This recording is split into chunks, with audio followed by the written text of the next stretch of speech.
Hello my friends. We're travelling back in time tonight yet again, take a leisurely stroll through the entire history of clothing, from our ancestors who figured out that animal skins were warmer than their own skin, all the way to your incredibly convenient wardrobe that somehow still leaves you standing there saying, I have nothing to wear. It's a story filled with brilliant innovations, spectacular disasters, and enough fashion faux pas to make even your worst high school yearbook photo look sophisticated. So before you pull up that blanket and adjust your pillow if you don't mind, take a moment to like the video and subscribe. Also, please let me know where you're tuning in from and what time it is for you. Now turn off those lights and let's ease in together nice and slow. Let's start at the very beginning. Back when your biggest clothing decision was whether to drape that mammoth hide with the fur on the inside or outside. We're talking about roughly 170,000 years ago, give or take a few millennia, back when Fashion Week lasted about 4 seasons, literally. Your earliest ancestors had what you might call the ultimate minimalist wardrobe. Imagine waking up each morning and your only outfit choice being naked, or slightly less naked with some leaves strategically placed. It was like having a closet with just one item, and that item was whatever you could hunt, gather or convince to stay put long enough to provide coverage. But here's where it gets interesting. Those early humans weren't just randomly throwing animal skins over their shoulders like they were playing prehistoric dress-up. They were actually solving problems. The same kind of problems you face today, just with higher stakes. Instead of, will this make me look professional in my Zoom meeting? They were dealing with, will this keep me from becoming a popsicle during the Ice Age? The first real breakthrough came when someone, let's call them the world's first fashion designer, figured out that you could actually shape these animal hides. Instead of just draping a deerskin over your shoulders like a furry cape, you could cut holes for your arms. Revolutionary stuff. This was probably the moment when clothing stopped being just about survival and started being about looking good while surviving. You can almost picture it.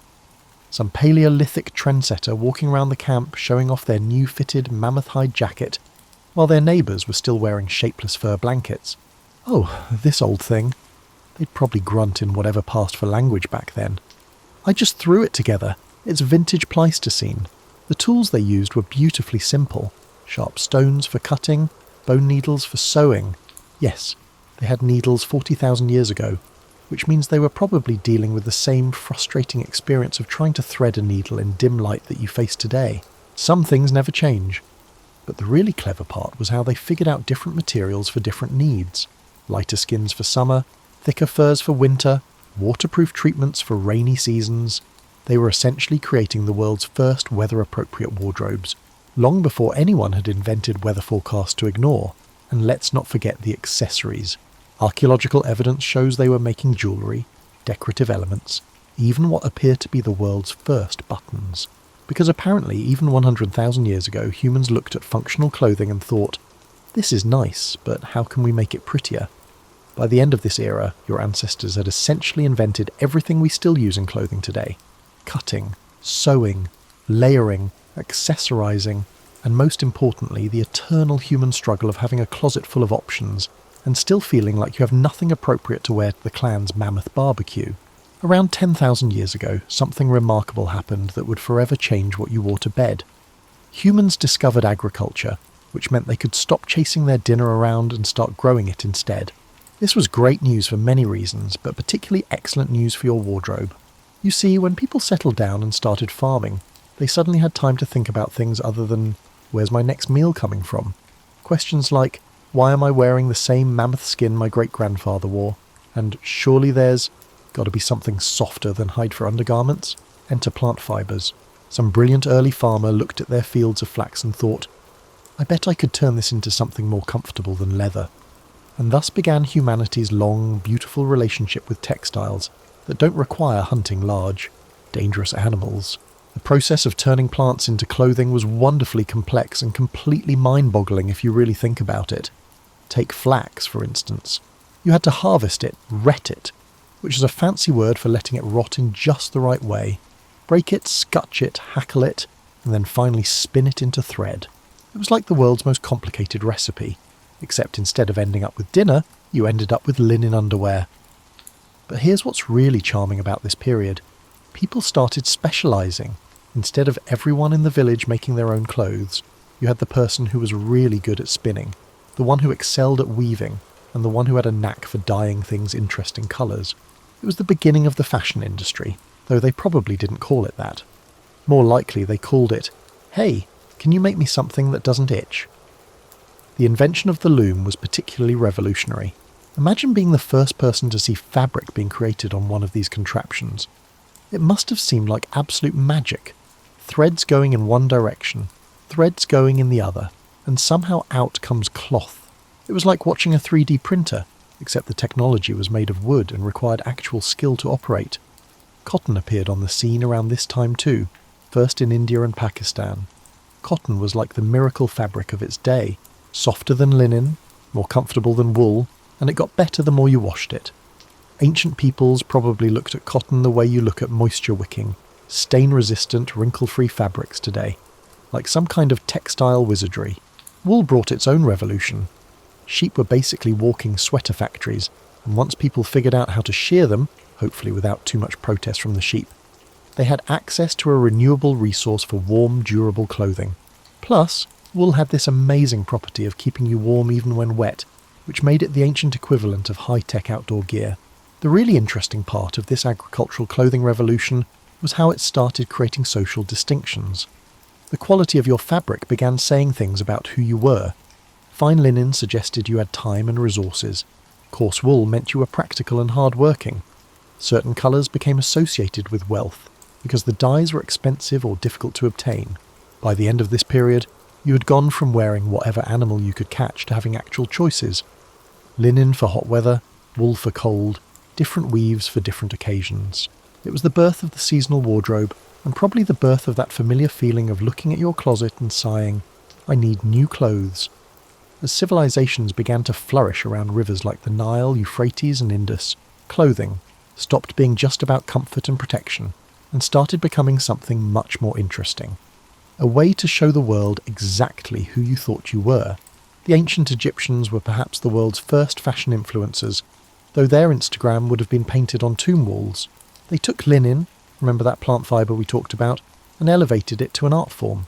Egyptian linen was so fine and well made that other civilizations literally used it as currency.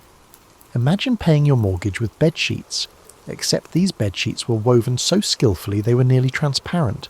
Egyptian fashion was all about clean lines, elegant draping and accessories that would make a modern jewellery designer weep with envy. The wealthy wore linen so fine it was practically see-through, which might seem impractical until you remember they lived in a desert. Their clothing was designed to be cool, comfortable and stunning, the ancient equivalent of athleisure, if athleisure came with golden collars and enough eyeliner to supply a rock band. But here's what's really delightful about Egyptian fashion. They invented so many things we still use today. Pleating? That was them. They could create permanent pleats in linen that would last for years. Makeup as a fashion accessory? Absolutely Egyptian. Both men and women wore elaborate eye makeup, not just for beauty, but for protection from the desert sun. They basically invented sunglasses, except theirs were painted on. Meanwhile, over in Mesopotamia, the Sumerians and Babylonians were having their own fashion moment. They were the first civilization to really embrace wool as a luxury item, creating incredibly elaborate garments with complex patterns and rich colours. Their clothing tended to be more structured than Egyptian fashion. Lots of layering, fringe and geometric designs that would look perfectly at home in a modern art museum. The Mesopotamians also gave us one of fashion's most enduring concepts, the idea that your clothes should match your job. Priests wore certain styles, rulers wore others, merchants had their look, and farmers had theirs. It was the beginning of dress codes, though thankfully more colourful than most modern office attire. Ancient Greece brought a completely different aesthetic to the table. Where Egyptians loved structure and Mesopotamians loved complexity, the Greeks fell in love with simplicity and the beauty of draped fabric. The chiton and himation weren't really sewn garments in the way we think of clothes today. They were essentially rectangles of fabric draped and pinned in elegant ways. Greek fashion was remarkably democratic, at least in terms of basic construction. Rich and poor wore essentially the same styles. The difference was in the quality of the fabric and the fineness of the weave. A wealthy Greek might wear a chiton made of the finest imported silk, while a farmer wore one made of rough wool, but the basic shape was the same. The Romans, never ones to let the Greeks outdo them in anything, took Greek fashion and made it more Roman, which is to say, more elaborate, more colourful, and with better marketing. The toga became the ultimate status symbol, though anyone who's ever tried to wear a bedsheet as clothing can appreciate what a feat it was to wear one with dignity. Roman fashion gave us the concept of seasonal collections, though they didn't call them that. They had different weights and styles for different times of year, different colours for different occasions, and an elaborate system of accessories that could take hours to put on properly. Getting dressed as a wealthy Roman was basically a full-time job. But perhaps the most important contribution of these ancient civilizations was the idea that clothing could be beautiful for its own sake. It didn't just have to keep you warm or cool or modest, it could be art that you wore. This was the beginning of fashion as we know it today, the moment when humans looked at perfectly functional clothing and asked, but is it fabulous? If you think getting dressed for work is complicated now, be grateful you weren't born into medieval nobility. The Middle Ages turned clothing into something resembling an engineering project, complete with structural supports, complex layering systems, and enough fabric to upholster a small castle. The medieval period began around 500 CE with what you might charitably call simple clothing. After the fall of Rome, fashion became much more practical. People wore basic tunics, simple dresses, and sturdy cloaks. It was the clothing equivalent of comfort food. Nothing fancy, but it got the job done. But as the centuries progressed and society became more structured, clothing became more structured too. By the High Middle Ages, getting dressed, especially if you were wealthy, required assistance, planning, and occasionally architectural knowledge. Let's start with the undergarments, because medieval people were surprisingly sophisticated about what went underneath. Women wore linen chemises that served as both underwear and protection for their expensive outer garments. Men wore brays, which were essentially linen shorts tied at the waist. These weren't just practical, they were essential, because medieval wool could be remarkably itchy. The layering system that developed during this period was like wearing your entire closet at once. Women might wear a chemise, then a tunic, then a surcoat, then a cloak, each layer serving a specific purpose. It was practical for the climate, certainly, but it also created endless opportunities for showing off different fabrics, colours, and trims. Medieval fashion gave us some of the most impractical but gorgeous clothing innovations in history. Take the hennin, those tall pointed headdresses that look like traffic cones decorated by angels. They could be several feet tall and required careful navigation through doorways. Imagine trying to get into a car while wearing one. Actually, don't imagine that, it's too disturbing. The wealthy medieval Europeans were obsessed with sleeves. Not just any sleeves, but sleeves that defied logic and occasionally gravity. Some were so long they dragged on the ground. Others were so wide you could hide a small child in them. There were detachable sleeves, slashed sleeves that showed contrasting fabric underneath, and sleeves with so many buttons that getting dressed must have felt like assembling furniture. But here's what's really interesting about medieval fashion. It was incredibly regulated. Sumptuary laws dictated who could wear what colours, which fabrics, how much fur, even how long your shoes could be. Purple was reserved for royalty, certain furs were forbidden to merchants, and the length of your pointed shoes was directly proportional to your social status. These laws existed partly for economic reasons, keeping people from bankrupting themselves on clothing, but mostly to maintain social order. Your outfit was essentially your ID card, announcing your place in society to everyone you met. It was like wearing your LinkedIn profile, except more colourful and with better accessories. The medieval period also gave us some of fashion's most enduring mysteries, like the coat hardie, which fashion historians still can't quite figure out how to put on. The instructions have been lost to time, leaving modern costume designers to basically guess how these garments worked. It's like finding a recipe that just says, assemble ingredients fashionably. Trade during this period brought new fabrics and ideas from across the known world. Silk from Asia, fine wools from England, exotic dyes from everywhere in between. Medieval fashion was surprisingly international, though it travelled at the speed of horses and sailing ships rather than social media. By the end of the Middle Ages, clothing had become incredibly sophisticated. The fit was precise, the construction was complex, and the social meanings were elaborate. It was the foundation for everything that would come next. Though thankfully, later periods would be less interested in requiring engineering degrees to get dressed in the morning. The Renaissance didn't just give us incredible art, groundbreaking science, and revolutionary literature. It also gave us the idea that getting dressed in the morning should be a creative act worthy of Michelangelo himself. Starting around the 14th century in Italy and spreading across Europe like the world's most fashionable virus, the Renaissance brought a completely new attitude to clothing.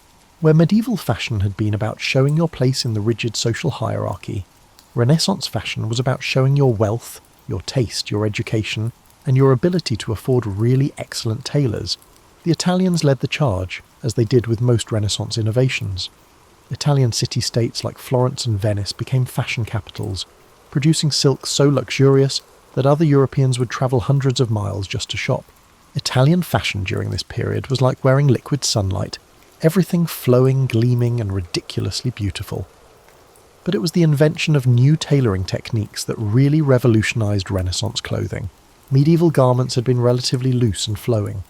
Renaissance fashion introduced the revolutionary concept of clothes that actually fit your body. This required much more sophisticated pattern making, cutting, and sewing. Essentially, it required the invention of tailoring as we know it today. The doublet became the foundation of men's fashion, and it was a masterpiece of engineering disguised as clothing. A good doublet required dozens of pieces, careful padding to create the ideal masculine silhouette, and enough buttons to keep a small factory in business. Men's legs were covered in hose that fit like a second skin, which meant Renaissance men were probably in better shape than most modern gym enthusiasts, simply out of necessity. Women's fashion during the Renaissance was equally complex but in different ways. The gowns required internal structures that were basically wearable architecture. Farthingales created bell-shaped skirts that could span several feet in diameter. Corsets shaped the torso into the fashionable silhouette. Ruffs framed the face like fabric flowers. Getting dressed was like putting on a building. But here's what's really remarkable about Renaissance fashion: the sheer creativity and artistry involved. Fabrics were works of art in themselves: brocades with gold thread, velvets with cut patterns, silks with intricate designs. Garments were slashed to show contrasting fabrics underneath, creating patterns that changed as the wearer moved. It was like wearing a kaleidoscope. The Renaissance also gave us fashion's relationship with celebrity culture. What the nobility wore mattered enormously, and news of the latest court fashions spread across Europe through detailed letters and prints. When Henry VIII decided to favour a particular style of hat makers across England suddenly got very busy. It was the 16th century equivalent of a red carpet fashion moment going viral. Colour became incredibly important during this period, partly because new dyes and techniques made a wider range of colours available, but also because different colours carried complex meanings. Red suggested wealth and power. Blue was associated with loyalty and virtue. Black became fashionable as the ultimate luxury colour because it was incredibly difficult to achieve a deep, rich black that wouldn't fade. The Renaissance also saw the rise of fashion as an international language. Styles spread from court to court, country to country, creating the first truly European fashion trends. A dress style that started in the Spanish court might appear in modified form in the French court 6 months later, then influence English fashion the following season. Perhaps most importantly, the Renaissance established the idea that fashion could be an art form in itself. Clothing wasn't just functional or even just beautiful. It could be creative, innovative, expressive. It could make statements about the wearer's values, education, and aesthetic sensibilities. This period laid the groundwork for everything that would follow in fashion history. The concept of seasonal changes, the importance of fit, the role of celebrity influence, the internationalization of style, all of these started during the Renaissance when Europeans decided that life was too short for boring clothes. As we move into the 1600s and 1700s, fashion entered what we might call its more is more phase. If Renaissance clothing was like wearing art, Baroque and Rococo fashion was like wearing an entire art museum, complete with guided tours and gift shop. The 17th century started with what fashion historians politely call elaborate clothing, but which anyone with modern sensibilities would recognise as completely over the top. Men wore doublets with so much padding they looked like they were wearing life preservers. Women's skirts became so wide that doorways had to be navigated sideways. It was the period when fashion designers apparently looked at practical clothing and asked, but how can we make this much more complicated? The court of Louis XIV at Versailles became the epicentre of European fashion, and Louis took the job seriously. He understood that fashion was politics, and he used clothing as a tool of power. The more elaborate and expensive your outfit, the higher your status at court. It was like a very expensive, very beautiful arms race. Except instead of weapons, people were competing with embroidered silk and precious gems. Men's fashion during this period was particularly fascinating because it was so unapologetically decorative. Men wore silk stockings, high-heeled shoes, Yes, high heels were originally for men, elaborate wigs, and enough lace to stock a bridal shop. The modern idea that men's clothing should be simple and understated would have baffled a 17th century gentleman who saw his outfit as a canvas for artistic expression. The periwig, or powdered wig, became the ultimate status symbol for men. These weren't just hairpieces. They were architectural marvels that could cost as much as a house and required daily maintenance by skilled professionals. Wealthy men would own multiple wigs for different occasions, like a very expensive hat collection that happened to be made of human hair. Women's fashion reached new heights of complexity during the Rococo period of the 18th century. The panniers, side hoops that made skirts extend horizontally, created silhouettes so wide that two women couldn't walk through a doorway at the same time. Court dresses required so much fabric that they were essentially wearable buildings, complete with structural engineering to keep everything upright. But the real showstopper was the hair. 18th century hairstyling was like topiary gardening, except on people's heads. Women's hairstyles could be several feet tall, decorated with ribbons, flowers, feathers, and sometimes entire miniature scenes. There are historical accounts of hairstyles that included model ships, miniature gardens, and even small cages with live birds. The cosmetics of this period were equally dramatic. Both men and women wore white face powder made from lead, which was probably not great for their health. Bright red rouge and beauty patches, small pieces of silk or velvet cut into shapes like stars or crescents and glued to the face. It was like wearing stickers, if stickers were considered the height of sophistication. The 18th century also saw the rise of fashion magazines and fashion dolls. Small dolls dressed in the latest styles that were sent between fashion capitals to spread new trends. These were the ancestors of modern fashion photography and social media influencers, though considerably smaller and requiring more delicate shipping arrangements. But perhaps the most interesting aspect of the 18th century fashion was how it reflected the philosophy of the time. The elaborate decoration, the emphasis on artifice over nature, the celebration of luxury and refinement, all of this reflected Enlightenment ideas about civilization, progress, and the power of human creativity to improve upon nature. Of course, all this fashion came with a price, both literally and figuratively. The cost of maintaining an 18th century wardrobe was astronomical, and the time required for dressing and grooming could take hours. Wealthy people essentially needed staff just to get dressed in the morning. By the end of the 18th century, this elaborate system was beginning to crack. The French Revolution put a sudden and violent end to the most extreme court fashions, and a new philosophy was emerging that valued simplicity, naturalness, and practicality over elaborate artifice. But before we move on to that revolutionary change, take a moment to appreciate the sheer audacity of the 18th century fashion. It was clothing that announced loudly and proudly that the wearer had so much money and leisure time that they could afford to dress like a walking work of art, even if it meant they couldn't sit down properly or fit through doorways. The late 18th and early 19th centuries brought political revolution across Europe and America, and fashion revolutions followed close behind. It was the period when people looked at those elaborate 18th century court costumes and said, you know what? Maybe wearing a small building on my head isn't the best way to show I'm in touch with the people. The French Revolution of 1789 didn't just change government, it completely transformed what people wore. It was the ultimate fashion do-over, motivated by actual fear for your life.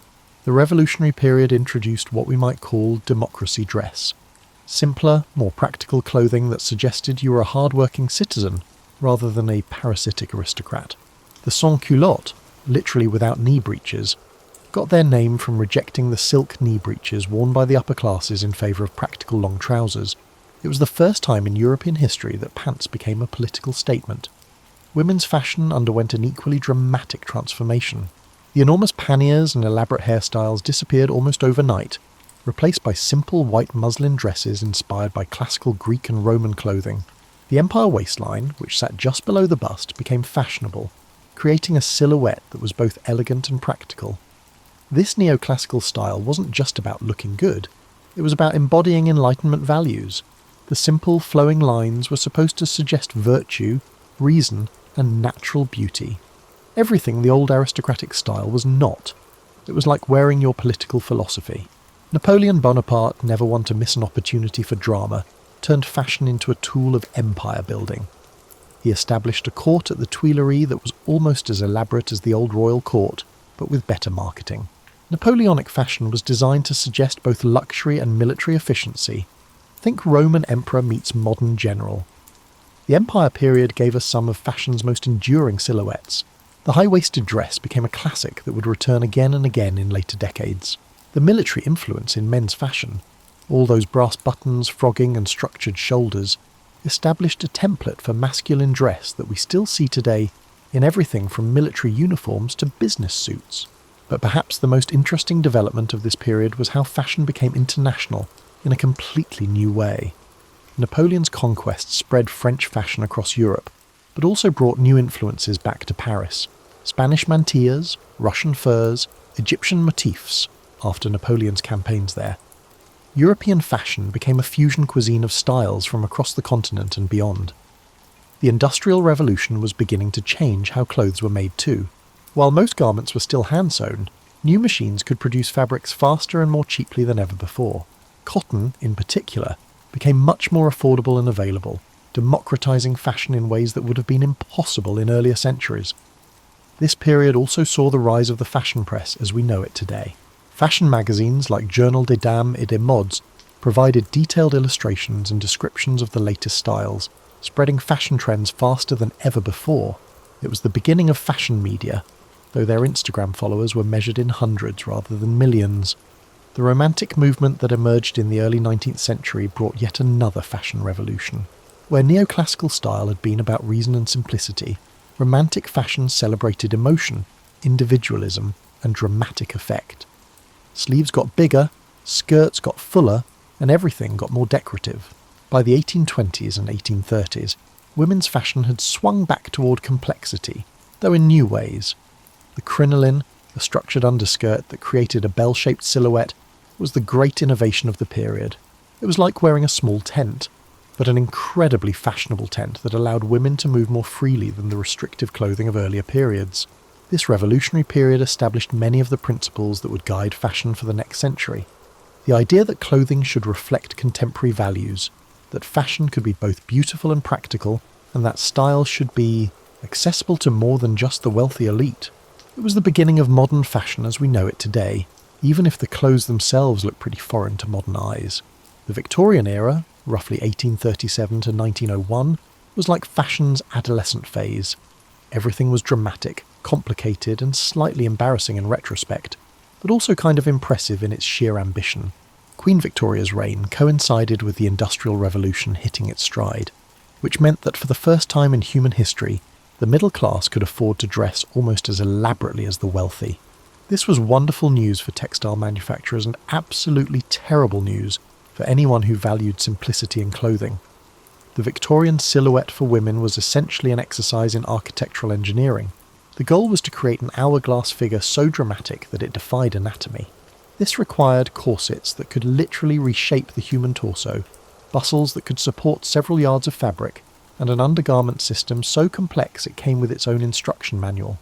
The crinoline reached its peak during this period, creating skirts that could measure up to 6 feet in diameter.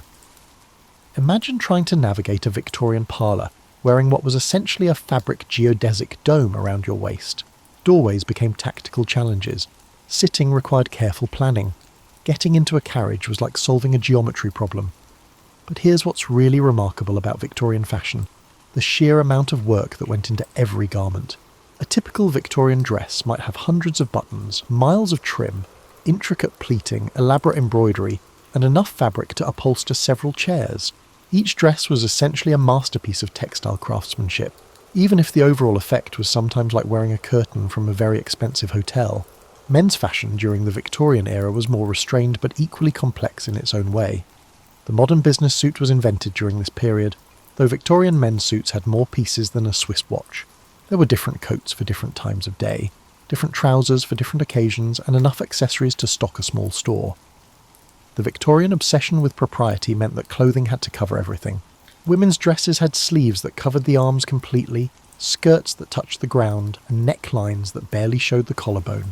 The amount of skin showing in proper Victorian dress was roughly equivalent to what you might see in a modern business meeting, except with more fabric and better posture. But the Victorians also invented the concept of specialised clothing for specific activities. Before this period, you basically had everyday clothes and fancy clothes.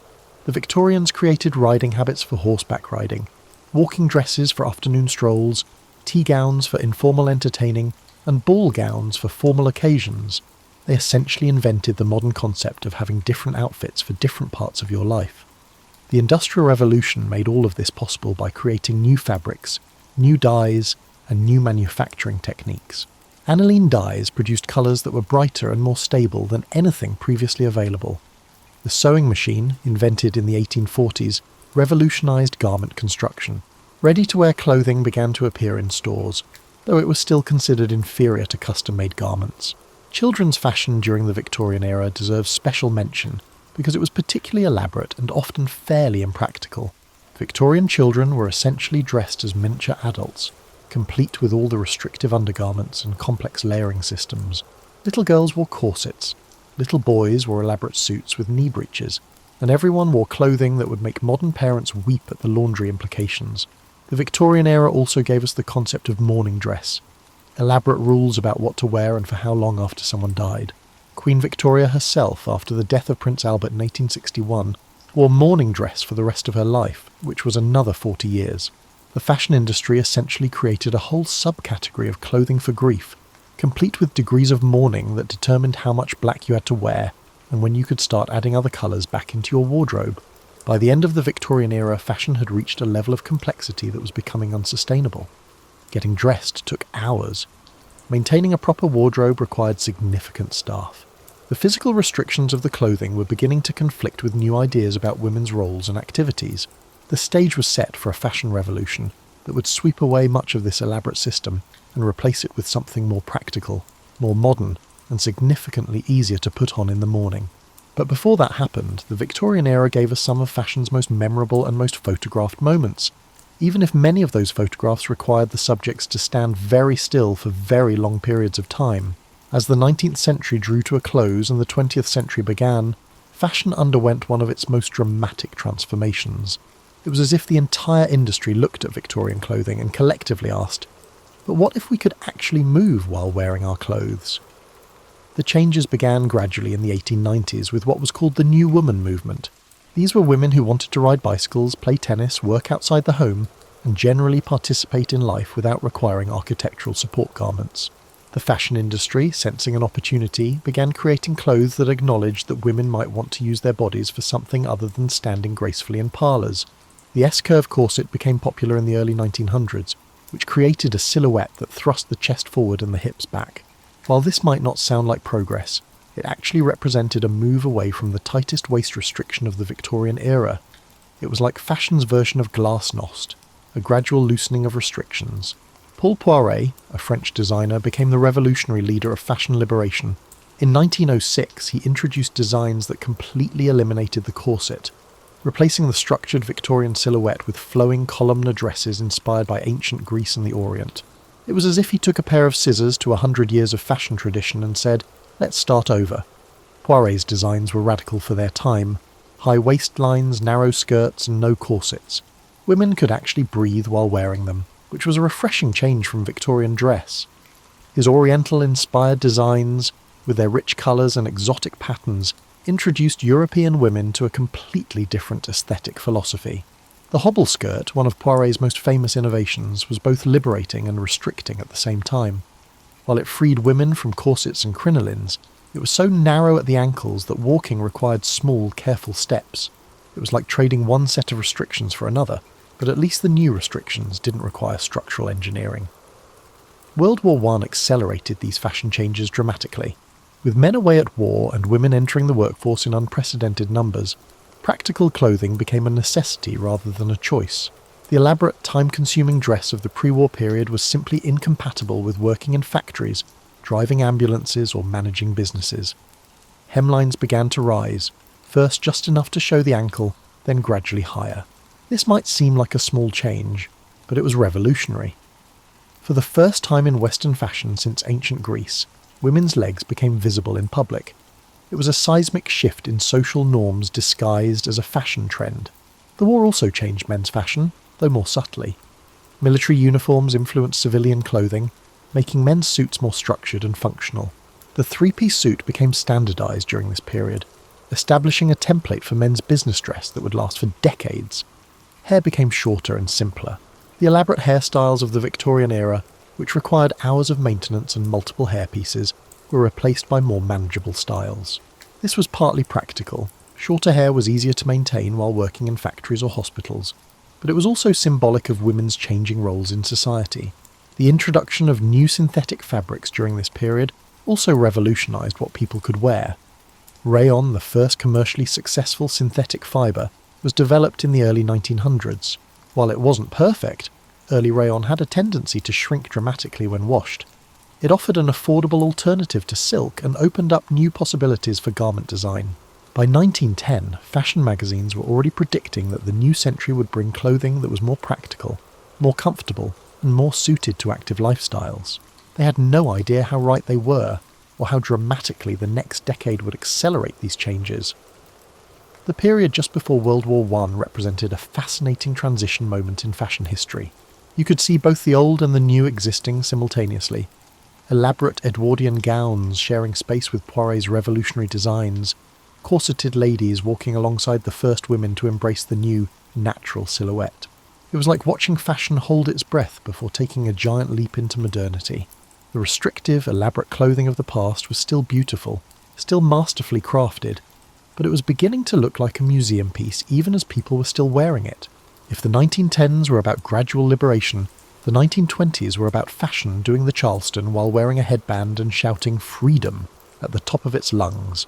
The decade didn't just change what people wore, it completely revolutionised the relationship between clothing and identity. The flapper dress was the decade's signature achievement, and it was basically everything Victorian clothing wasn't. Short, straight, and shockingly simple, it hung loosely from the shoulders and ended daringly at the knee or even higher. Victorian ladies would have needed smelling salts just looking at it, which was precisely the point. What made the flapper dress so revolutionary wasn't just how it looked, but what it allowed women to do. You could dance in it, really dance, with energetic movements and spins. You could drive a car without your skirt getting caught in the door. You could cross your legs while sitting. These might seem like small freedoms, but they represented a complete transformation in how women could move through the world. The dropped waistline of 1920s dresses created a completely new silhouette that de-emphasised the female form in ways that would have shocked previous generations. Where Victorian fashion had been obsessed with creating an exaggerated hourglass figure, 1920s fashion celebrated a more boyish, androgynous look. It was as if fashion decided that women's bodies didn't need to be architectural projects after all. Hair got even shorter with the bob cut, which caused genuine social controversy. Women were literally receiving death threats for cutting their hair short. Imagine that. Getting violent mail because of your haircut. But the bob was more than just a hairstyle. It was a declaration of independence from the time-consuming beauty routines that had kept women tethered to their vanity tables for hours each day. Men's fashion during the 1920s became more relaxed and varied, though it was still more formal than what we consider normal today. The three-piece suit remained standard, but new fabrics and cuts made it more comfortable and practical. +4s for golf, sweater vests for casual wear, and the introduction of sportswear began to give men more options for different occasions. The 1920s also saw the rise of ready-to-wear fashion, becoming truly mainstream. Department stores expanded their clothing sections, and for the first time, middle-class people could buy fashionable clothing off the rack, rather than having everything custom-made. It was the democratization of fashion, though the truly wealthy still preferred their bespoke tailors. Coco Chanel emerged as one of the decade's most influential designers, and her philosophy was revolutionary. Fashion should be comfortable, practical and elegant all at the same time. She introduced the concept of casual chic, the idea that you could look sophisticated while wearing simple, well-cut clothing. Her little black dress, introduced in 1926, was like fashion's version of the Model T Ford. Simple, elegant and versatile enough to be appropriate for almost any occasion. Chanel also liberated women from the tyranny of decorative accessories. Where Victorian fashion had required elaborate jewellery, hair ornaments and trim, Chanel's designs were based on the radical idea that sometimes less really was more. She made simplicity sophisticated, which was perhaps the decade's greatest fashion innovation. The influence of jazz music on fashion can't be overstated. The energetic, improvisational nature of jazz translated directly into clothing that moved with the body, sparkled under dance hall lights, and celebrated individual expression over conformity. Fashion became performative in a completely new way. Clothes were designed to look good in motion, not just in formal portraits. Evening wear during the 1920s was particularly spectacular. Beaded dresses that caught and reflected light, fringe that moved with every step, and metallic fabrics that turned the wearer into a walking disco ball. It was fashion designed for artificial lighting and energetic dancing, the first truly modern party clothes. The decade also introduced the concept of fashion seasons as we know them today. Magazines began showing spring collections and fall collections, and the idea that your wardrobe should change with the calendar became entrenched. It was the beginning of planned obsolescence in fashion, the idea that last season's clothes were somehow inadequate for this season's activities. By the end of the 1920s, fashion had been completely transformed. The elaborate, restrictive clothing of the Victorian era looked as foreign as medieval armour. Women had gained the freedom to move, dance, work and play in ways that their grandmothers never could have imagined. But the party couldn't last forever. The stock market crash of 1929 was about to change everything, including what people wore and how they thought about fashion. The carefree extravagance of the 1920s was about to run headlong into the practical realities of economic depression. The Great Depression hit fashion like a bucket of cold water thrown on a very fashionable party. Suddenly, the carefree extravagance of the 1920s seemed not just outdated, but almost offensive. The new motto became, make it last, make it count, and make it work for everything. The 1930s ushered in what we might call elegant practicality. Designers had to create clothing that was beautiful enough to maintain morale during difficult times, but practical enough to be worn for years without replacement. It was like solving a very sophisticated math problem where the variables were style, durability and budget. Hemlines dropped back down to mid-calf, partly for modesty but mostly because longer skirts meant more fabric, which meant the garment would last longer and provide better value. The silhouette became more fitted and feminine again, but in a sleeker, more streamlined way than the Victorian era. It was as if fashion had learned to be curvaceous without being cumbersome. The bias cut became the signature technique of the decade, thanks largely to designer Madeleine Vionnet. Cutting fabric on the bias, at a 45-degree angle to the grain, created garments that draped beautifully and moved with the body, using the fabric's natural stretch rather than fighting against it. It was an ingenious solution that created elegant, figure-flattering clothes without requiring elaborate construction or expensive materials. Hollywood became a major influence on fashion during this period, partly because movies provided an escape from economic hardship, but also because film stars had the resources to wear beautiful clothes when most people couldn't afford them. Magazines featured pages of Hollywood style on a depression budget, showing readers how to achieve movie star glamour with ingenuity and thrift. The concept of separates became popular during the 1930s. Blouses, skirts and jackets that could be mixed and matched to create different outfits from fewer pieces. It was the beginning of the modern concept of a wardrobe, as a coordinated system rather than a collection of individual dresses. You could buy one skirt and 3 blouses and suddenly have multiple outfits, which was revolutionary for people on tight budgets. Daywear became more casual and practical. Shirtwaist dresses, essentially button-up shirts extended into dress length, became a staple because they were comfortable, easy to launder, and appropriate for both work and casual social occasions. It was clothing designed for real life rather than for making fashion statements. Then came World War II, and fashion faced challenges that made the Depression look like a minor budget adjustment. Rationing affected everything: fabric, leather, metal for buttons and zippers, even elastic. The fashion industry had to completely reimagine what clothing could be when you couldn't get the materials you needed. The utility clothing program in Britain and similar initiatives in other countries created standardized designs that used minimal materials while still being attractive and functional. It was fashion by committee, designed by government regulations, but somehow it worked. The clothes were simple, well-cut and practical, the fashion equivalent of wartime efficiency. Hemlines rose again during the war, but this time it wasn't about freedom or rebellion. It was about fabric conservation. Every inch of fabric saved was fabric that could be used for military purposes. Women's skirts became shorter and narrower, not as a fashion statement, but as a patriotic duty. The make-do and mend philosophy became a virtue rather than a necessity. Fashion magazines published articles on how to refresh old clothes, how to make children's clothes from adult garments that were too worn to repair, and how to create accessories from household items. Creativity became more valuable than money in fashion for perhaps the first time in history. Women entering the workforce in unprecedented numbers needed clothes that could handle factory work, driving trucks, and operating machinery. This led to the widespread adoption of trousers for women, not as a fashion choice but as a practical necessity. Rosie the Riveter's uniform of practical pants and sensible shirts became an icon not just of women's capabilities, but of fashion's ability to adapt to changing social needs. Men's fashion was similarly affected by wartime needs. Civilian suits were simplified, no trouser cuffs, fewer pockets, narrower lapels to conserve fabric. The victory suit became a symbol of patriotic sacrifice, proving that even fashion could contribute to the war effort. But perhaps the most important development of this period was the psychological role that fashion played. During the darkest times of economic depression and global war, people still cared about looking good. Fashion became a form of resistance against despair, a way of maintaining dignity and hope when everything else was falling apart. The period also saw the rise of American fashion as a force independent of European influence. With Paris under German occupation, American designers had to develop their own aesthetic rather than copying French couture. This led to a distinctly American style that was more practical, more casual, and more democratic than traditional European fashion. By the mid-1940s, fashion had been tested by economic catastrophe and global war, and it had survived by becoming more practical, more creative, and more attuned to real people's needs.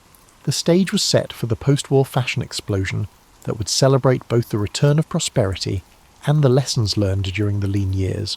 In 1947, after years of fabric rationing, utility clothing, and making do with less, Christian Dior unveiled his new look, and fashion essentially fainted from sheer relief. Here finally was clothing that celebrated abundance, femininity, and the return of peacetime prosperity. The new look was everything wartime fashion wasn't. Full skirts that used yards and yards of fabric, tiny cinched waists that required foundational undergarments, and a silhouette that was unabashedly feminine and decorative. It was like fashion had been holding its breath for 6 years and finally exhaled in a whoosh of silk and satin. The reaction was immediate and intense. Women who had spent years in practical, simplified clothing fell in love with the romantic femininity of Dior's designs. But there was also controversy. Critics argued that the new look was a step backward for women's liberation, forcing them back into restrictive, impractical clothing just when they had proven they could do anything men could do. But the new look succeeded because it wasn't really about going backward. It was about having choices again. After years of being told what they couldn't wear due to rationing and wartime restrictions, women could choose to wear full skirts and fitted bodices if they wanted to. The key word was choose. The 1950s became the decade of the suburban dream, and fashion reflected this new lifestyle. Daywear was practical but pretty. Shirtwaist dresses, cardigans, and circle skirts that were perfect for driving to the grocery store, hosting coffee mornings, and chasing children around backyards. It was domestic fashion, but domestic with style. Evening wear during the 1950s was pure fantasy. Ball gowns with massive skirts that required crinolines or even small hoops, fitted bodices that showed off tiny waists, and enough fabric to upholster a sofa. It was clothing designed for a society that wanted to celebrate prosperity and femininity after years of austerity. The concept of teenage fashion emerged during this decade, driven by post-war prosperity and the new phenomenon of teenagers having their own spending money. For the first time in fashion history, young people had their own distinct style rather than just wearing simplified versions of adult clothing. Poodle skirts, saddle shoes, and letter sweaters became the uniform of American youth. Men's fashion during the 1950s was characterized by what we might call confident conformity. The grey flannel suit became the uniform of the suburban businessman, but it was worn with a confidence that reflected post-war optimism. Casual wear became more important as suburbs created more opportunities for relaxed socializing. Barbecues, lawn parties, and family gatherings that required clothing that was nice but not formal. The influence of Hollywood continued to grow during this period, but now it was supplemented by the new medium of television. Fashion became more immediately accessible as people could see the latest styles every week in their living rooms. TV stars influenced fashion in ways that movie stars never could because they appeared more regularly and seemed more accessible. Ready-to-wear fashion came into its own during the 1950s. Department stores expanded their fashion offerings, and the quality of mass-produced clothing improved dramatically. For the first time, you could buy clothes off the rack that were almost as well made as custom garments, and significantly less expensive. The decade also saw the beginning of fashion's relationship with technology. New synthetic fabrics like nylon, polyester and acrylic offered properties that natural fibres couldn't match. Wrinkle resistance, easy care and durability. The wash and wear garment became the holy grail of 1950s fashion, promising busy housewives that they could look good without spending hours on clothing maintenance. Youth culture began to challenge the adult fashion establishment during this period. The greaser style for young men, leather jackets, white t-shirts and jeans, was specifically designed to shock adults and declare independence from their values. It was the beginning of fashion as generational rebellion, a theme that would become central to fashion for decades to come. By the end of the 1950s, fashion had established many of the patterns that would define modern clothing. The importance of youth markets, the role of celebrity influence, the democratization of style through ready-to-wear, and the constant tension between practicality and fantasy. All of these became permanent features of the fashion landscape. But beneath the surface of 1950s conformity and prosperity, changes were brewing. The civil rights movement was gaining momentum. Women were beginning to question their prescribed roles, and young people were starting to challenge authority in ways that their clothing choices reflected. The stage was set for the fashion revolution of the 1960s. The 1960s didn't just change fashion, it grabbed fashion by the shoulders, spun it around 3 times, and sent it dancing off in directions nobody had ever imagined. It was the decade when fashion stopped being something that happened to you and became something you used to express exactly who you were, or at least who you wanted to be. The decade started innocently enough. Jackie Kennedy became First Lady in 1961, and her elegant, sophisticated style set the tone for early 1960s fashion. The pillbox hat, A-line dresses, and understated elegance of the Jackie look represented a refined evolution of 1950s style. It was fashion for grown-ups who wanted to look modern but not revolutionary. But then came the youth explosion. The baby boomers were reaching their teens and 20s, and they had money, attitudes, and absolutely no interest in dressing like their parents. Fashion suddenly had to serve 2 completely different markets. The adults who wanted sophisticated elegance, and the young people who wanted something entirely new. Mary Quant in London created the miniskirt around 1965, and it was like dropping a fashion bomb. Hemlines that had been creeping up gradually throughout the early 1960s suddenly jumped to mid-thigh, creating a silhouette that was shocking, liberating, and completely different from anything women had worn before. It wasn't just shorter. It was a completely different philosophy of what women's clothing could be. The miniskirt represented more than just a fashion choice. It was a declaration of independence. Young women were rejecting the idea that their clothing should be modest, practical, and approved by their elders. They wanted fashion that was fun, sexy, and expressive of their own values, rather than society's expectations. London became the fashion capital of the world for young people, overtaking Paris for the first time in centuries. Carnaby Street and the King's Road became pilgrimage destinations for anyone who wanted to be fashionable. British designers like Mary Quant, Twiggy, who was both model and designer, and later Zandra Rhodes created a distinctly British aesthetic that was playful, irreverent, and completely modern. The shift dress became the decade's signature garment, simple, straight, and perfect, for showing off legs in the new shorter lengths. It was the opposite of the fitted, structured dresses of the 1950s, where 1950s fashion had emphasised the waist and hips. 1960s fashion ignored traditional body shaping altogether in favour of a more geometric architectural approach. Mod fashion brought us geometric patterns, bold colours, and a futuristic aesthetic that seemed to come from another planet. Op art patterns that created optical illusions when the wearer moved, space-age silver and white colour schemes, and designs that looked like they belonged in a science fiction movie. Fashion became experimental in ways it had never been before. The influence of youth culture created entirely new categories of clothing. The poor boy sweater, go-go boots, and peasant dresses were all designed specifically for young people, rather than being adaptations of adult styles. It was the first time in fashion history that adults started copying young people's clothing rather than the other way around. Men's fashion underwent its own revolution during the 1960s. The conservative business suit remained standard for work, but casual wear became much more adventurous. The peacock revolution brought bright colours, bold patterns, and more fitted silhouettes to men's clothing. Hair got longer, pants got tighter, and for the first time since the 18th century, men's fashion became unabashedly decorative. The hippie movement that emerged in the mid to late 1960s brought yet another fashion revolution.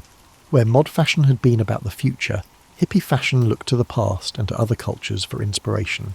Indian prints, peasant dresses, fringe, embroidery, and natural fabrics created a bohemian aesthetic that rejected both mainstream fashion and the space-age futurism of mod style. Hippie fashion also introduced the concept of vintage and second-hand clothing as fashion choices rather than economic necessities. Shopping at thrift stores and wearing your grandmother's clothes became ways of rejecting consumer culture while creating individual style. It was fashion as philosophy, not just appearance. The decade also saw the rise of fashion as political statement. The miniskirt was feminist for some women and anti-feminist for others. Long hair on men was a rejection of military and corporate values. Dashikis and afros became expressions of black pride and cultural identity. What you wore became a way of announcing your politics to the world. Unisex fashion emerged as gender roles began to be questioned. The same jeans, t-shirts and work shirts could be worn by men or women, creating a shared fashion vocabulary that had never existed before. It was the beginning of the breakdown of strict gender distinctions in clothing that continues today. By 1970, fashion had been completely transformed. The idea that there was one correct way to dress for your age, class and gender had been shattered. Personal expression had become more important than social conformity. Fashion had become democratic, diverse and individual in ways that would have been impossible just 10 years earlier. If the 1960s had been about breaking the rules, the 1970s were about celebrating the fact that there were no rules left to break. Fashion entered its most experimental, diverse and frankly weird decade, where you could dress like a Victorian Gothic romantic, a disco dancing queen, or a back-to-the-land hippie, and all three looks were equally fashionable. The decade started with hippie fashion still going strong, but it quickly evolved into something more sophisticated and wearable. The peasant dress became the maxi dress, flowing and romantic but made in beautiful fabrics and elegant cuts. It was hippie philosophy dressed up for dinner parties. Bohemian style during the 1970s wasn't just about rejecting mainstream fashion, it was about creating an entirely alternative aesthetic. Flowing fabrics, earth tones, natural fibres, and handcrafted details created a look that celebrated individuality and artistic sensibility. It was fashion for people who saw themselves as creative souls rather than consumers. But the 1970s also gave us disco fashion, which was bohemian's glittery party-loving cousin. Metallics, sequins, tight pants, and shirts with enormous collars created a look that was specifically designed for dancing under flashing lights. Disco fashion was about transformation, putting on your sparkly clothes and becoming someone more glamorous, more exciting, more alive. The decade's silhouettes were revolutionary in their diversity. You could wear a flowing maxi dress that covered you from neck to ankle, or shorts so short they were barely there, or anything in between. Fashion had finally accepted that different people wanted to show different amounts of skin, and that was perfectly fine. Platform shoes became the decade's most distinctive accessory, and they were essentially architecture for your feet. Some platforms were 6 inches high or more, turning walking into a performance art piece and making everyone several inches taller than nature intended. They were impractical, occasionally dangerous, and absolutely fabulous. The influence of different decades became a major theme in the 1970s fashion. There was a revival of 1930s and 1940s styles, flowing dresses, dramatic shoulders, and vintage glamour. But there was also a fascination with the Victorian era, high necklines, long sleeves, and romantic details. Fashion became historical, drawing inspiration from the past while creating something entirely new. Punk fashion emerged in the mid-1970s as a deliberate rejection of both mainstream fashion and hippie idealism. Ripped clothes, safety pins, aggressive makeup, and deliberately ugly combinations created a look that was designed to shock and challenge. Punk fashion was about anger, rebellion, and the rejection of beauty as a social value. But punk was also incredibly creative and influential. The DIY aesthetic, making your own clothes, customizing store-bought items, and creating unique looks from whatever materials you could find, introduced new ideas about what fashion could be. It didn't have to be expensive, professionally made, or even particularly attractive. It just had to express something authentic about the person wearing it. Men's fashion during the 1970s became more adventurous than it had been since the 18th century. Wide lapels, bright colours, bold patterns, and fitted silhouettes created a look that was unabashedly decorative. The three-piece suit remained standard for business, but casual wear became an opportunity for self-expression rather than conformity. The decade also saw the rise of designer jeans as a fashion category. What had been basic workwear became a luxury item, with different brands offering different cuts, washes and styling details. It was the democratization of fashion through denim. Everyone could afford jeans, but designer jeans offered a way to be fashionable within that democratic framework. Athletic wear began to influence fashion during the 1970s, driven by new interest in fitness and health. Jogging suits, tennis dresses and exercise clothes began appearing in non-athletic contexts. It was the beginning of the athleisure trend that would eventually take over casual fashion completely. The concept of lifestyle dressing became important during this decade. Instead of having one fashion identity, people could dress like surfers, executives, artists or athletes depending on their mood or the occasion. Fashion became fluid and situational rather than fixed and hierarchical. By the end of the 1970s, fashion had become incredibly diverse and individualistic. The idea that everyone should dress alike had been completely abandoned in favour of a philosophy that celebrated personal expression and cultural diversity. It set the stage for the 1980s, which would take this individualism and turn it into performance art. The 1980s looked at fashion and said, "You know what this needs? More of everything. More colour, more texture, more volume, more accessories, more attitude." It was the decade when subtlety went into hiding and didn't emerge until sometime in the mid-1990s.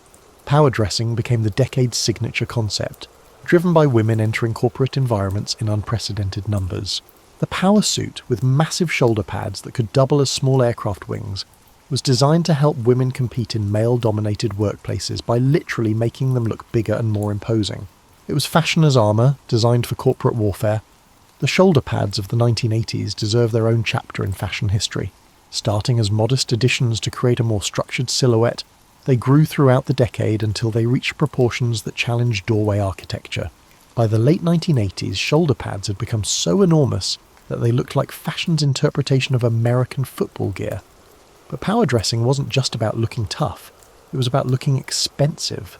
The 1980s celebrated wealth in ways that previous decades had considered vulgar. Designer labels became status symbols, worn prominently on the outside of clothing rather than hidden discreetly inside. It was the decade when fashion became about broadcasting your success to anyone within visual range. The influence of television, particularly shows like Dynasty and Dallas, created a fashion aesthetic that was pure fantasy. Evening wear featured massive quantities of sequins, beads and metallic fabrics. Hair got bigger, jewellery got more elaborate, and makeup became more dramatic. It was fashion designed to be seen from the back row of a theatre, except people wore it to dinner. Casual wear during the 1980s was equally excessive. Athletic wear became street fashion, but not the simple athletic wear of previous decades. This was athletic wear designed by fashion designers who apparently thought that exercise clothes should be suitable for Las Vegas showrooms. Neon colours, metallic fabrics, and geometric patterns created workout clothes that were more about making fashion statements than actual working out. The decade also saw the rise of youth fashion as a commercial force independent of adult fashion. MTV launched in 1981, and suddenly young people had a visual reference for how musicians dressed. Fashion became faster, more immediate, and more tied to popular culture than ever before. What you wore became a way of showing which bands you liked, which movies you'd seen, and which cultural tribes you belonged to. Punk fashion evolved during the 1980s into new wave style, which took punk's rebellious aesthetic and made it more wearable and commercially viable. The result was fashion that was edgy and artistic but didn't require safety pins or deliberate ugliness. It was rebellion with better production values.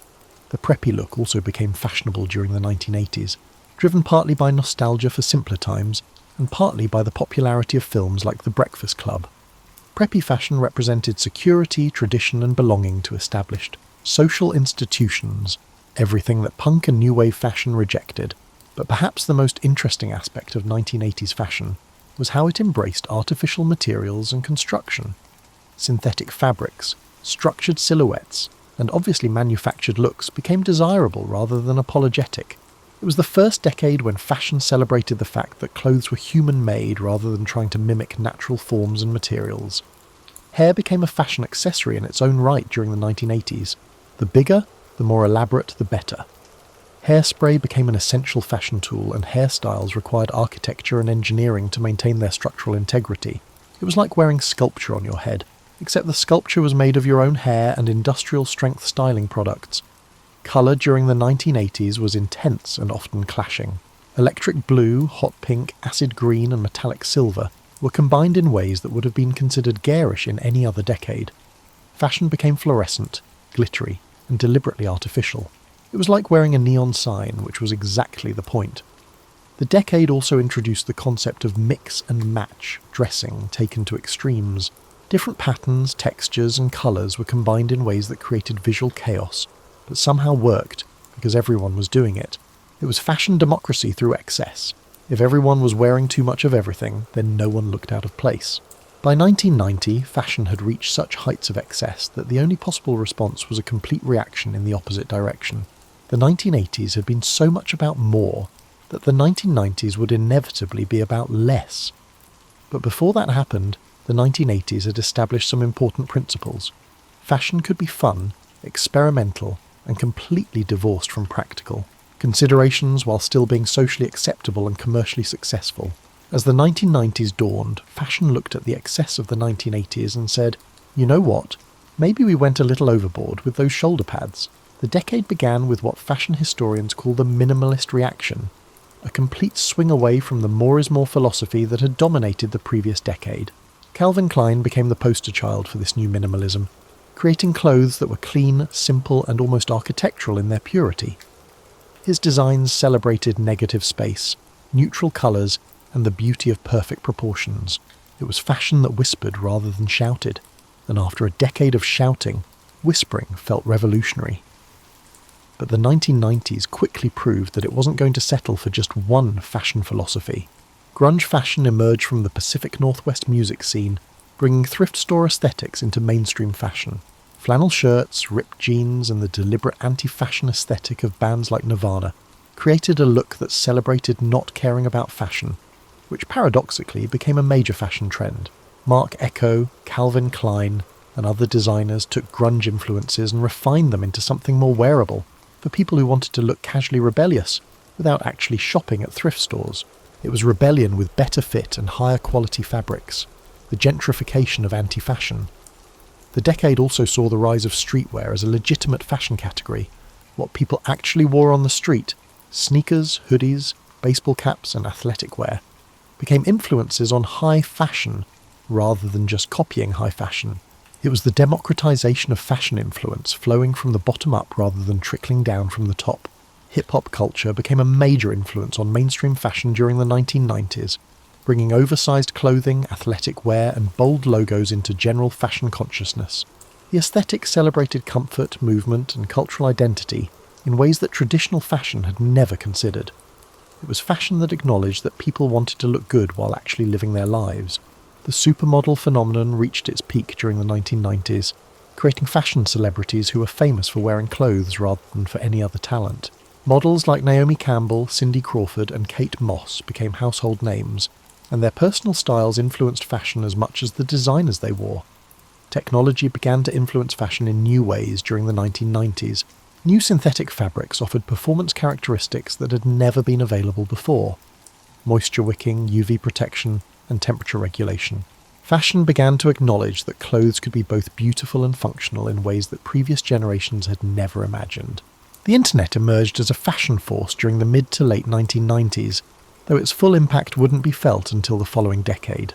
Online shopping began to change how people bought clothes, and fashion websites started to influence how people thought about style and trends. As we moved into the 2000s, fashion became increasingly fast-paced and diverse.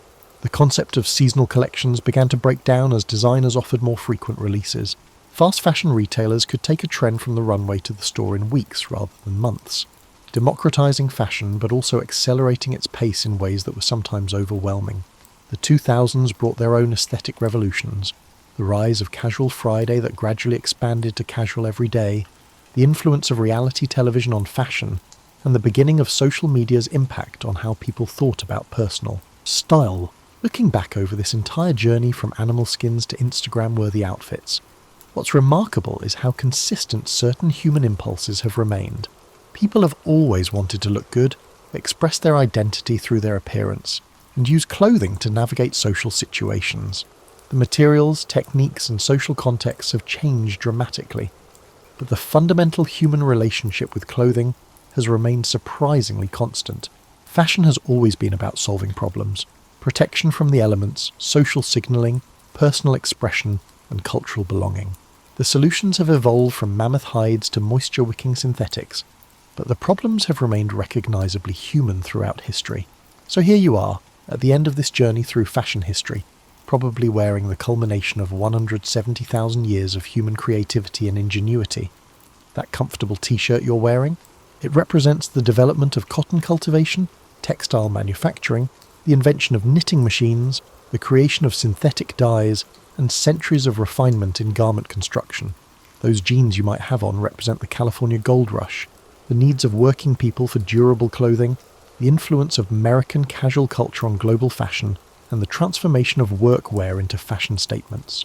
Even your socks, yes, your socks, represent innovations in knitting, synthetic fibres, and foot comfort that would have amazed our ancestors. The amazing thing is that you got dressed this morning in about 10 minutes, choosing from options that represent the best of human textile technology and fashion design, and you probably didn't think about any of this history. You just wanted to put on something comfortable, appropriate for your day, and maybe something that made you feel like yourself. That's the real triumph of fashion history. Not the elaborate court dress or the revolutionary designs, but the fact that good clothing has become so accessible and unremarkable that we take it for granted.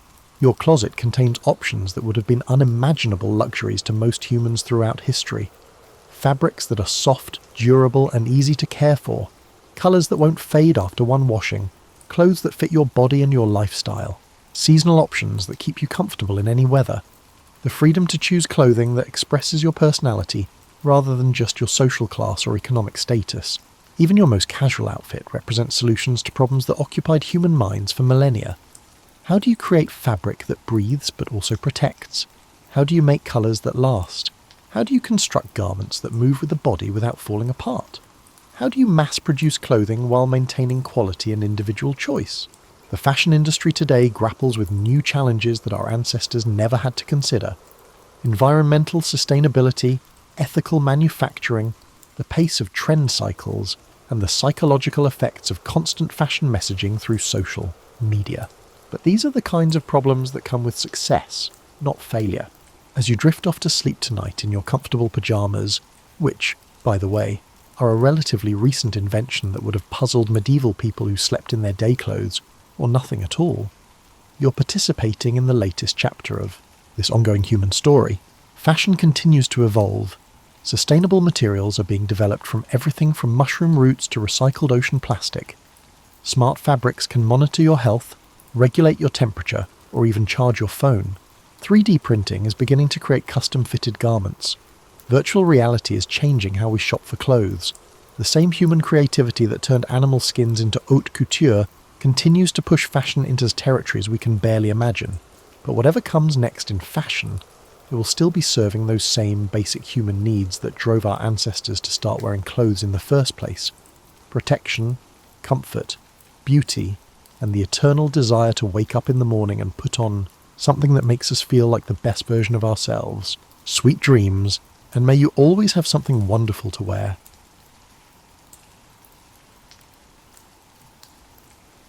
In the late 17th and early 18th centuries, France was a land of contrasts. By candlelight in a grand chateau's garden, a curious noblewoman listens as a witty philosopher describes the stars above. He explains that those stars are suns like our own, each perhaps circled by the worlds of their own. A radical idea in an age when questioning the heavens could be dangerous. The scene could be lifted from Bernard de Fontenelle's Conversations on the Plurality of Worlds, 1686, a clever book where a lady and a scientist stroll nightly under the sky discussing Copernicus's sun-centered universe. Fontenelle's charming prose made the latest scientific discoveries accessible to the layperson, planting seeds of curiosity, even as Louis XIV's strict rule cast long shadows. His ideas, along with those of fellow thinker Pierre Bayle, formed a foundation for what would soon be called the Enlightenment. At the turn of the 18th century, official France was still firmly absolutist and devoutly Catholic. Louis XIV, the Sun King, had revoked the Edict of Nantes in 1685, driving Protestants like Bailey into exile. Yet even as the king insisted on religious unity, dissenting ideas quietly took root.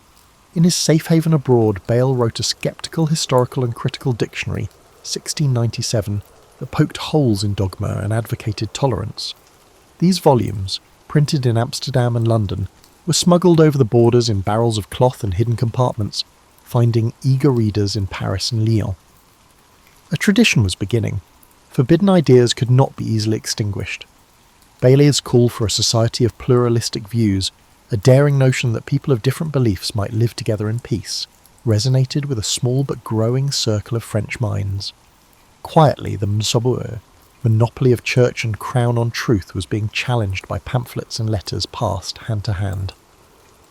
After Louis XIV's death in 1715, the atmosphere in France relaxed somewhat, allowing these early sparks to flare up. In Paris, coffee houses and literary clubs buzzed with talk. One towering figure of this early Enlightenment was Baron de Montesquieu, a provincial nobleman with a dry wit and keen insight. In 1721, Montesquieu published The Persian Letters, a playful novel of letters in which two fictional Persian travellers lampoon French customs. Nothing was sacred in its pages. Parisian high society, the pretensions of the king's court, the absurdities of the Catholic clergy, all were held up to gentle ridicule through these eyes of outsiders. Readers were amused and intrigued. Beneath the satire lay serious critiques of absolutism and religious hypocrisy. The book, though published anonymously, created a stir. It was passed from salon to salon, read aloud in amused whispers. France's own institutions were being examined as if under a foreign lens, and many found them wanting. Montesquieu's success emboldened others. Soon he would take his analysis further. Retiring to his estate, he quietly toiled on a magnum opus about laws and governments around the world. By the 1730s, the term philosophy was coming into use. Not quite the same as philosopher, it meant a man, or occasionally a woman, of ideas who applied reason to all areas of life. These Enlightenment thinkers saw themselves as bringing light into the dark corners of ignorance and oppression. They drew inspiration from English writers like John Locke and scientists like Isaac Newton, whose works were now circulating in French translation. In fact, a fashionable young writer named Voltaire had travelled to England and returned in 1729 bubbling with enthusiasm for Newton's physics and the English spirit of free debate. He set about spreading both. With his vivacious lover Émilie du Châtelet, herself a brilliant mathematician, Voltaire explained Newton's findings in French and praised England's relatively liberal society in his letters on the English. Though the French authorities condemned his book and briefly imprisoned its author for it, the ideas could not be unread. The taste of intellectual freedom abroad only sharpened French appetites for more. Thus, in the decades before the Revolution, the early stirrings of Enlightenment thought took hold. A handful of bold voices, Fontenelle with his popular science, Bayle with his sceptical erudition, Montesquieu with his satire, and Voltaire with his sharp pen, prepared the ground. Their writing circulated in manuscript and in contraband print, fertilizing minds from Paris to the provinces. Over supper tables and university halls, people began asking new questions. Could reason, not tradition, guide human affairs? Must religious uniformity trump individual conscience? Could a king's authority have limits set by natural law? These questions, sown in the early 1700s, would sprout dramatically as the century progressed. For now, they were still whispered. But the Enlightenment in France had begun, a dawn of new thinking that promised to chase away medieval shadows. In the mid-18th century, some of the most radical ideas in France were not plotted in dark alleys but discussed over champagne in elegant drawing rooms.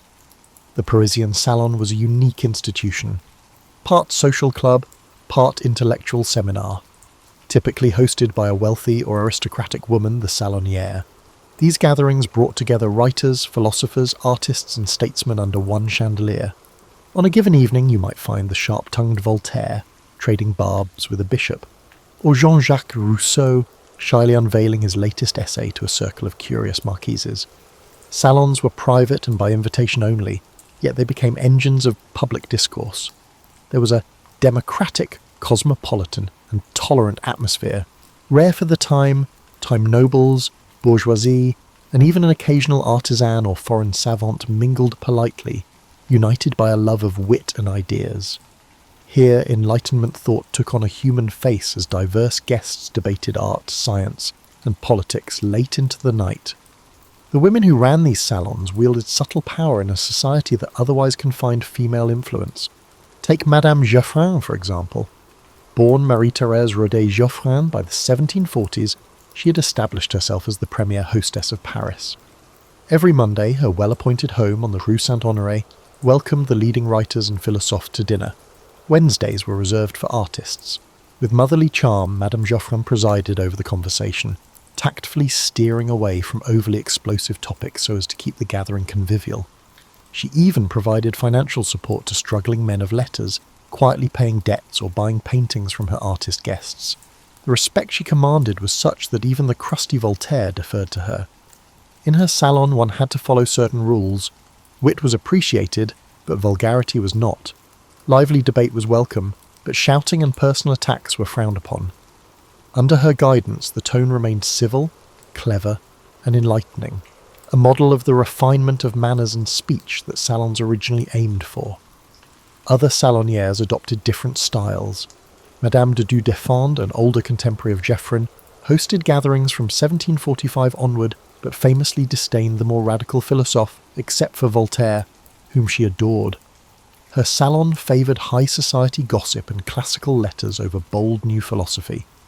In contrast, the witty Mademoiselle Julie de Lespinasse ran a more freewheeling salon in the 1770s. Julie had been tutored in the art by Madame du Deffand, until a falling out, and, with a small stipend from Madame Geoffrin, struck out on her own. She innovated by opening her home almost every evening to a select but mixed company. Young intellectuals, older statesmen and foreign visitors. Nibbles and wine were served, nothing lavish, but the talk flowed. One frequent guest, the writer Jean-François Marmontel, marvelled at Julia's ability to inspire frank discussion. He described her as an astonishing compound of reason and wisdom, with the liveliest mind and most ardent soul. Under her edifice, philosophers from diverse generations convened and exchanged ideas, while even the poorest scholars were welcome to express their thoughts. Such inclusion was unusual. In many salons, one's rank and attire still mattered, but Julia de Lespinasse proved that intellectual passion could trump pedigree. A typical salon evening might unfold like this. As dusk fell, a liveried footman admitted guests to a candle-lit parlour decorated with art. Gentle music played in the next room. Elegant women in silks and men in embroidered coats formed small clusters, exchanging news and bons mots. The hostess circulated, deftly introducing a young poet to a renowned scientist or drawing a shy scholar into a lively debate about the latest play. Conversation was the main event. A good salon guest had something to bring to this conversation, at the very least wit and elegant French. A rising dramatist might recite a scene from his new comedy, met with applause and gentle critique.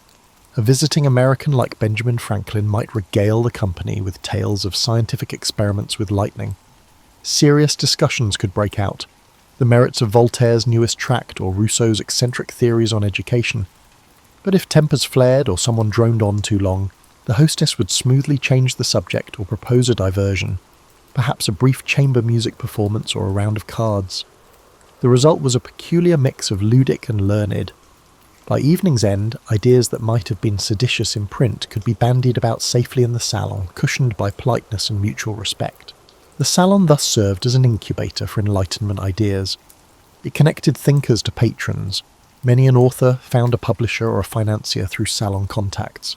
It allowed women a rare opportunity to engage in intellectual life, albeit as conveners rather than professors, with notable exceptions like Emily du Châtelet, who, though not a salonière, proved women could match men in science. Salons also helped erode class barriers, if only slightly. Some hostesses prided themselves on gathering a potpourri of talents regardless of noble birth. There were limits, of course. Peasants and labourers did not stroll into these parlours. The salons primarily catered to the elite, who were open to new talent and ideas, not just those inherited from their lineage. In these candlelit rooms, the public sphere had a private cradle. Before newspapers could freely criticise the king or church, and before any elected assembly existed in France, the salons were training grounds for reasoned debate. They fostered what one historian later called the Republic of Letters, a community of minds that transcended social ranks and national borders. Foreigners like the Scottish historian David Hume or the Italian economist Cesare Beccaria were feted at Paris salons when they visited. In turn, French philosophers built networks of correspondence with thinkers abroad. The cosmopolitan chatter in Madame Geoffrin's salon had echoes in London, Geneva or Berlin as ideas spread. By the 1770s and 1780s, even as economic troubles and political conflict loomed in France, one could still find on any given evening a salon in full swing, a microcosm of an ideal Enlightenment society, where conversation flowed freely, differences were bridged by civility, and a new rational France was imagined in talk long before it existed in fact. By the middle of the 18th century, the written word in France was undergoing an explosive proliferation. In bustling Parisian print shops and in secret presses hidden in attics or across the border, printers churned out mountains of paper, books, pamphlets, journals, broadsides. An insatiable reading public had arisen, hungry for everything from scandalous verse to serious treatises on philosophy. The statistics tell part of the story. By the 1780s, literacy had risen markedly. Roughly half of French men and a quarter of women could read, almost double the rates from a century earlier. More people reading meant more demand for reading material. Where the state or the church tried to censor or limit that material, enterprising publishers found ways to supply it regardless. A veritable underground press emerged, and with it a new kind of intellectual warrior, the hack writer and the clandestine bookseller. Together they would spread Enlightenment ideas to every corner of France, even as authorities scrambled to stem the tide. Officially, the French crown maintained strict censorship. All books were supposed to be approved by royal censors and carry the censor's name. Hundreds of titles were outright banned. The Catholic Church, through the Sorbonne faculty and the infamous Index Librorum Prohibitorum, Index of Prohibited Books, also condemned works deemed heretical or immoral. Punishments for illegal printing could be severe: fines, imprisonment, even the gallows for repeat offenders. But by the 1770s, enforcement was increasingly like plugging holes in a sieve. The appetite for new ideas was too strong and the profits to be made from satisfying it too tempting. Smugglers carried forbidden books into France by the crate, stashing them in false-bottom wagons, or floating them down rivers at night. It was said that in some frontier towns, nearly every customs officer could be bribed. Meanwhile, within France, pirate printers secretly duplicated popular works without permission. One way or another, what was officially banned often ended up widely read. A few examples illustrate the cat-and-mouse game of publishing. In 1759, the monumental project of the Encyclopédie, the great encyclopedia of sciences, arts, and trades edited by Denis Diderot, was banned by King Louis XV after the first 7 volumes, under pressure from church authorities who found its articles too impious. But Diderot did not abandon it. Thanks to sympathetic insiders, not least the enlightened censor Malgerbe, Diderot continued the work in secret, finishing 10 more volumes of articles and plates under a false imprint in Switzerland. Officially, the encyclopedies was suppressed. In reality, subscribers received the remaining volumes clandestinely by 1765. As one contemporary quipped, the authorities had winked at the enterprise. They pretended to shut it down to appease the church, but turned a blind eye to its continued existence because it employed hundreds of workers and had powerful supporters. This delicate dance, ban in name, tolerate in practice, typified the later old regime's lax censorship. By 1780, Diderot's encyclopédie stood complete at 35 volumes, an astonishing trove of Enlightenment knowledge made available to the public, despite all edicts to the contrary. In addition to the Encyclopédie, Geneva, Amsterdam, London, and the Rhineland produced illicit literature. Scholars believe that around 600 prohibited books circulated in France before the Revolution. These included philosophical books, scurrilous political pamphlets, and censored novels. According to historian Robert Darnton, several were forbidden bestsellers, books too filthy or seditious for the censors, but eagerly read by everyone who could. Rousseau's Emile on education and the social contract were prohibited in 1762, but pirated volumes spread and made him famous. Obscene leaflets criticising the royal family's morals and crazy stories about the king's ministers were other underground bestsellers. Grub Street writers, hack authors living hand-to-mouth in Paris who wrote whatever sold, specialised in libelles, libellous pamphlets. To get money, such writers might mock the king's mistress one week, compose a natural rights tract the next, and spy for the police the next. Voltaire and Diderot mocked this literary underworld. Voltaire called hack writers things. Ironically, radical ideas sometimes spread through these less recognised venues. The hackers, hungry and alienated from the previous regime, hated authority and fueled the revolution. Print circulation is immense. A recent police inventory of a seized bookstore or the Bastille's confiscated shipment documents shows thousands of illegal books. Popular illegal titles have been republished many times. In the 70s, the Swiss underground publisher Société Typographique de Neuchâtel transported tens of thousands of volumes into France, from Voltaire's philosophical fables to prohibited novels. By 1796, 20 sanctioned and 50 pirated volumes of the forbidden anti-colonial work History of the Two Indies 1770 surfaced. Abbé Raynal's History of the Two Indies, which boldly denounced slavery and tyranny, was banned by the French government and exiled, while the clergy despised him as one of the most seditious writers, which only piqued readers' interest. Despite the embargo, the book was a bestseller and influenced American colonists with its human rights advocacy. The paradox of French Enlightenment publishing was that repression often increased a work's fame and audience. Reading revolutions spread outside the capital. Provincial cities developed lending libraries and reading societies, where members pooled funds to buy books and newspapers under the watchful eye of a suspicious bishop or magistrate. Literature was available to many residents and artisans by the 1780s. Budget-friendly Bibliothèque Bleue books simplified Enlightenment ideals, fairy tales, and practical information. Peddlers sold chapbooks in local marketplaces, spreading new ideas. In a tavern, a peasant may hear a hot story about the king's mistress, or a Voltaire joke. Of course, not everyone liked this print deluge. Conservative voices argued that excessive reading, especially forbidden materials, was corrupting ordinary people. One booklet at a time, some worried that authority was losing respect. They were partly right. Before 1789, printed words affected French public opinion. Pamphlet avalanche swayed public opinion after high-profile scandals or trials, like the Diamond Necklace Affair, 1785, involving Queen Marie Antoinette. Enlightenment authors inform and influence public opinion. They thought education and critical thinking could improve society. It worked, but it also fueled high expectations and simmering discontent. A prison kiosk sold a cheap Rousseau leaflet on the eve of the revolution stating, "Man is born free and everywhere he is in chains." A bawdy song mocking the fat archbishop or a broadsheet celebrating America's successful uprising against its ruler were available. Rights, liberty and equality, formerly discussed in salons, have permeated common consciousness. The future was printed on legal and unlawful presses. Despite their efforts, the old order's guardians could not unprint it. The clatter of the printer's type and the rustle of secretly turned pages shook a changing France.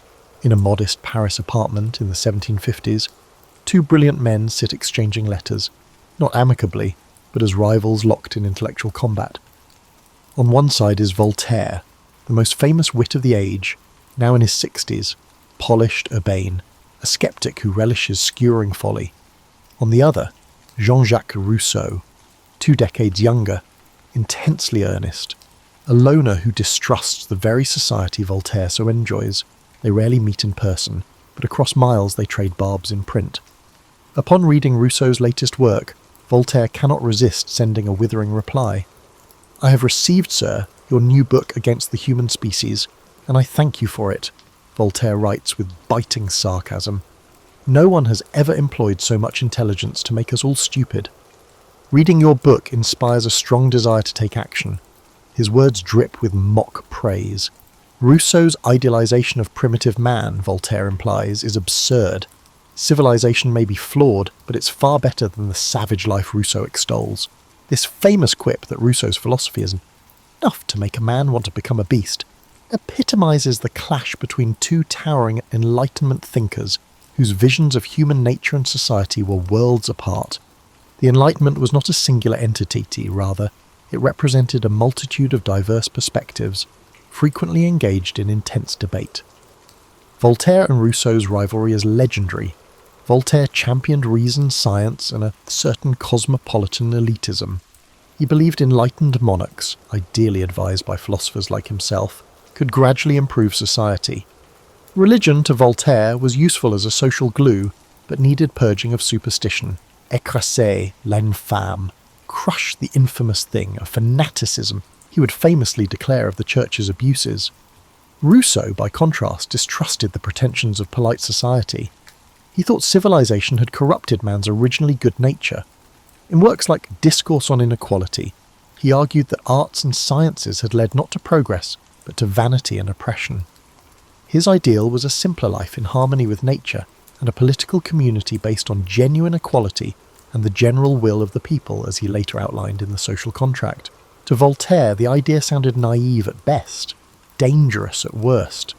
Their correspondence started courteously but soured over time.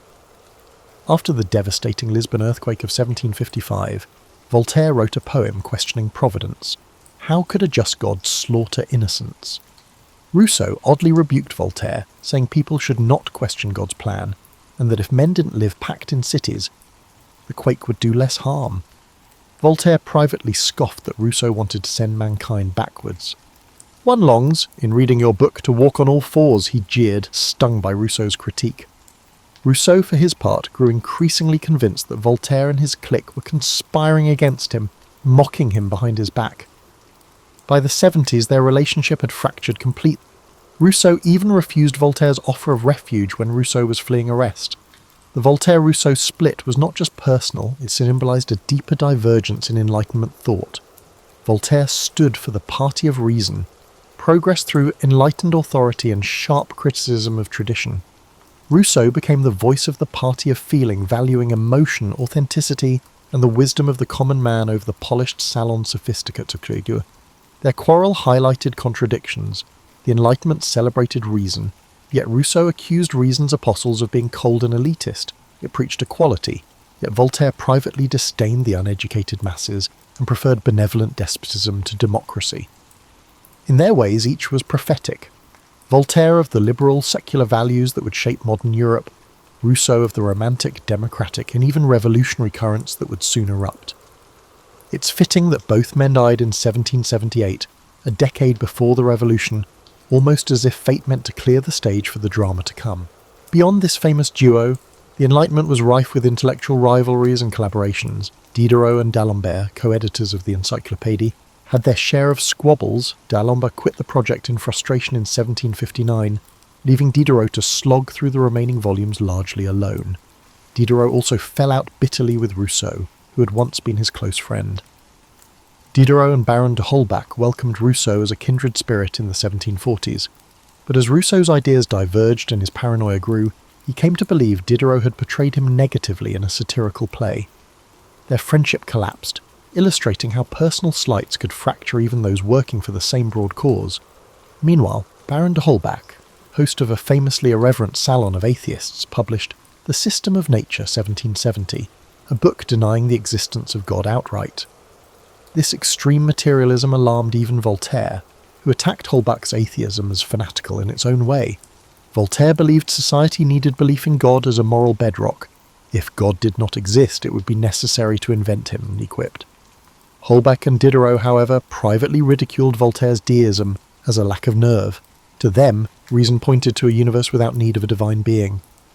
Thus, even among philosophes united against the Church's tyranny, there were deep fractures about religion's role. Another poignant clash involved Montesquieu and Rousseau's political theory. Montesquieu's The Spirit of the Laws, 1748, argued for a balanced constitution, like Britain's, with powers separated among king, parliament, and courts, a moderate vision to prevent despotism. Rousseau's Social Contract, 1762, dismissed Montesquieu's model as too aristocratic. Instead, Rousseau envisioned a republic so egalitarian that, in theory, everyone would obey laws they themselves willed. Voltaire found Rousseau's political ideas as impractical as his primitivism.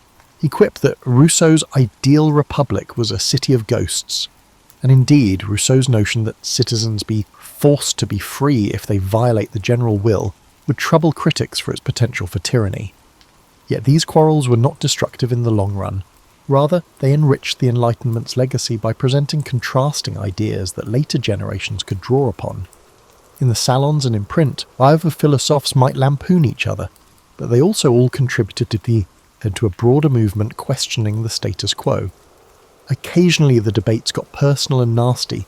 Pamphlets full of character assassination flew about. Voltaire was a master of the artful insult.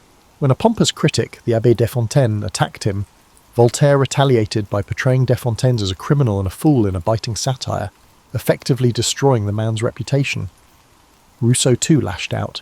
In his later years, he wrote withering letters accusing former friends of treachery. Still, these human dramas had larger consequences. The sharp exchanges clarified differences in thought. What was the best form of government? The true foundation of morality? What is the role of religion? Through argument, the philosophy refined their positions. By the 70s, a new generation was emerging too. Figures like Condorcet, a mathematician and protégé of d'Alembert, admired both Voltaire and Rousseau trying to synthesize Enlightenment ideals with practical reforms. Condorcet would advocate for the abolition of slavery and women's rights, pushing the Enlightenment's egalitarian logic further than his predecessors dared. Meanwhile, the rifts among the older philosophers presaged splits in the coming revolution. Aristocratic liberals versus radical democrats, deists versus atheists, and pragmatists versus idealists.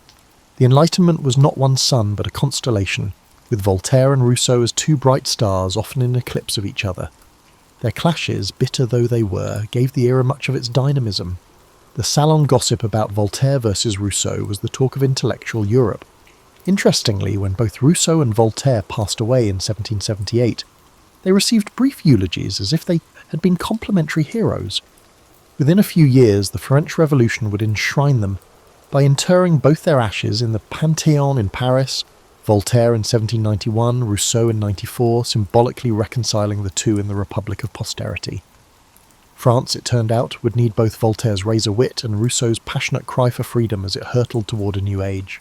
The Palace of Versailles courtyard was packed on a sunny September afternoon in 1783, with eyes fixed on the sky. Two provincial brothers, the Montgolfier brothers, were ready to attempt the first hot air balloon flight by the living creatures in front of King Louis XVI and Queen Marie Antoinette. A sheep, duck and rooster were placed into a wicker basket under a taffeta balloon at the sound of a cannon. A second cannon fire announced release. As the balloon gracefully climbed 600 metres, tens of thousands of people gasped. It carried its barnyard aeronauts through the heavens for 8 minutes. Royal biologists quickly examined the animals, which were alive and eating hay, after it softly landed a few kilometres away. The audience applauded. The king was thrilled, albeit the inventors deftly avoided his suggestion to use convicted felons as test passengers. More than amusement, this balloon flight symbolised the Enlightenment's faith in science and reason to expand the conceivable. That moment, even the ancient dream of flight seemed possible. Ingenuity and experimentation had turned imagination into reality before the French public. French Enlightenment science pervaded daily life and great politics. Savants, learned men, and a few women, who passionately studied nature, rose in the 18th century. They studied chemistry, anatomy, botany, astronomy, and electrical. Importantly, they sought practical social reforms. The former Royal Academy of Sciences in Paris was full of experiments. Antoine Lavoisier, a rich Parisian tax officer who loved chemistry, discovered oxygen's role in combustion and established the idea of mass conservation. Lavoisier and his wife Marie, who illustrated and took notes, measured gases and metals with astonishing precision in their home laboratory. He proved that rusting metal gains weight by mixing with airborne oxygen, disproving the phlogiston idea. Such work paved the way for modern chemistry. Lavoisier was a systematic, empirical Enlightenment savant who felt knowledge should advance humanity. Outside the lab, he improved France's gunpowder industry, helping the military, and agricultural research to boost yields. Science historically clashed with religious theology, but by mid-century many clergy were fascinated by it. After the Galileo episode a century earlier, the Church was cautious. Jesuit instructors in France adjusted Cartesian and Newtonian principles. Still, tensions grew. In the 1770s, the Comte de Buffon, the king's naturalist, proposed that the world may be far older than the Bible's 6,000 years. Paris's Faculty of Theology forced him to include a pious disclaimer in his book. Enlightenment science favoured natural explanations above magical ones, contrary to traditional beliefs. Many devout Christians saw scientific findings as proof of God's laws. Medicine and public health were where science and belief intersected most. The introduction of smallpox inoculation, a predecessor to vaccination, was noteworthy. Millions, including royalty, pindurized or scarred by smallpox. After Louis XV died brutally of smallpox in 1774, the new King Louis XVI decided to undergo inoculation, a risky, purposeful infection to bestow immunity. Marie Antoinette supported it. Parisian milliners produced the pouf à l'inoculation, a hairdo with symbols of medicine and victory, a serpent-entwined rod, a rising sun for the king, and an olive branch for peace, to commemorate the royal inoculation's success. Fashion and science were linked. The pouf made inoculation look cool and calm public worries. After the monarchy's high-profile sponsorship, what many considered a dubious, possibly impious activity, deliberately infecting someone, gained legitimacy. It was the moment when empirical knowledge, inoculation success in England and the Ottoman Empire, triumphed superstition. People's veins were filled with Enlightenment notions.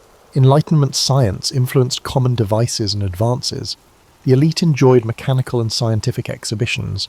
Salons had electrical machines with spinning glass globes that generated static electricity, sparking and raising arm hair.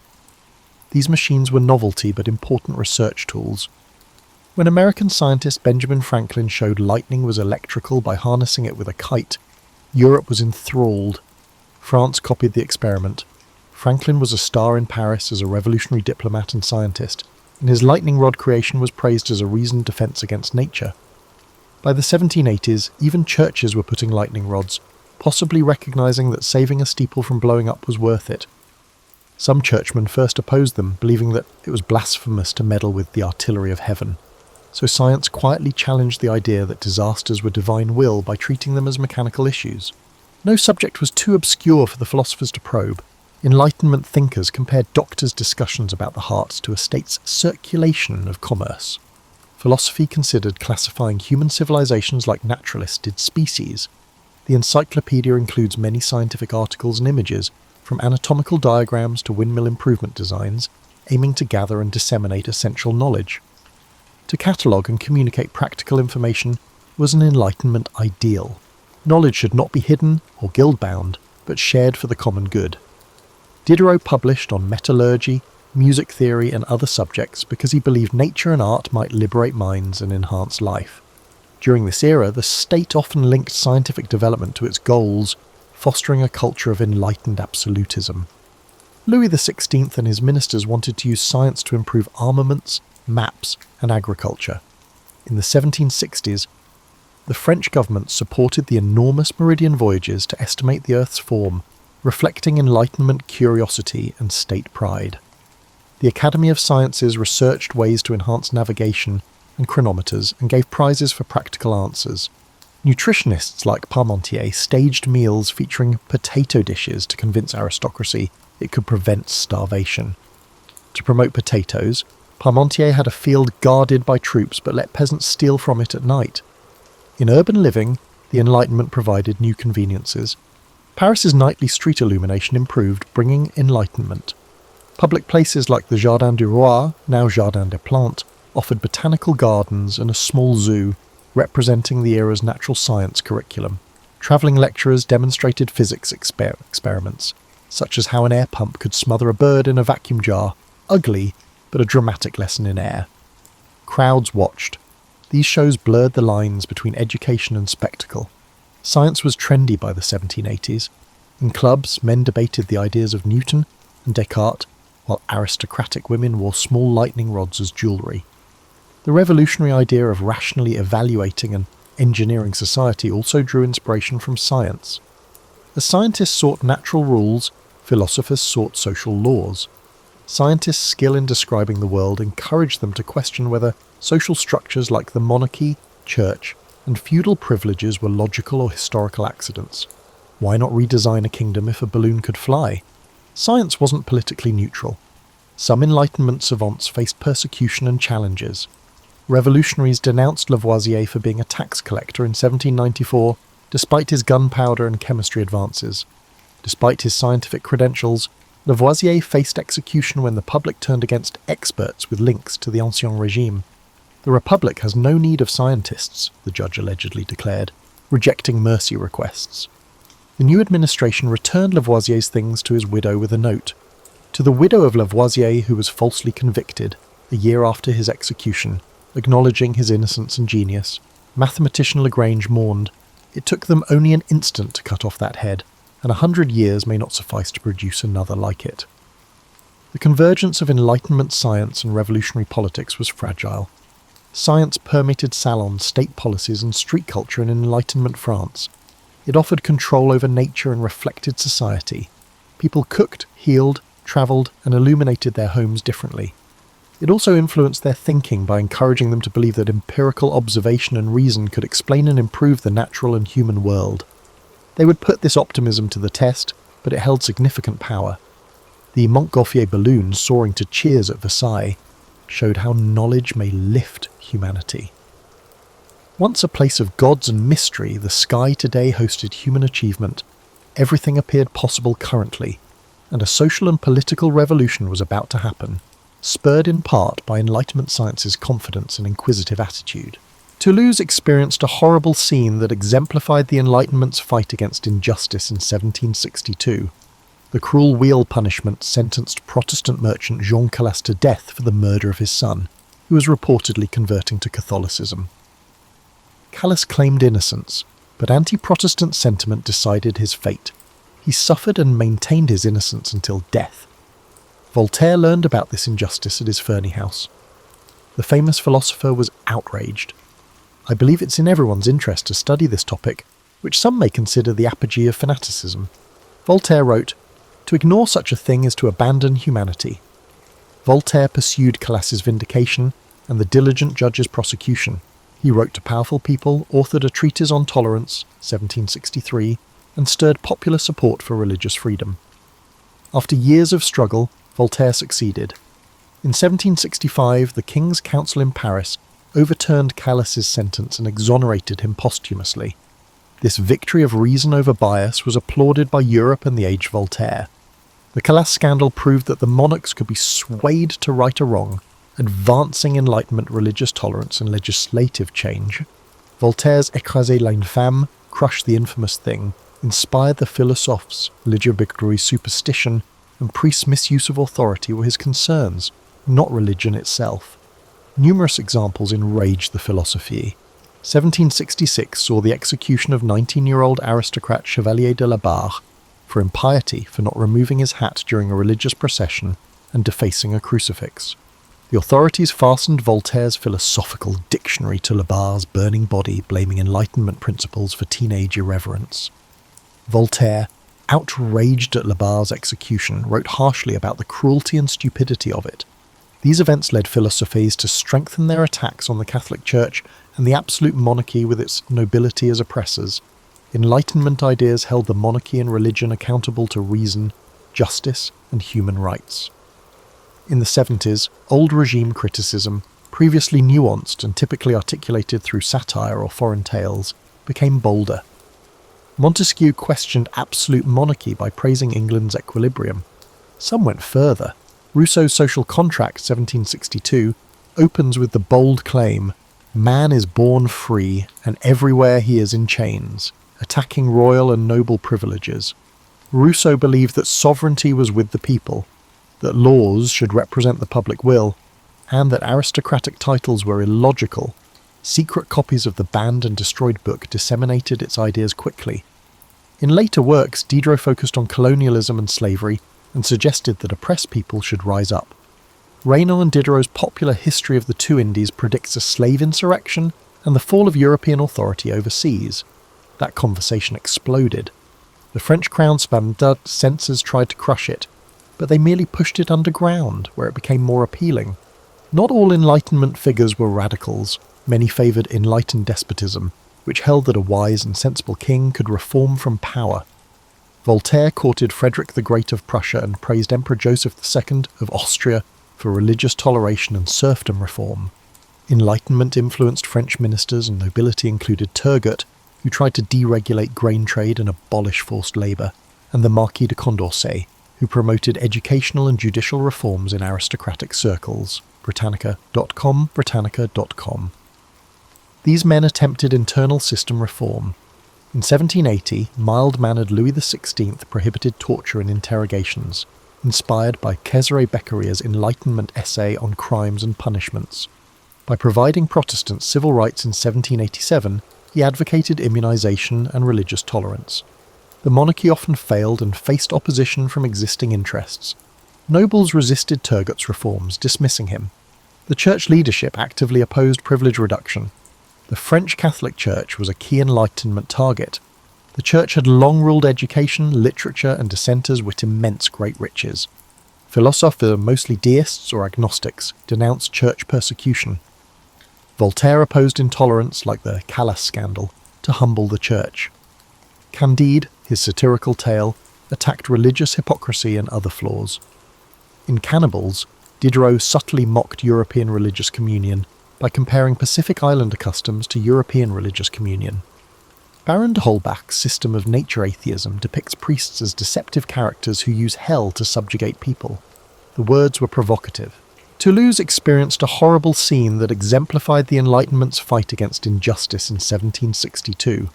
The cruel wheel punishment sentenced Protestant merchant Jean Calas to death for the murder of his son, who was reportedly converting to Catholicism.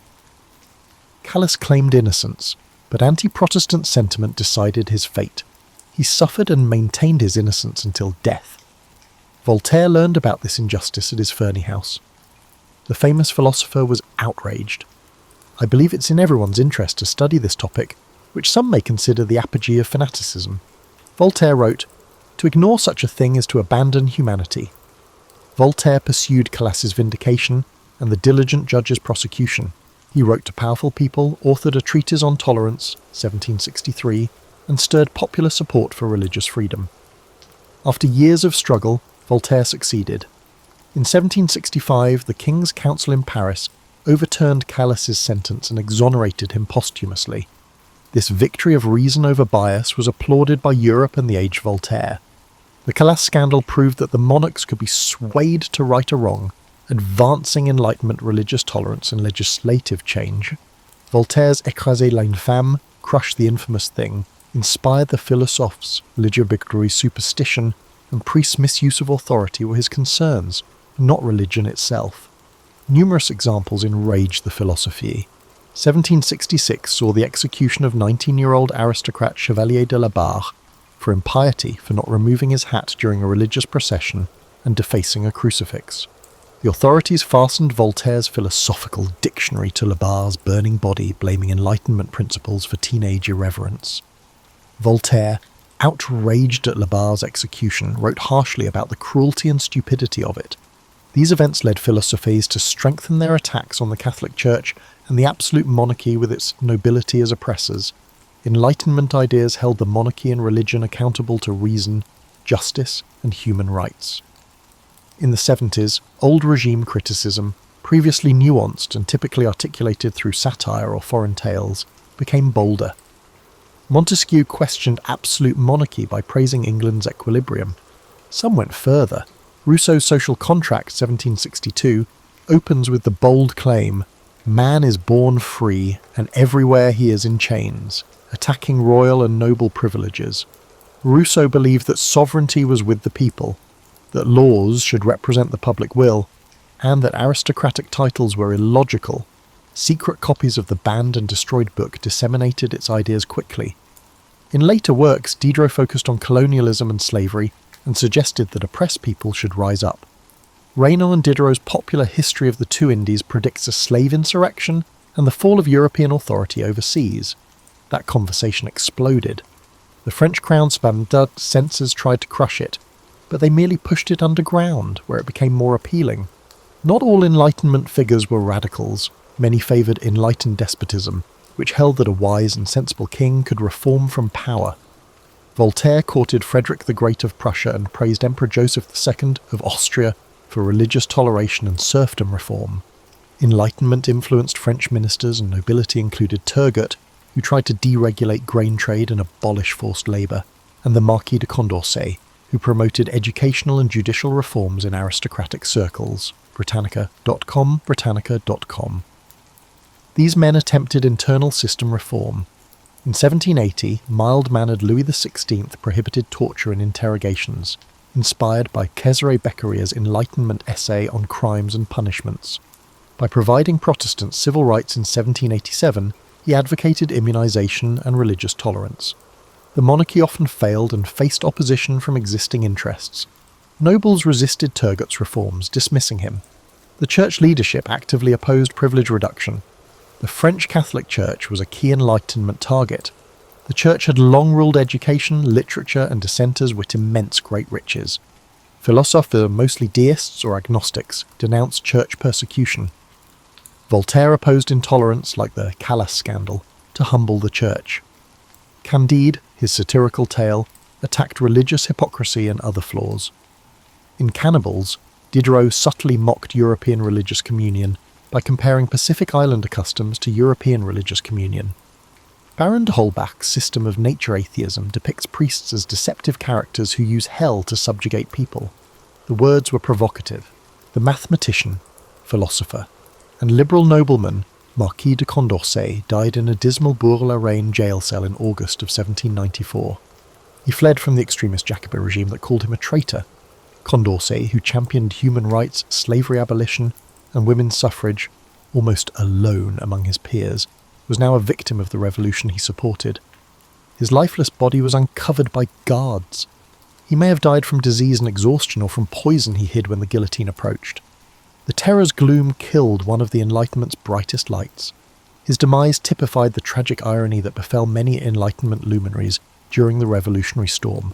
Their promised progress had turned on them. As previously mentioned, Lavoisier faced execution despite his claims that his scientific efforts benefited the nation. Madame Geoffrin's daughter saw her salon acquaintances scattered, some executed, as genteel reform conversations gave way to mobs. Even after their deaths in 1793, Voltaire and Rousseau were disputed by revolutionaries, with radicals favouring Rousseau's egalitarianism and moderates Voltaire's tolerance. The Enlightenment inspired the revolution, but the revolution tested it. The French Revolution both upheld and undermined Enlightenment values. On one hand, it formalised many philosophers' essential ideas.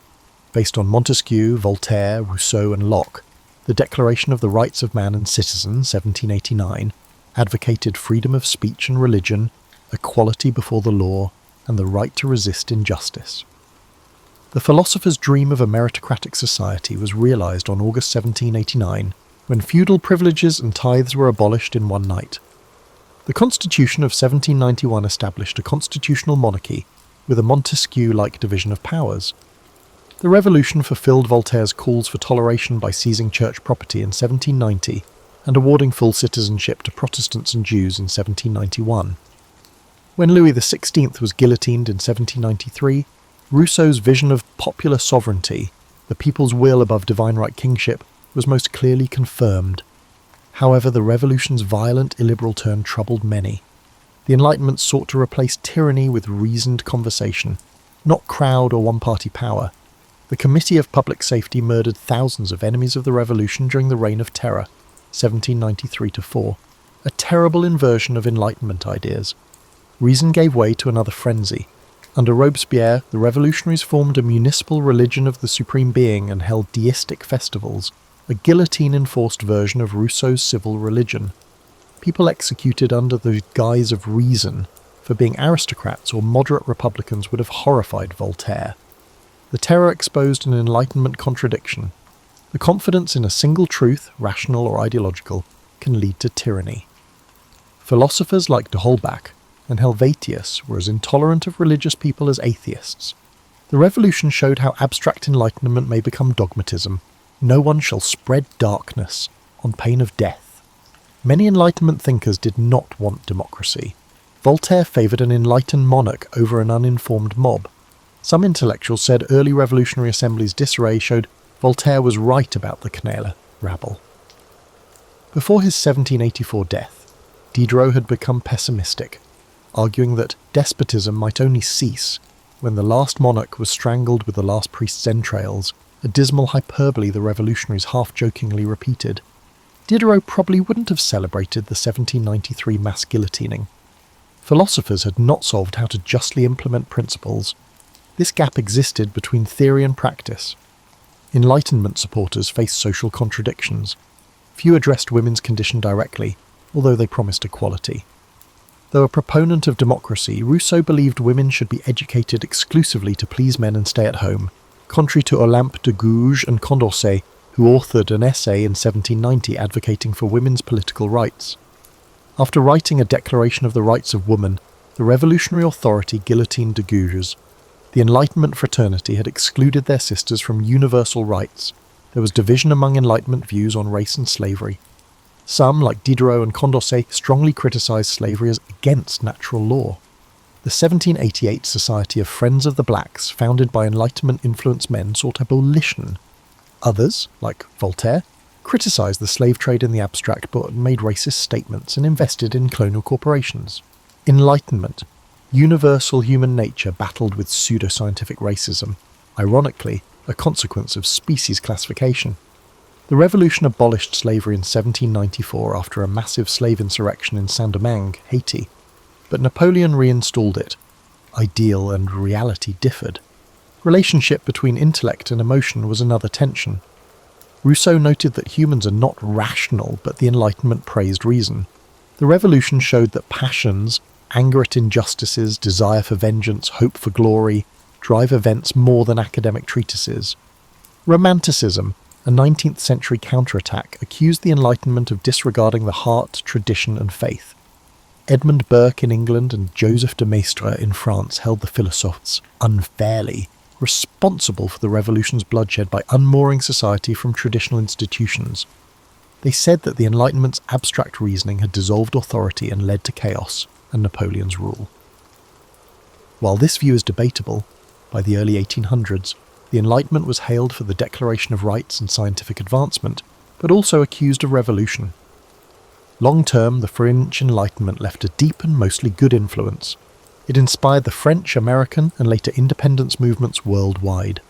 Many Enlightenment goals were achieved in the 19th century, including the abolition of slavery in European empires, France in 1848, Britain 1833, the spread of public education, the rise of secular states and the reduction of church temporal power, the gradual and uneven expansion of suffrage, and the advancement of science and technology without dogma.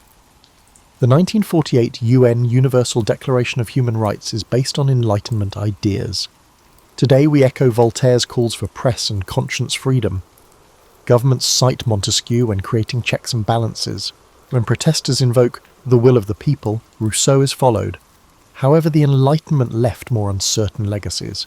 The scientific revolution and industrial society were fueled by reason, but romantics and later existentialists criticized it for promoting technocracy and soulless rationality. Westerners defended imperialism as bringing civilization, an attitude oddly at conflict with the Enlightenment's empathy, but facilitated by its aim. Enlightenment secularism allowed diversity to develop, but also left a spiritual hole that 19th and 20th century ideologies and nationalisms strove to fill, not always for the better. After Napoleon's collapse in 1815, France's monarchy re-established church dominance and conservative tendencies. Intellectual life had changed, thus the genie could not be put back. French politics alternated between liberal and conservative in the mid-19th century, but Enlightenment ideas set the standard. Even conservatives had to justify themselves in terms of logical government and national interest, not divine authority. France will officially divorce church and state in 1905, fulfilling the philosophes' aim of a secular republic based on liberté, égalité, fraternité. Enlightenment principles filtered through revolutionary experience. The French Enlightenment did not finish neatly in 1789. The revolution was chaotic and its aftermath complicated. Perhaps that emphasises a last Enlightenment lesson. The movement always understood that human affairs are imperfect and progress zigzags. Diderot observed, "Passions are the only orators that always persuade, conceding that reason doesn't control the world." Later in life, Voltaire tempered his mockery with appeals for steady improvement, not utopia. Even radical Rousseau cautioned that abrupt upheaval could lead to harsher despotism. Many Enlightenment thinkers realised that Enlightenment would be a long-term tense project. Thus the Enlightenment's twilight transformed rather than ended.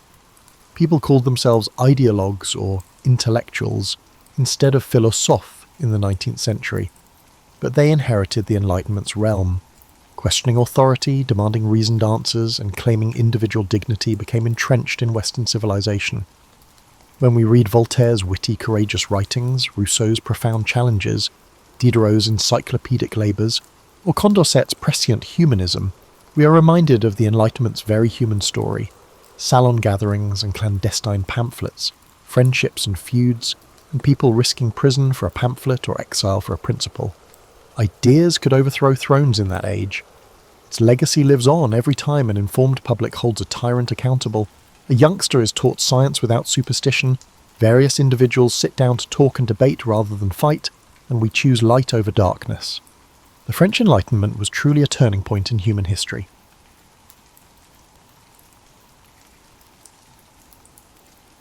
Oda Nobunaga arrived in 1534 in the unmetalled province of Owari, amid a period in Japan now remembered for endless conflicts and rapidly shifting feudal allegiances. His father, Oda Nobuhide, was a minor warlord grappling with clan infighting, local skirmishes, and the perpetual risk of larger armies from neighbouring provinces. There was no guarantee that the infant Nobunaga would transform the realm. Families fought, alliances crumbled, and new leaders emerged overnight. Yet, from the vantage of time, it's clear he planted seeds that would remake Japan. Early records describe a young Nobunaga as unruly. He spurned formalities, wearing outlandish clothes, arriving late to solemn ceremonies, and generally annoying clan elders. They labelled him foolhardy or even an embarrassment to the Oda name. But behind that facade of flamboyance lurked a creative mind hungry for novelty. He tinkered with foreign trinkets, asked probing questions about strategy, and displayed a knack for analysing rival movements.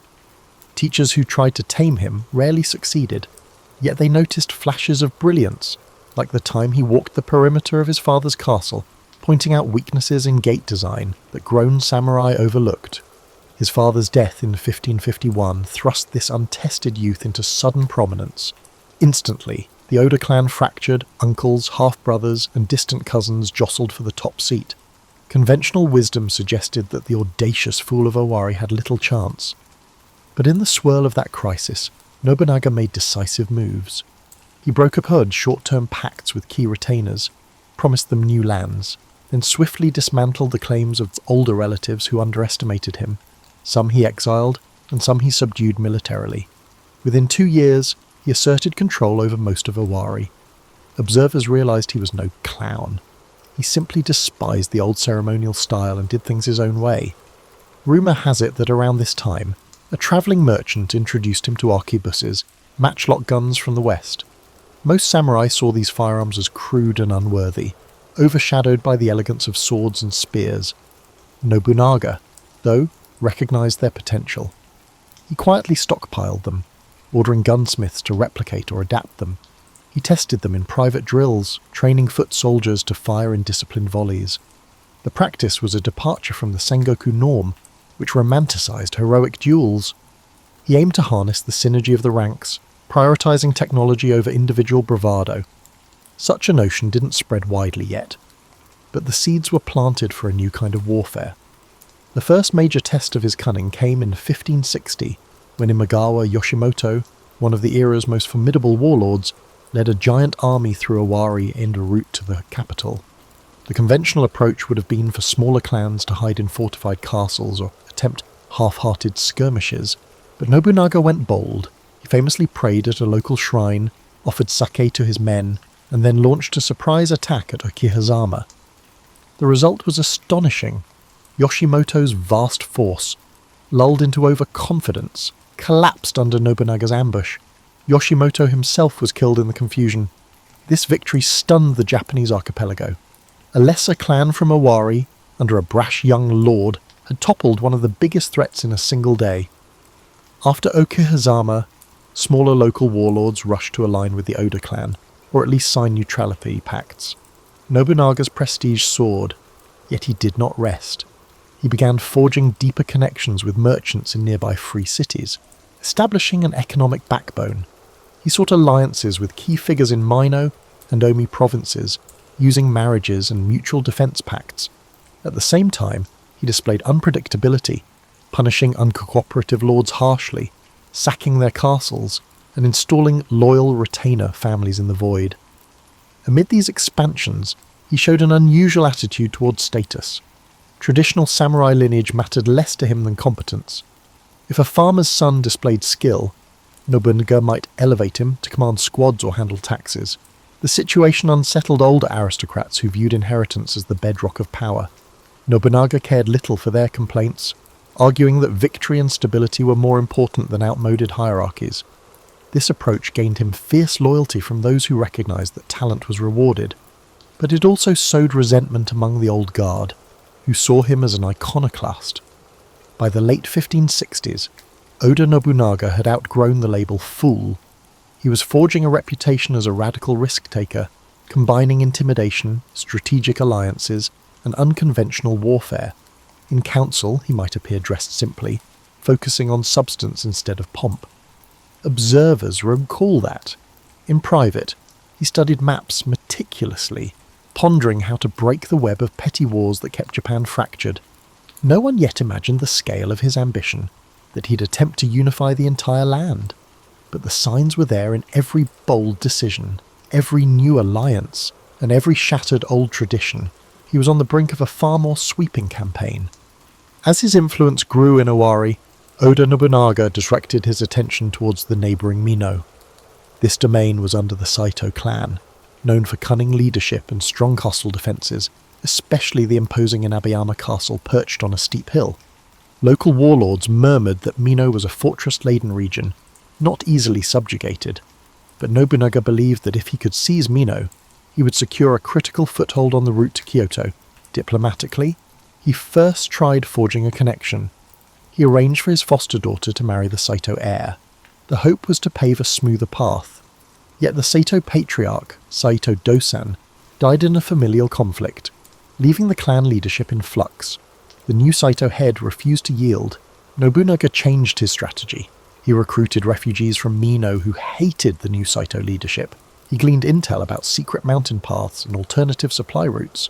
He also hammered away at Saito's border fortifications with relentless minor assaults, wearing them down. Around this period, Toyotomi Hideyoshi, an unassuming foot soldier with a knack for persuasion, captured Nobunaga's attention. Hideyoshi brokered local alliances and bribed Saito underlings to sabotage defences from within. The infiltration was so effective that by 1567, Saito's lines crumbled under a well-coordinated strike. Inabayama Castle fell, and Nobunaga promptly renamed the fortress Gifu, symbolising a fresh chapter. Gifu Castle thus became his new base, overshadowing Owari's older seat. Local legend says he pinned a banner reading Tenka Fubu, roughly meaning all the realm under one sword, an audacious motto that showcased his aspiration to unify Japan. Having secured Mino, he cast his gaze on Kyoto. The imperial capital had lost much of its luster, battered by decades of feuding warlords. The Ashikaga shogunate, nominally ruling Japan, was overshadowed by local powers. A figure named Ashikaga Yoshiaki approached Nobunaga, pleading for rescue from rival warlords. Sensing opportunity, Nobunaga marched on Kyoto in 1568. The city's confusion allowed him to install Yoshiaki as shogun, though it was an arrangement reminiscent of a puppet regime. Nobunaga intended to influence national politics covertly, utilising Yoshiaki as a symbolic leader. Kyoto's populace reacted with mixed emotions. Some welcomed an end to chaos, others feared a new tyrant. Nobunaga tried to reassure them by rebuilding swords and temples wrecked by earlier conflicts. He minted coinage, financed local markets, and even politely introduced fresh laws to curb violence in the capital's districts. Yet these gestures of benevolence coexisted with his iron-fisted approach to dissent. For instance, lingering warlord forces who refused to submit found themselves crushed. Among them was the rebellious Miyoshi clan. The city subdued its rebellious corners over a matter of months. Nevertheless, friction arose with the shogun Ashikaga Yoshiaki, who bristled at being overshadowed. Yoshiaki quietly tried building alliances among traditional clans, fueling an anti-Oda coalition that included powerful barons like Asakura and Azai. The standoff that followed tested Nobunaga's skill at multi-front campaigns. Ironically, his brother-in-law Azai Nagamasa, husband to Nobunaga's sister Oichi, led the Azai clan. The personal heartbreak of waging war against his kin weighed heavily. Yet Nobunaga pressed on. He arranged for alliances with Tokugawa Ieyasu, who secured the east, allowing the Oda main force to handle the Azai Asakura threat. The battles near Anagawa in 1570 proved intense, with Oda and Tokugawa armies eventually prevailing after vicious hand-to-hand fighting. This victory, though overshadowed in popular lore by larger events, signalled that family ties would not deter Nobunaga from his greater mission. Around this juncture, Nobunaga displayed his approach to religious factions more starkly. The warrior monks of Mount Hiei near Kyoto, allied with the Azai Asakura coalition.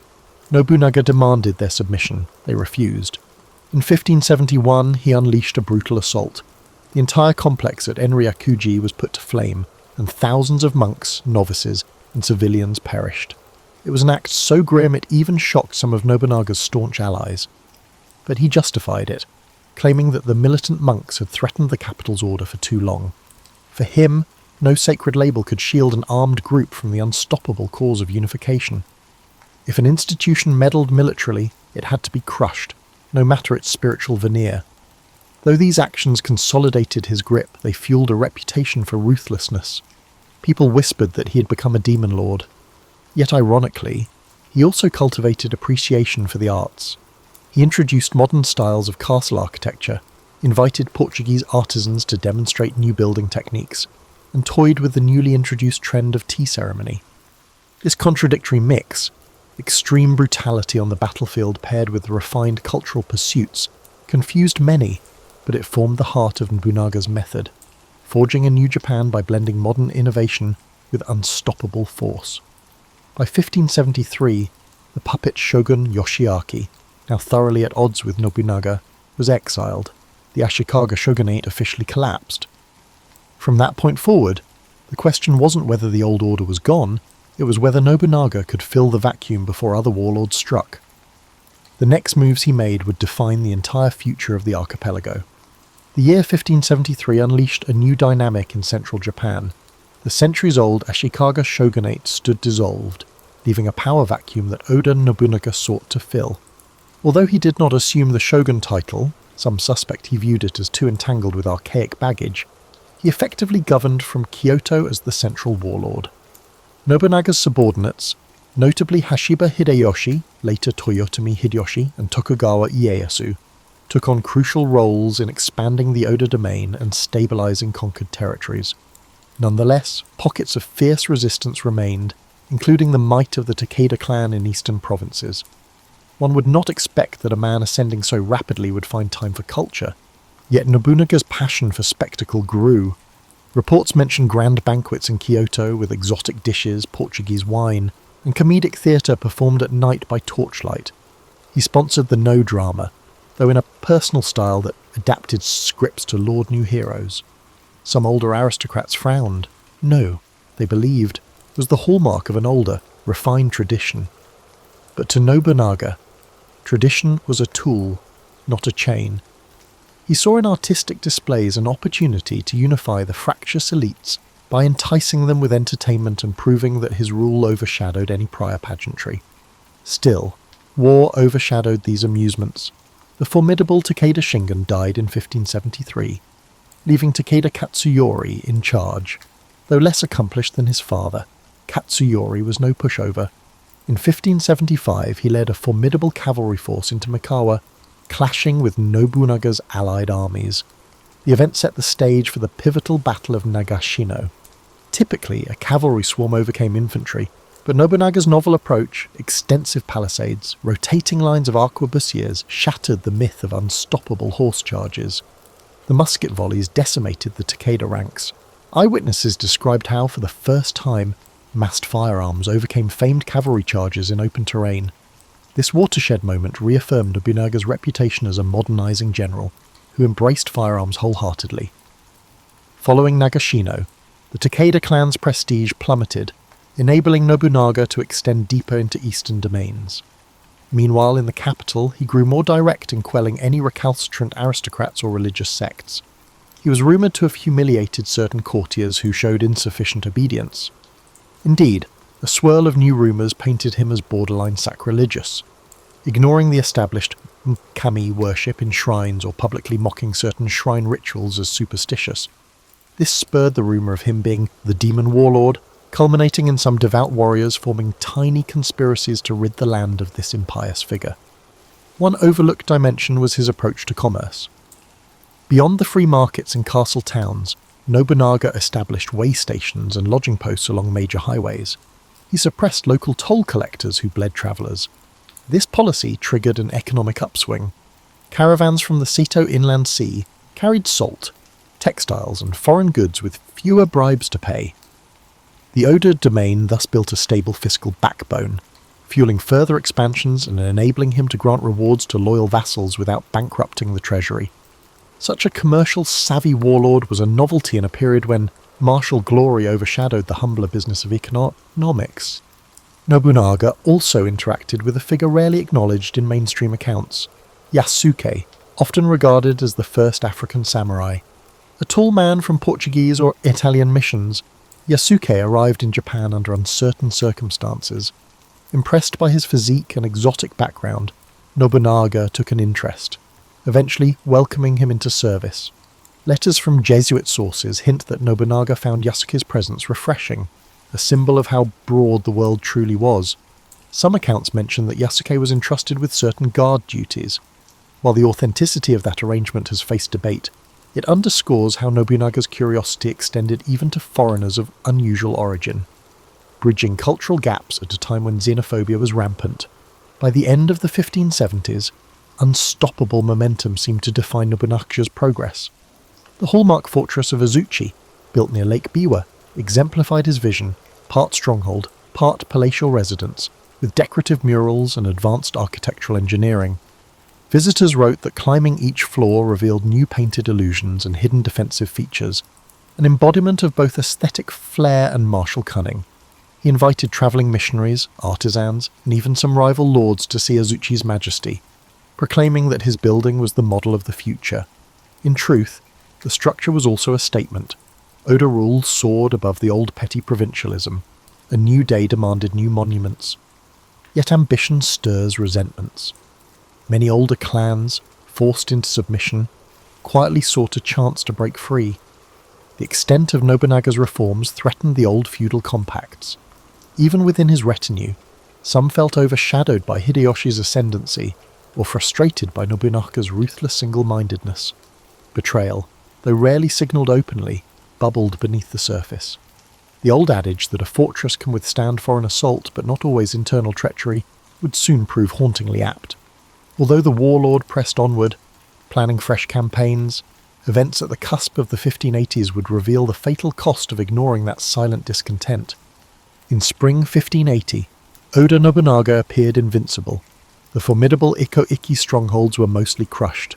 The Takeda clan was in shambles, and the capital recognized him as the de facto power.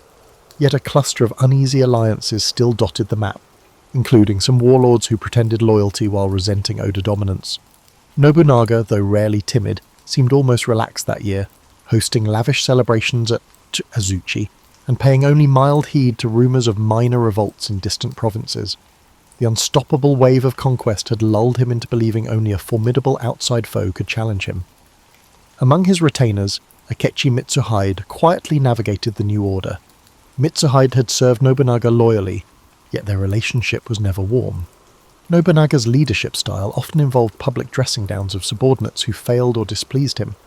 Some claimed Mitsuhide endured multiple humiliations, once when an Oda supply line fiasco cost Mitsuhide's mother her life at the hands of brigands. Nobunaga supposedly dismissed it callously. Another time, a minor mishap at a feast led Nobunaga to fling a teacup in anger, scalding a Mitsuhide. Whether these spats festered into hatred remains uncertain, but it's clear Mitsuhide felt overshadowed. In the swirl of Oda's triumphant expansions, many believed Mitsuhide was too measured or timid to lash out. They were mistaken. Parallel to these tensions, Nobunaga decided to press further west, sending Hideyoshi to subdue the Mori clan. That campaign demanded reinforcement. Nobunaga prepared to dispatch extra troops. He halted in Kyoto at Honnoji Temple, intending a brief rest en route to greet Hideyoshi's forces. The temple, though not heavily fortified, was considered safe enough given the capital's calm. Nobunaga was travelling lightly with only a small guard. Most of his main army had been deployed to support different operations. Some close advisors questioned this vulnerability, but Nobunaga brushed aside their concerns, certain no serious threat lurked. Then came that fateful dawn of June 21st, 1582, Akechi Mitsuhide, commanding a detachment under the pretext of reinforcing Hideyoshi, turned his force abruptly toward Honnoji. Storming in, they caught the Oda guards unawares. The temple's interior lit with flames as Mitsuhide's men torched wooden halls. Nobunaga fought back with sword in hand, but the odds were overwhelming. Realizing escape was impossible, he retreated deeper into the complex. Sources differ on the details, but they converge on the notion that he took his life, either by seppuku or ensuring no capture, rather than fall into Mitsuhide's hands. The blazing temple sealed the scene, forging an indelible final image, Japan's mightiest unifier consumed by betrayal and fire, undone not by an external rival but by a subordinate he underestimated. Mitsuhide, proclaiming "the realm is ours," tried to consolidate. But public shock overshadowed any acceptance of his coup. Hideyoshi, on hearing the news, swiftly made peace with the Mori to rush back. In a short campaign culminating in the Battle of Yamazaki, Hideyoshi avenged Nobunaga, defeating Mitsuhide less than 2 weeks after Honnoji Mitsuhide, attempting to flee, was slain by bandits or vengeful peasants, an ironic end that left no stable regime in his wake.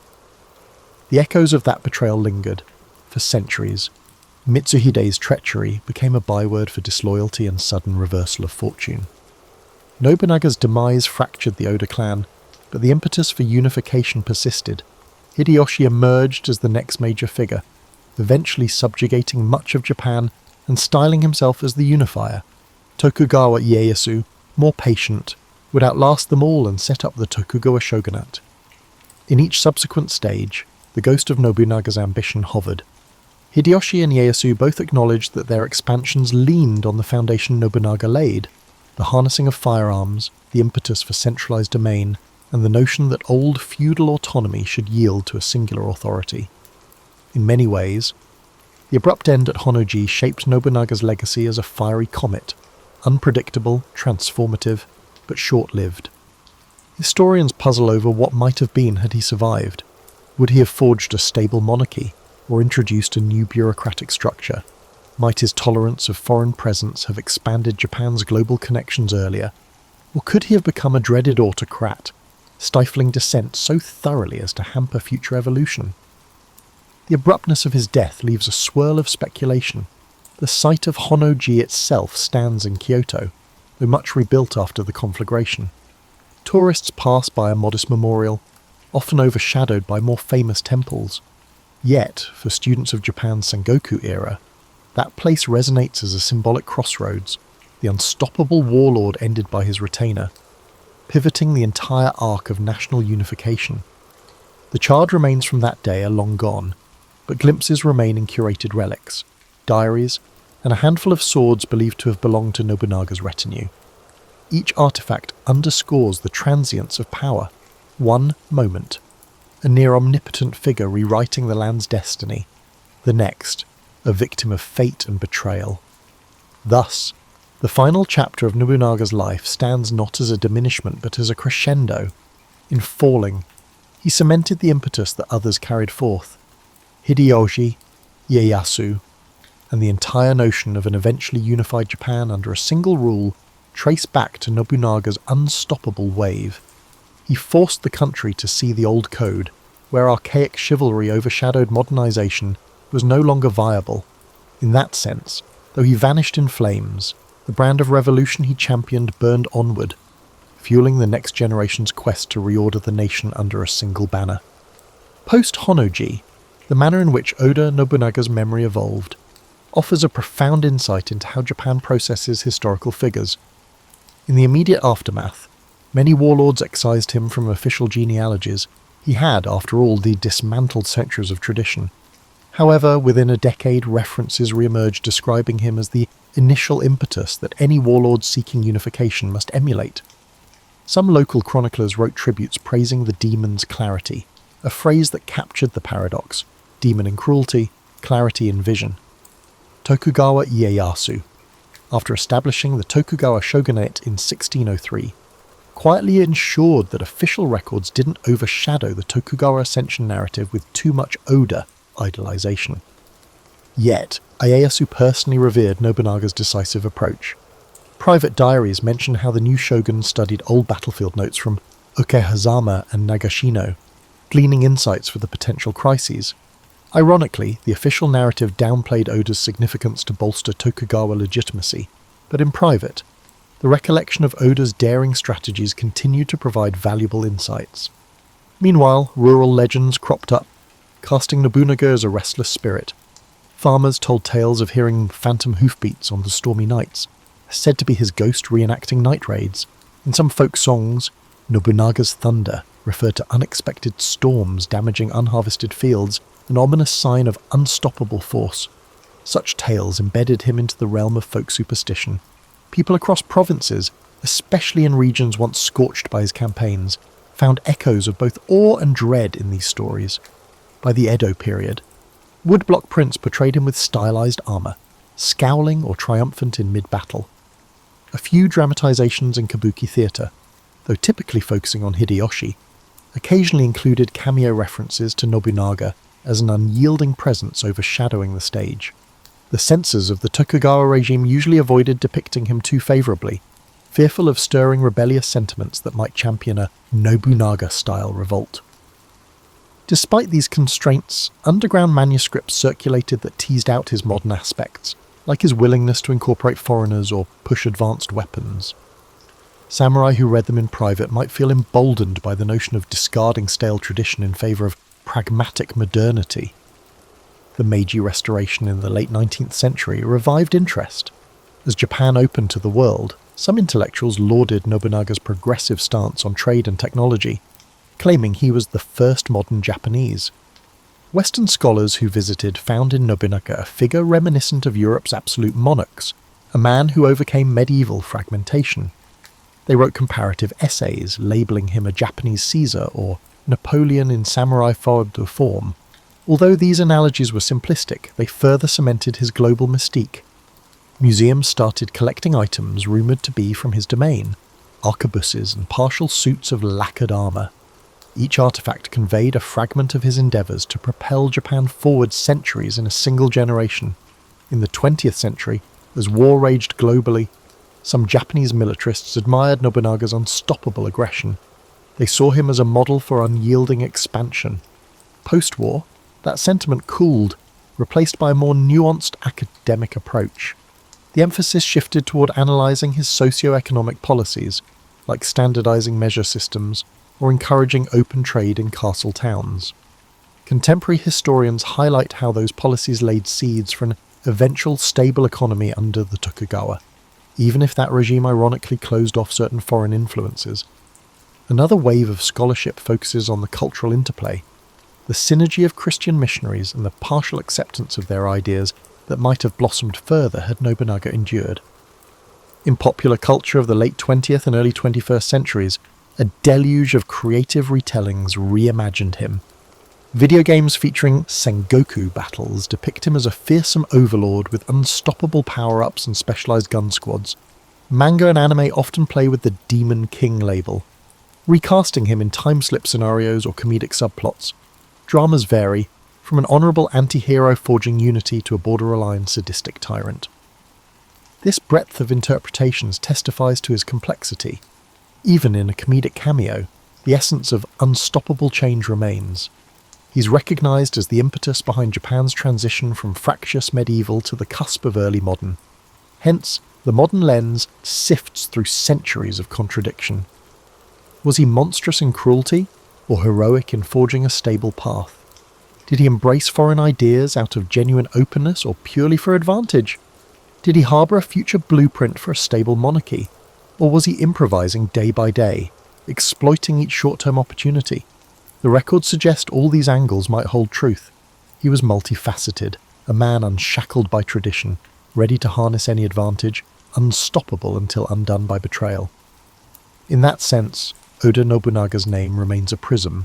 Turn it one way, you see a progressive champion of modernization, tilt it another, a fearsome reaper of old shrines and foes. Japan's memory and the world's fascination revolve around these shifting lights. Among lesser-known facets of Nobunaga's story is his personal retinue of varied advisors, some from backgrounds not typically admitted to samurai council. He believed that rank was earned by merit, an unusual stance for the time. For instance, he once appointed a skilled blacksmith to direct certain siege engine creations. That was heresy in the eyes of traditional samurai. A blacksmith leading warriors?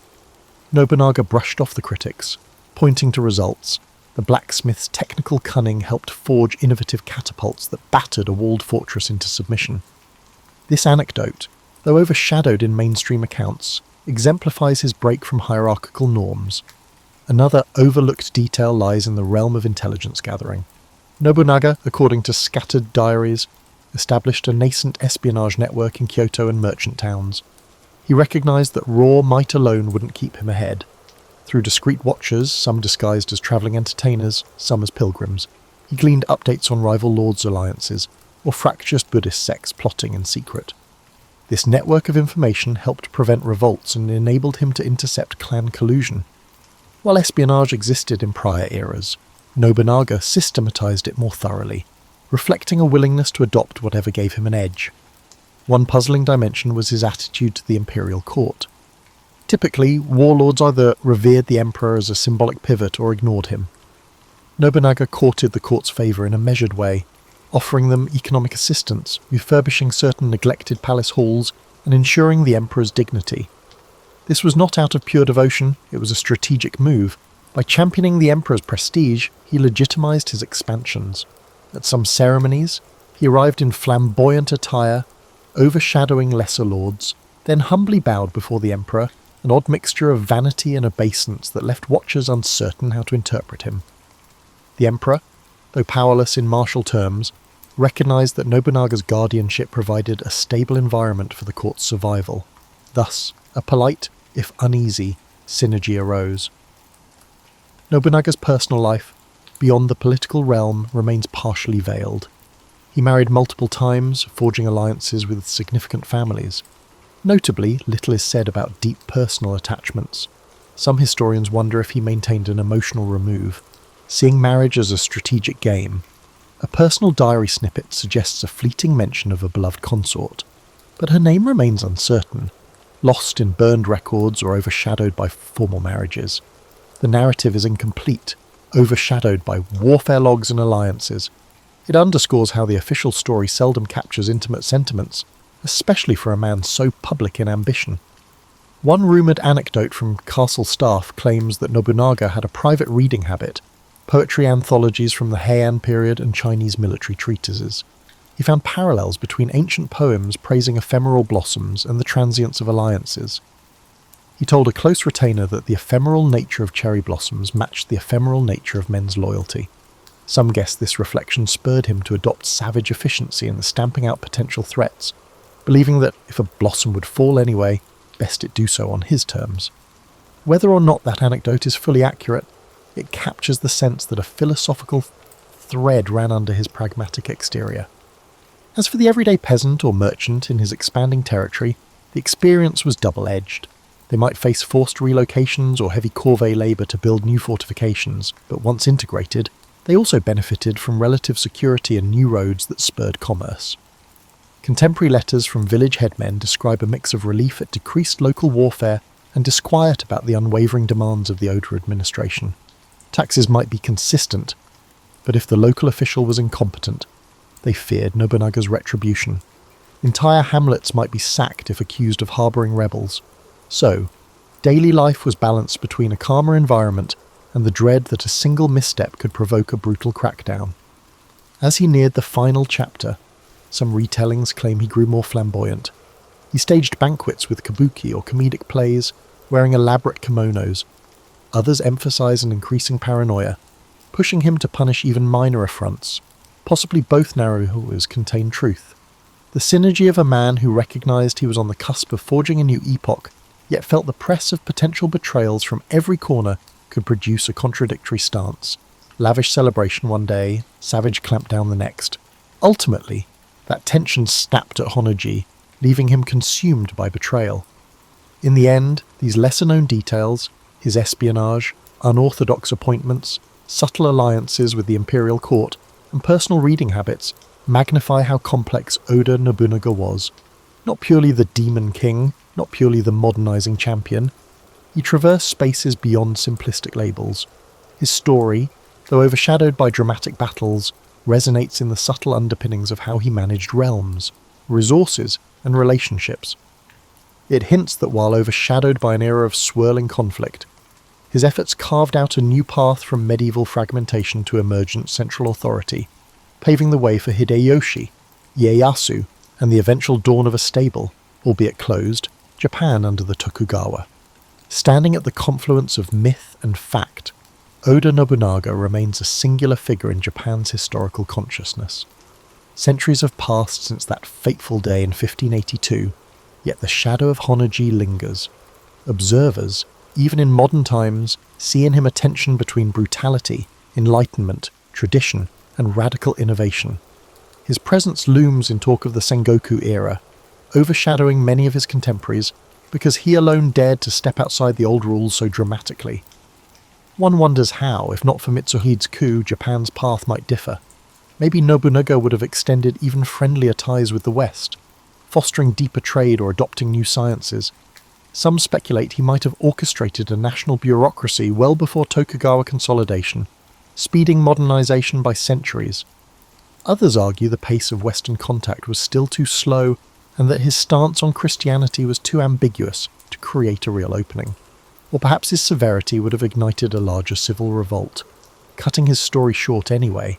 Such conjectures swirl because the actual drama ended abruptly, leaving a vacuum for Hideyoshi and Ieyasu to fill.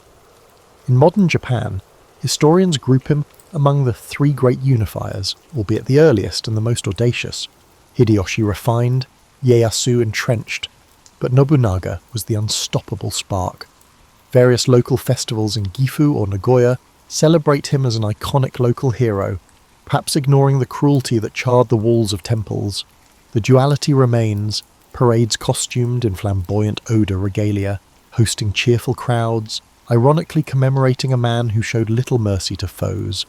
Yet that contradiction is not lost on participants, who acknowledge that forging a new order seldom occurs gently. Schools in Japan mention him in textbooks, albeit briefly, a formidable lord who championed guns, overcame the Imagawa, subdued the Takeda, and died at Honnoji. This truncated version rarely delves into his approach to governance or the transformations in commerce he championed. Meanwhile, academic circles delve deeper, re-evaluating newly found diaries or cross-referencing Portuguese mission letters. Each re-examination can shift the nuance. Was he truly a patron of broad-minded exchange or just pragmatic about receiving advanced weaponry? Did his free market instincts come from moral convictions or from a desire to centralize wealth under his control? The records are incomplete, ensuring debates continue. Outside Japan, popular culture globalized his name. Strategy games depict him as a charismatic conqueror with cutting-edge muskets. Anime series swirl him into fantasy battles. Occasionally they highlight the heartbreak of betrayal, other times the unstoppable conquests. In global narratives about heroic tyrants, Oda Nobunaga stands comfortably among Genghis Khan, Napoleon, and other icons of unstoppable expansion. The mythic dimension grows with each retelling, overshadowing smaller truths, like how he dealt daily with petty clan disputes or municipal tax controversies. Yet those small truths made the difference in his success. The capacity to handle detail, from forging muskets to forging pacts with blacksmiths and foreign traders. Perhaps the ultimate takeaway is that leadership in a time of flux is rarely pure. Nobunaga's story underscores how seizing the moment demands leaps of imagination, a willingness to adopt unfamiliar tools, and readiness for pushback from entrenched interests. But such leaps can also breed enemies from unexpected places. He overcame vast hurdles, only to be undone by the retainer whose loyalty he took for granted. The caution is timeless. Unstoppable impetus might yield breathtaking victories, but ignoring the intricacies of trust can prove fatal. For all the rancor, the story of Oda Nobunaga is also one of bridging a medieval fractiousness to a future marked by central governance. The unstoppable impetus he began was not fully realized in his lifetime, but the impetus did not die at Honnoji. It continued through his successors, culminating in a unified, though autocratic, Tokugawa regime. So, in a sense, he was the father of modern Japan in everything but his official name. That's the irony. The one who set the stage for stability never personally enjoyed it. His life ended in a conflagration. leaving fans of heroic epics to mourn that the unstoppable path ended just short of the final victory. Perhaps that ending, paradoxically, amplifies his legend. In a land that often underscores the ephemeral beauty of cherry blossoms, fleeting in their prime, Nobunaga's abrupt demise at the apex of his might resonates as an epic, tragic flourish. Even as a new Japan eventually dawned under different hands, the memory of the one who dared to break every mould, to scorn archaic codes, and to forcibly shape the realm remains an endless source of contemplation, debate, and creative inspiration. Oda Nobunaga, a name that, centuries later, remains intertwined with the unstoppable drive to unify a land once splintered by war, overshadowed only by the final, violent twist of fate that gave rise to a legend beyond the measures of success or failure.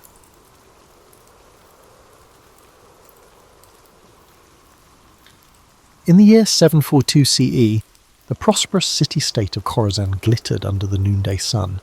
A nexus for caravan routes feeding distant empires, Khorasan thrived on the exchange of saffron, silk, star charts, and rumours whispered behind curtained alcoves.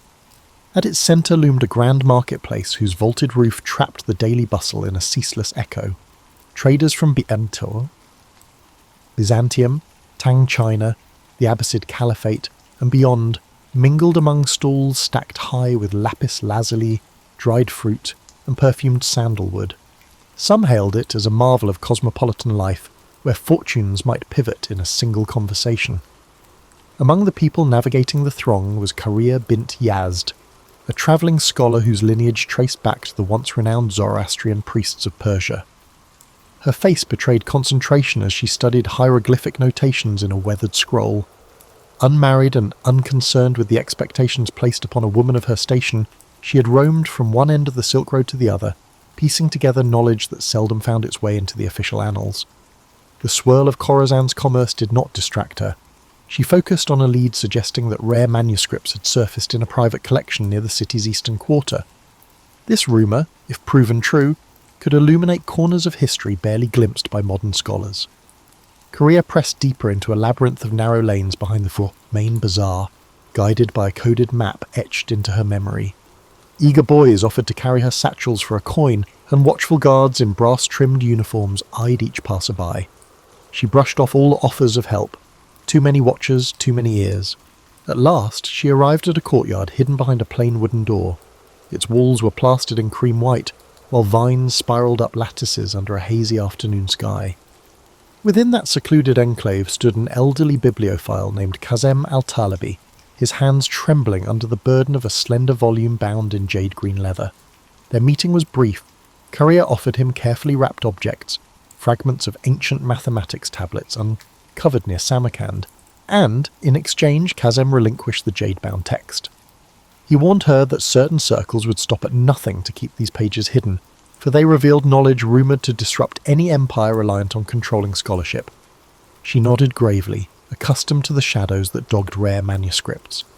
Across the years, she had learned that truth took many forms, each requiring a subtle approach to keep it from vanishing under official censure. Emerging once again into the main bazaar, Kariya carefully hid the new acquisition beneath her travelling cloak. She knew better than to linger. Khorasan's seeming tolerance of foreign ideas could transform abruptly if power shifted. Memories of burned scrolls and harassed scribes in other dominions haunted her, fueling her determination to preserve the text at any cost. She arranged with a local caravan heading eastward, its leader a woman named Afsoon, who had a reputation for outmanoeuvring desert bandits. Without illusions, Kariya recognized that partnering with such a skilled merchant would cost her, yet safety for the jade-bound book was paramount. Before the caravan departed, Kariya paid her respects at a small shrine dedicated to wise men of antiquity. A single candle flickered by the altar, illuminating offerings left by travellers praying for clear roads and fair weather. She exhaled a silent oath that she would not let ignorance devour the precious knowledge in her care. Beyond the city's gates lay an expanse of desert and studded with dunes and hammered by fierce winds, but her route led even farther, along mountain trails rumoured to house hidden monasteries and ephemeral oasis towns. The unstoppable pulse of curiosity drove her to press forward, regardless of perils that might lurk in the next bend of the road. Dawn arrived, painting the sky with ochre and salmon hues. Carrier joined Afsoon and the other travellers at the designated meeting point, where camels brayed and donkey drivers prepared loads of barley and dried fruit. The caravan's synergy was immediately evident. Each person had a distinct task, ensuring that by the time the sun fully breached the horizon, they were on the move. Carrier walked near Afsoon, who shared glimpses of the terrain ahead and introduced Carrier to the caravan's unspoken rules: trust the signals, ration water meticulously, and never question the necessity of midnight halts. In these borderless regions, vigilance was currency. With the sun mounting, the caravan snaked through a parched plain dotted by twisted shrubs. A hush fell over them, broken only by the soft shuffling of hooves and the gentle clink of metal fastenings. Carrier's thoughts drifted to the codex inside her bag. She had only glimpsed a few pages thus far. Intricate diagrams of planetary movement, cryptic references to an ancient empire that preceded the Achaemenids, and footnotes scrawled in an unfamiliar script. If accurate, these writings expanded the known timeline of advanced astronomy by centuries. She resolved to study every page once the caravan reached a safe haven. Afsoon signalled a halt near a cluster of sun-scorched boulders, granting the group respite from the crushing midday heat. While some dozed in makeshift shade, Carrier took cautious sips from her water skin, feeling the dryness cling to her throat. A restlessness stirred within her, equal parts excitement and anxiety. She replayed Kazem al-Talibi's warning. Powerful figures had an interest in ensuring no one deciphered the text. For them, knowledge was a finite resource, best kept under strict watch. As a swirl of wind kicked sand across her path, Carrier gripped her satchel, silently vowing she would not be silenced. By twilight, the caravan approached a modest oasis, lined with date palms that cast long shadows across still water. Afsoon guided her camels into a semicircle, forming a protective barrier against stray wanderers. Several travellers set about erecting tents, while others gathered wood for small fires that would ward off the chill of desert night. Carrier found herself drawn to the water's edge, where subdued conversation rose among weary merchants. Some speculated about the political tensions brewing in distant courts, others lamented the rising cost of salt. As darkness settled, the oasis took on an otherworldly hush. A crescent moon glimmered overhead, illuminating faint outlines of crumbling stone pillars, suggesting an abandoned settlement from a forgotten era. Under that quiet vault of stars, Carrier couldn't resist scanning a few more pages of the jade-bound manuscript. Its text merged empirical observations with philosophical notes referencing the grand wheel of time. She recognized oblique references to astronomical systems older than the widely recognized Ptolemaic model. If deciphered fully, such knowledge might challenge many assumptions cherished by esteemed academies. Meanwhile, Afsoon stepped away from the main group, beckoning Carrier to join her near a withered acacia. "You stand out among our company," the merchant remarked in a measured tone. "Your eyes never rest, and you guard that bag as if it carries the soul of a king." Carrier, wary of revealing too much, offered that she was merely a scholar entrusted with a rare item. Afsoon nodded, but warned Carrier that roving spies seeking advantage for rival factions often infiltrated caravans. She suggested Carrier remain vigilant, especially given the extraordinary bustle in Khorasan, where rumour travelled like wildfire. Unable to sleep, Carrier lingered by the embers of the fire after most travellers had dozed off. She studied the swirling patterns of the night sky, mindful of the coded star charts in the manuscript. Passing caravans sometimes recounted legends of a hidden library in the mountain city of Varash, where lines of knowledge stretched back to centuries unknown. Carrier wondered if that library could fill the gaps in her text. She believed the jade-bound manuscript might be only a fragment of a larger puzzle, scattered across the Silk Road's shifting tapestry. Morning unveiled a horizon brushed with amber, and the caravan proceeded along a rocky escarpment overlooking a vast dune field. Rolling slopes of sand rippled beneath the wind like the surface of a living sea. At midday they paused for water, rationed by Afsoon with practised efficiency. Carrier noticed that one of the other travellers, a soft-spoken man named Malik, carried a small chest meticulously locked. He travelled with perpetual worry etched into his features, eyes darting whenever talk turned to rumours of desert raiders. Secrets seemed to coil around each member of this assemblage, as though no one ventured these roads without hidden motives. Late in the afternoon, the caravan encountered a party of horsemen flying the banner of a minor warlord rumoured to be in league with the region's most feared bandit clans. Tension crackled through the group as Afsoon halted the caravan, waiting for the riders to approach. After a terse greeting, the horseman rode on, apparently uninterested in conflict, but the encounter rattled everyone. Korea noticed Afsoon's posture remained rigid with caution long after the riders vanished in a plume of dust. The merchant murmured about changing their route, seeking narrower trails less patrolled by predatory chieftains. That evening brought them to a narrow gorge, its walls towering on either side in jagged ridges. Afsoon insisted they make camp in a sheltered alcove half hidden behind weathered boulders. By the flicker of firelight, Korea finally delved into the central chapter of the manuscript. Strange symbols, part cuneiform, part unknown script, decorated the margins, each sign accompanied by cryptic commentary. The text recounted a civilization that mapped constellations in ways contrasting with every known chart. Diagrammatic lines implied an advanced geometry, far exceeding the standard calculations of her time. Just as Korea's pulse quickened at the revelation, a cry rang out near the edge of camp. She rushed toward the commotion, heart pounding.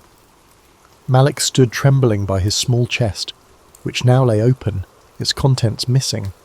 Anguish coloured his voice as he pleaded for help, insisting that something vital had been stolen, a crucial letter from the governor of Basra, hidden within that chest. Afsoon assembled the caravan members, demanding an explanation. Tempers flared, suspicion circled, and whispered accusations rippled through this group. Searching for footprints beneath lantern light, they discovered evidence of at least 2 intruders who had come and gone without a trace. No sign indicated who among them might be an accomplice. The theft underscored Afsoon's earlier warning. In these transitory worlds, secrets attract cunning opportunists. Korea gripped her manuscript more tightly, wishing to vanish inside the labyrinth of lines and symbols that promised an era unbounded by petty intrigue. Yet she remained anchored in the caravan's tense reality. The road ahead felt increasingly perilous, and the cost of preserving knowledge seemed set to rise. The following sunrise found the caravan subdued, each member wary of neighbours who might conceal hidden agendas. Afsoon led them out of the gorge at a brisk pace, aiming to put distance between their group and whoever had orchestrated the nighttime theft.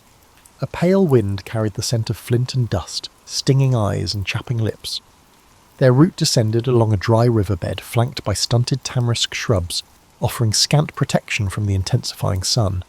Korea trudged in stolen silence, mindful that trust could be a luxury. As midday drew near, they spotted the remnants of a caravanserai built against the side of a bluff.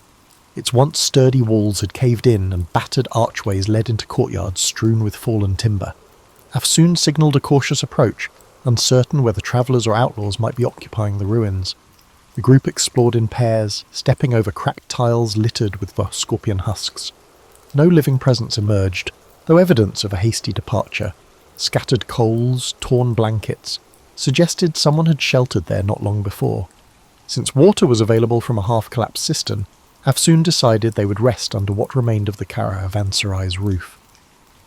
Malik hovered by his broken chest, sifting through remnants of cloth as though searching for any clue. Korea drifted away from the group, drawn to an overgrown courtyard where a dried fountain stood. Vines draped its cracked basin, trailing over carved motifs of intertwined serpents. Time and neglect had worn away the finer details, yet a mysterious energy lingered, as though the place once echoed with conversation about cosmic truths beyond mortal comprehension. She pulled out the jade-bound book to scrutinize a passage describing the 4 points beyond the boundary of earthly measure. The text postulated that certain alignment patterns, stars in specific conjunctions, allowed glimpses into knowledge unattainable through ordinary means. This notion was not entirely foreign, given that many mystical traditions in Persia and India spoke of cosmic gates. Still, the clarity of these instructions startled her. The manuscript seemed less a mere curiosity, and more a carefully constructed key. She wondered if others who sought it might comprehend its significance. Meanwhile, Afsoon prepared spiced lentils and shared them among the group, her gestures calm yet determined to maintain unity. Tension still hovered like a low cloud, with suspicions that the thieves might be part of a larger plot. Over a sparse meal, Korea gleaned fragments of each traveller's story. A textile merchant returning from Cairo, a widower heading to Samarkand to meet his estranged son, an amateur scribe hoping to gain employment in the libraries of Nishapur. Layer by layer, she sensed each person guarded secrets born of loss, ambition, or desperation. As dusk fell, moonlight filtered through the caravanserai's gaps, accentuating outlines of shattered pillars. The group huddled around small fires. Soft conversation revolved around the abrupt shift in weather, the possibility of encountering warlord patrols, and whether rumours of a plague in the western provinces were exaggerated. Though the chatter seemed ordinary, Korea felt a current of urgency running beneath it. Everyone understood the precariousness of travelling these routes. At any moment, violent storms or human treachery could obliterate the careful calculations of even the most disciplined merchant. Restless, Korea ventured into the courtyard once more. She ran her fingertips over the carved serpents, musing that knowledge itself often took the shape of something fearsome and winding, capable of enlightenment but also of destruction, depending on who wielded it. Before she could lose herself in speculation, a subtle motion in the archway drew her attention. She turned to see Malik shadowed in moonlight. His face still wore traces of anguish. He approached and, in hushed tones, apologized if his panic had disrupted the caravan's stability. Then he posed a startling question. "Is your book truly worth risking your life?" Korea hesitated, contemplating her answer. She confessed that its pages might safeguard insights from an older civilization, knowledge that could enrich the world if studied openly. Yet she recognized the hazards. No single text was worth a life, unless it also contained the means to prevent greater harm. Malik nodded, revealing that his lost letter held the potential to end a trade blockade strangling his hometown. Without it, he feared entire families would starve.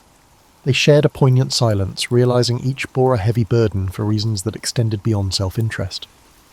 Their exchange was interrupted by a faint shout from Afsoon, who was patrolling the perimeter. A silhouette darted across the ruins, then vanished behind a crumbling wall.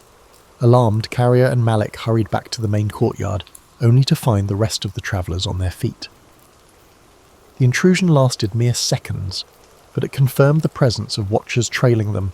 The memory of the stolen letter flared in every mind. Gathering her satchel close, Carrier recognised that pursuit was inevitable. She could only hope that what she carried would outlast the desert's shifting alliances and the relentless greed of unknown adversaries. Early the next day, Afsoon insisted they abandon the ruin before sunrise.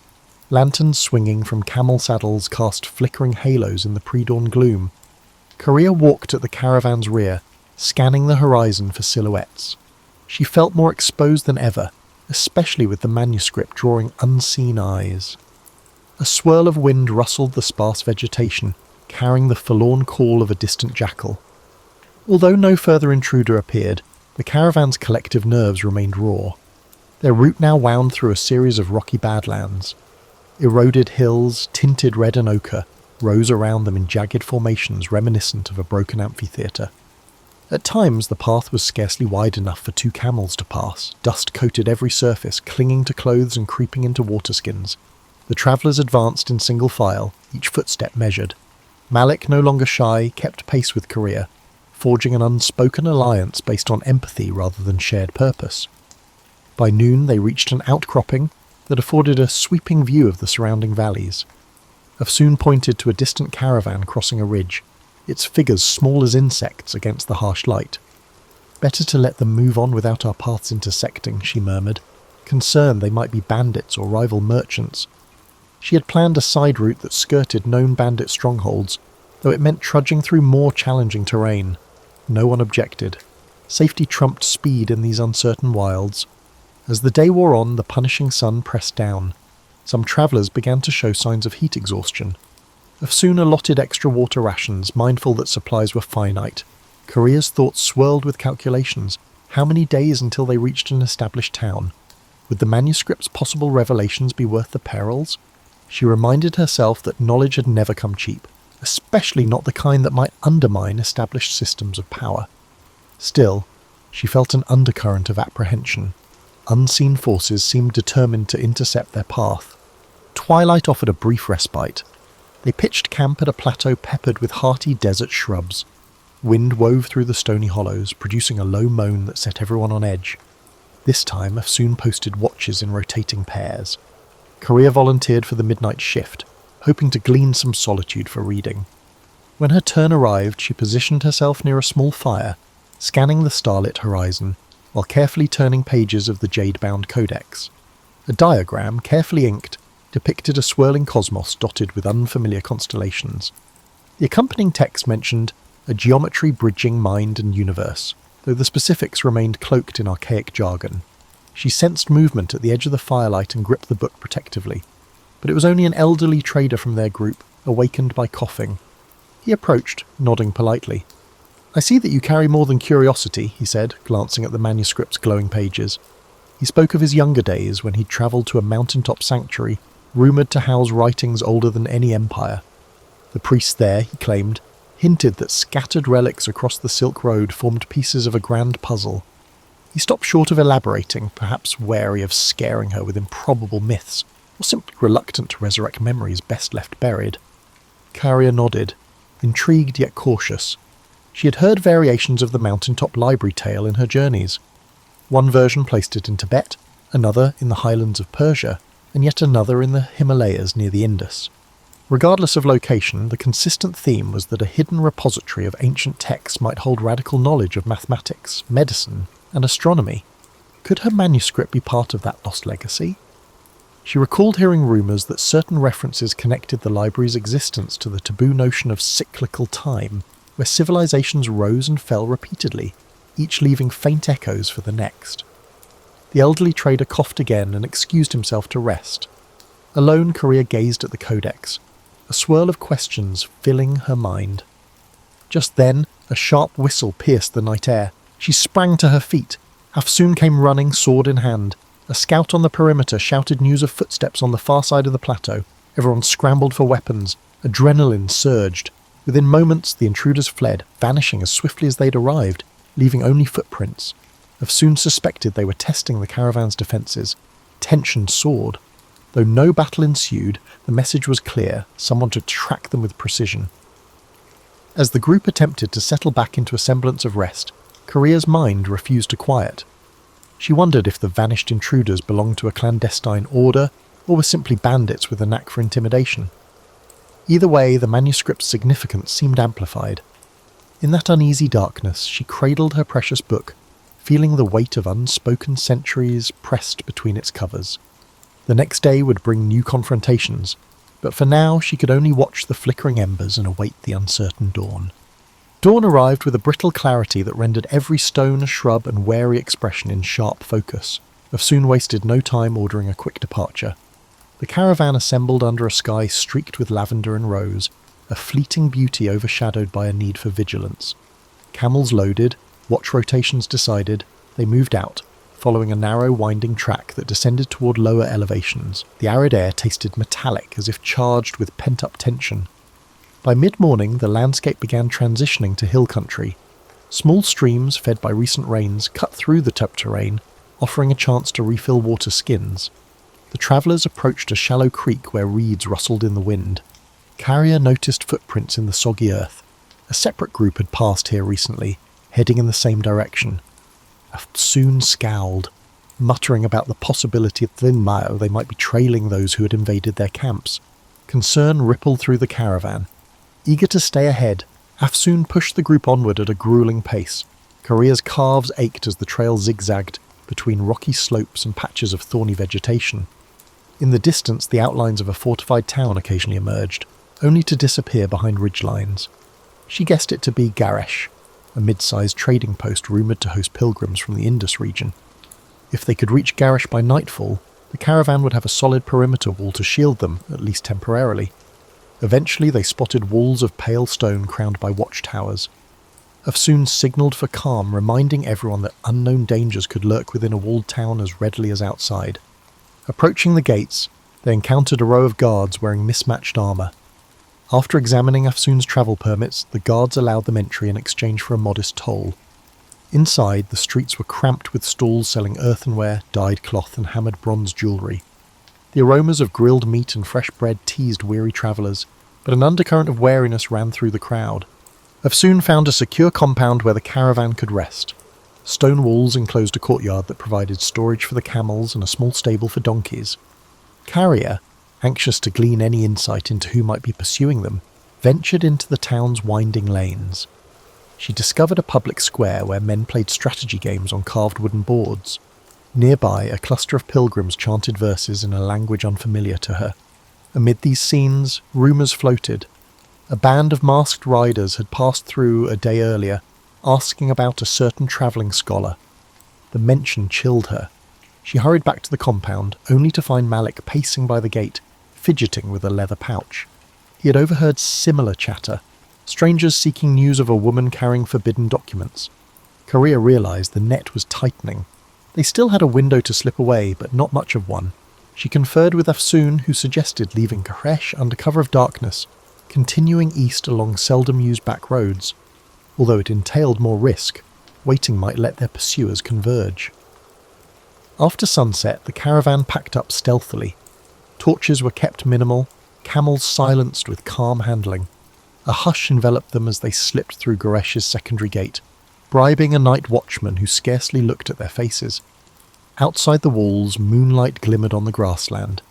Korea clutched the manuscript, absorbing the night's chill. She couldn't escape the conviction that her mission had become a race, one in which the cost of failure was irreparable loss, not just for her, but for an entire lineage of knowledge that might vanish again.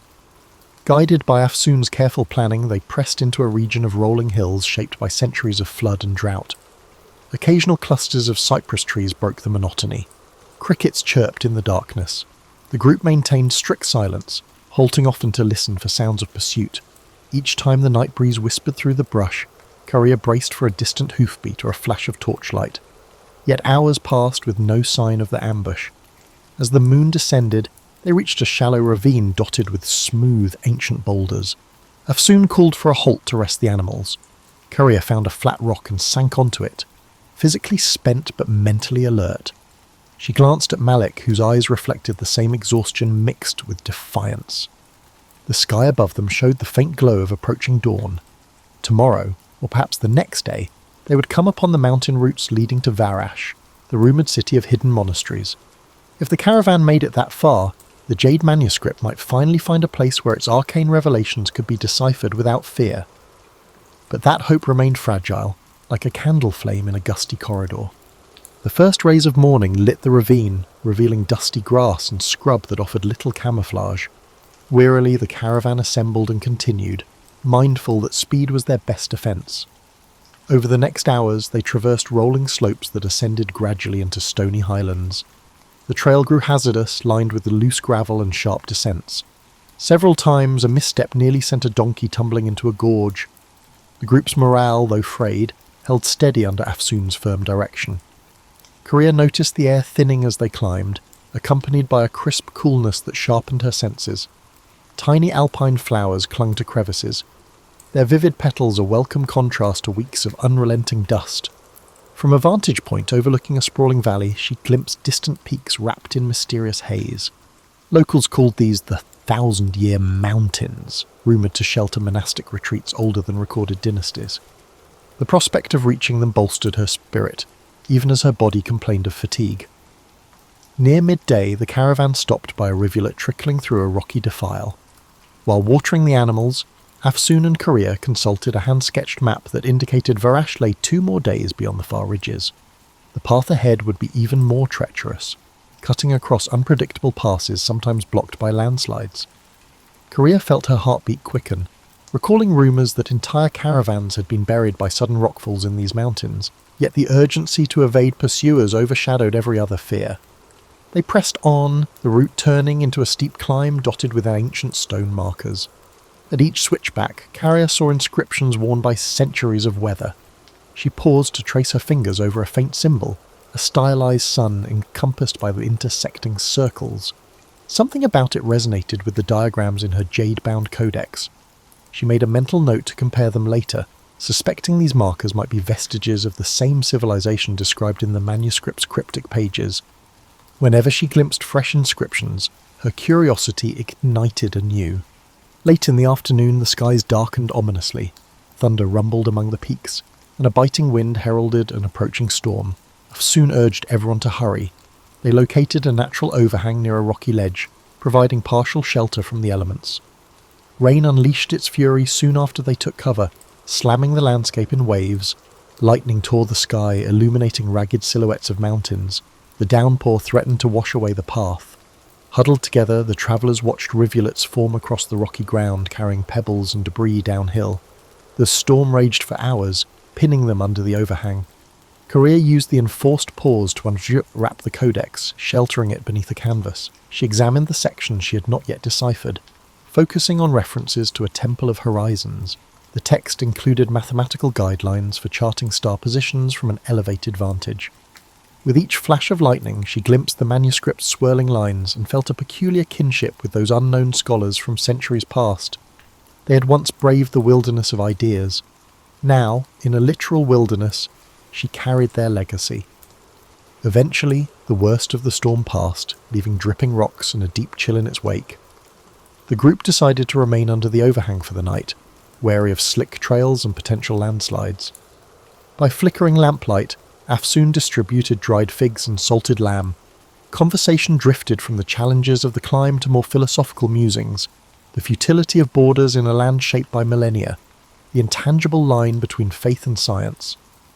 Malik spoke quietly of his father, who had died under a tyrant's regime while trying to protect valuable manuscripts. Listening to him, Korea sensed that each traveller had been guided here by a longing for redemption or renewal. Sometime after midnight, Korea woke to the faint crackle of footsteps. She inched toward the edge of their makeshift shelter, heart pounding. Two figures, hunched low, hovered near the pack animals.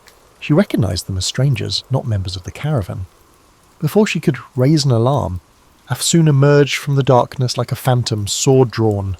A terse standoff ensued, broken by frantic whispers. The intruders fled once they saw they were outnumbered. The caravan's travellers, now fully awakened, spent the rest of the night in guarded watch, cold and uneasy. With dawn, they surveyed the sodden landscape.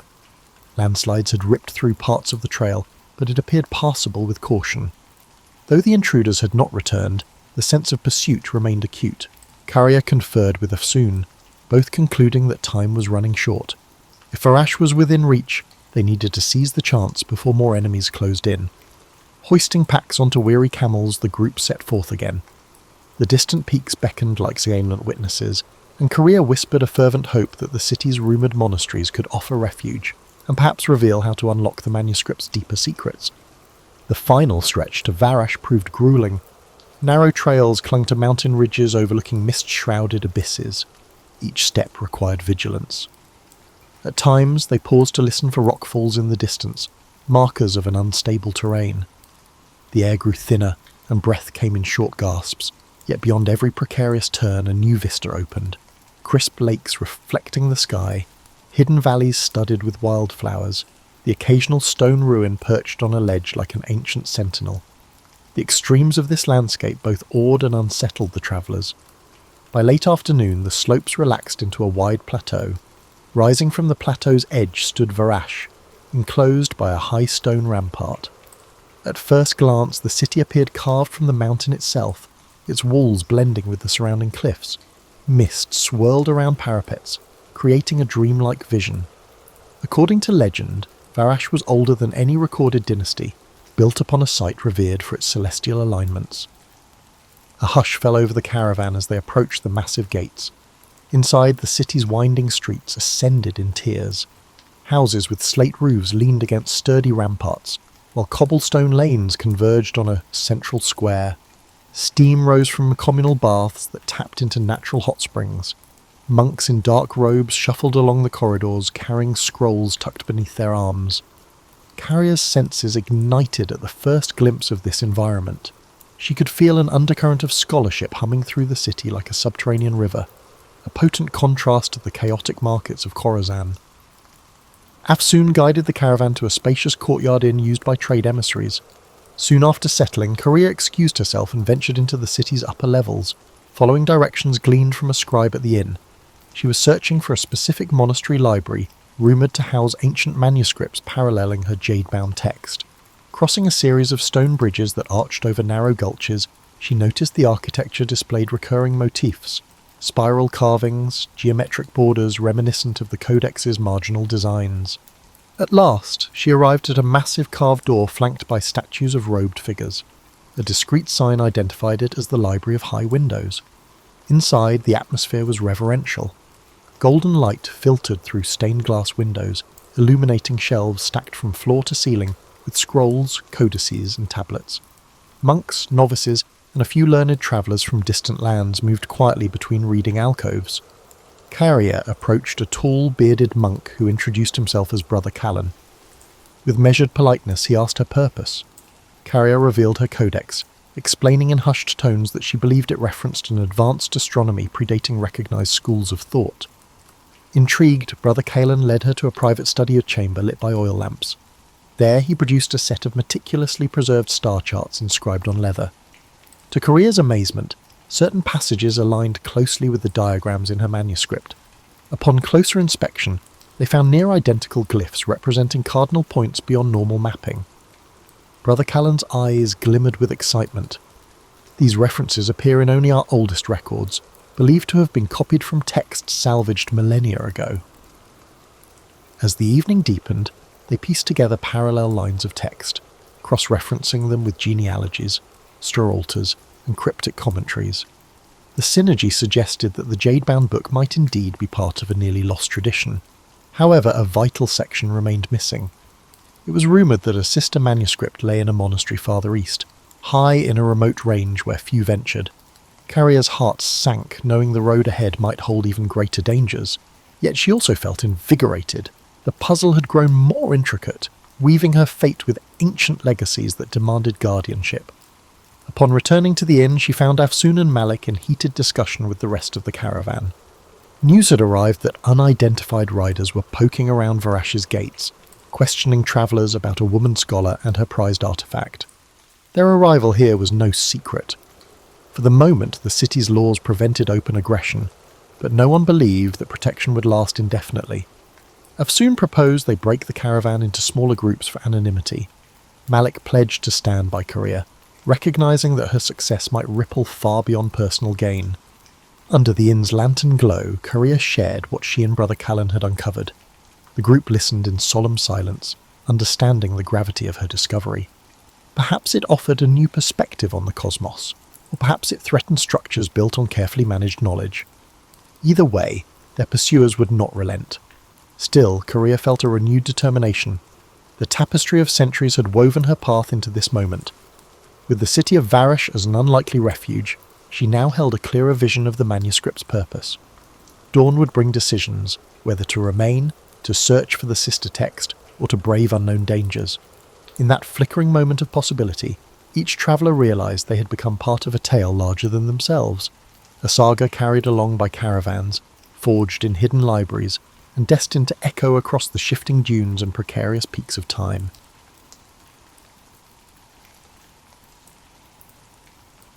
Picture yourself waking up in a narrow bed that's barely wider than a coffin, but somehow more comfortable than anything you'd known before coming to Ashworth Manor.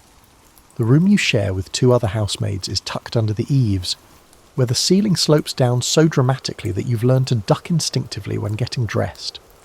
The walls are thin enough that you can hear Mrs. Pemberton, the head cook, already clattering about in the kitchen 3 floors below, her wooden spoons conducting an orchestra of copper pots. It's 4:30 in the morning, and your body has become a living alarm clock. After 18 months in service, you no longer need the bell that Martha, the senior housemaid, rings to wake everyone. Your bones simply know when it's time to begin another day in the wonderful machine of the manor house. You slide your feet into boots that have moulded themselves to your particular brand of exhaustion, comfortable in all the wrong places, worn thin where you need them most. The floorboards creak their familiar greeting as you tiptoe around your sleeping roommates.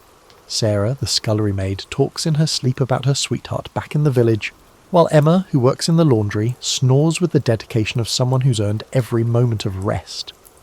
The servants' staircase serves as your primary route to all important places.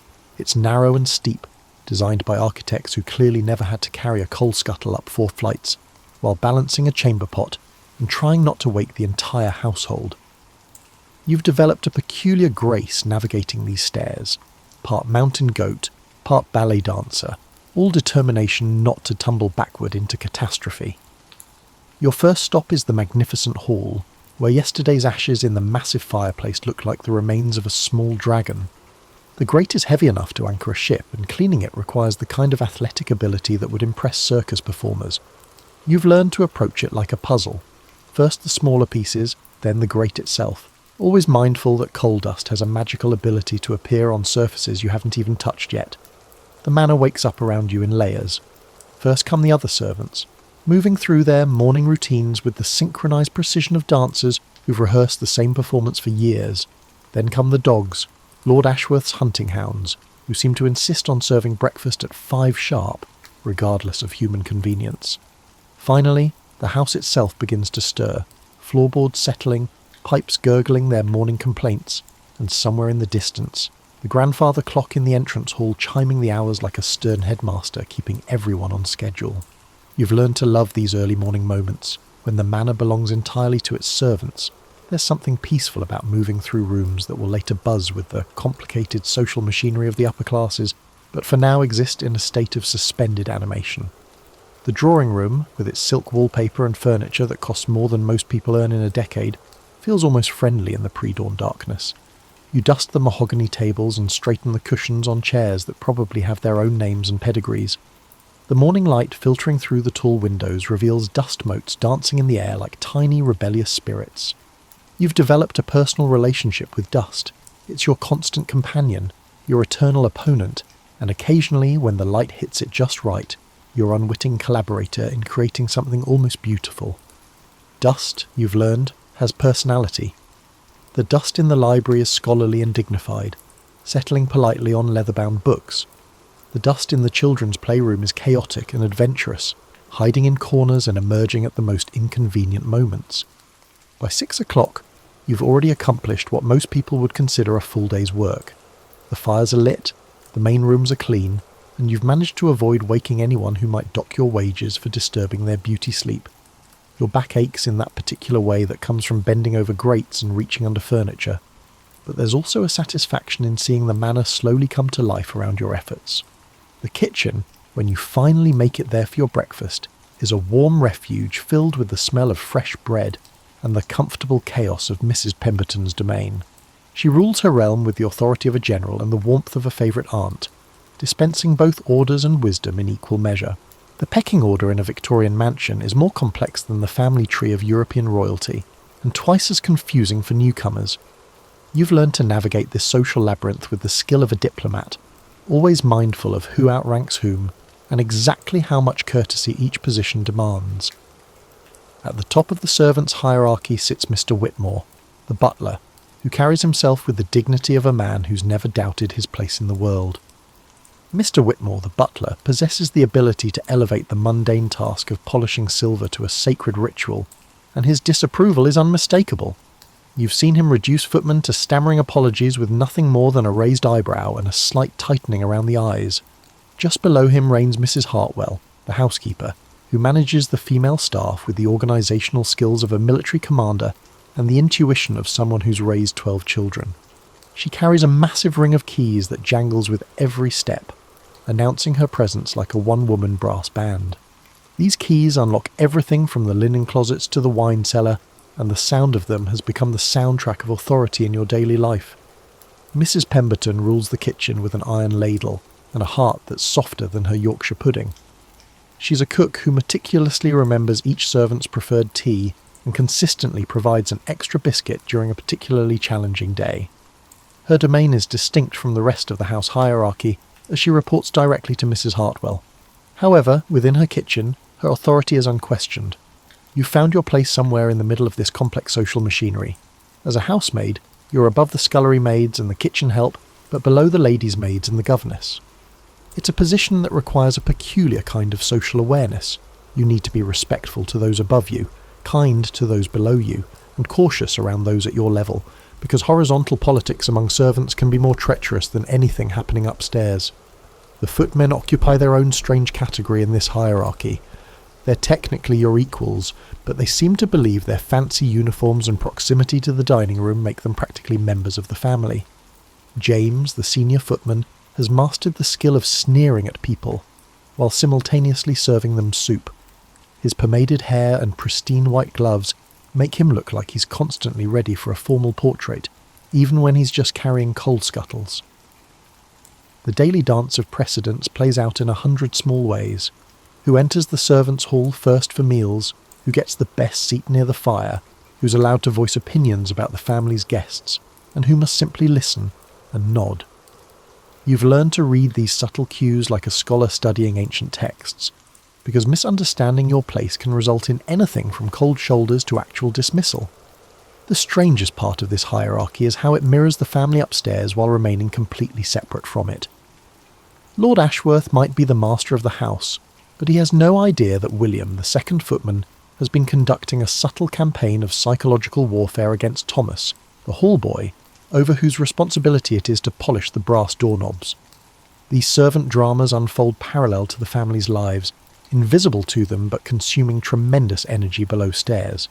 You've developed a strategy for navigating these social waters that involves generous amounts of tea, careful listening, and an almost supernatural ability to become invisible when tensions rise. The key is understanding that everyone, from the lowliest scullery maid to the most exalted lady's maid, is desperately trying to maintain their dignity in a world that offers very little of it to people in service. The laundry maids exist in their own steamy universe, emerging from the basement washhouse looking like they've been wrestling with clouds. They speak their language of starch and soap, and their hands are permanently pruned from constant contact with water. Emma, who shares your attic room, comes to bed every night smelling like carbolic soap and lavender, a combination that's become as comforting as a lullaby. The truly fascinating members of this servant ecosystem are the specialists, the lamp trimmer, who treats each fixture like a delicate patient requiring surgery, the boot boy, who knows the footwear preferences of every family member and guest, and the under-butler who's being groomed for Mr. Whitmore's position and carries the weight of that future responsibility like a crown that's still being fitted.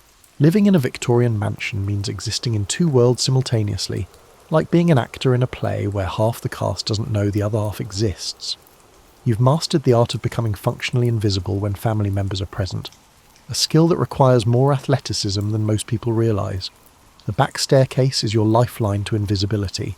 It's a narrow, winding passage that connects every floor of the house, designed specifically so servants can move through the mansion without disturbing the family's carefully orchestrated daily life. You've learned to navigate these stairs in complete darkness, your feet knowing exactly where each step creaks and which handrail wiggles. It's like having a secret passage to everywhere that matters, except the secret is that you're not supposed to exist while using it. The family's daily routine creates a complex choreography that you've learned to dance around. Lady Ashworth takes her morning tea at precisely 8 o'clock, which means you need to have her sitting room immaculate by 7:30. She has a particular way of sighing when things aren't arranged to her satisfaction, not quite disapproval but definitely disappointment, that can ruin your entire morning if you're not prepared for it. The children present their own unique challenges. Master Frederick, 8 years old and convinced of his military greatness, has transformed the third floor into his personal battlefield. You've learned to clean around elaborate arrangements of toy soldiers, knowing that disturbing his campaigns could result in the kind of tantrum that brings his mother running and gets servants blamed for corrupting young minds.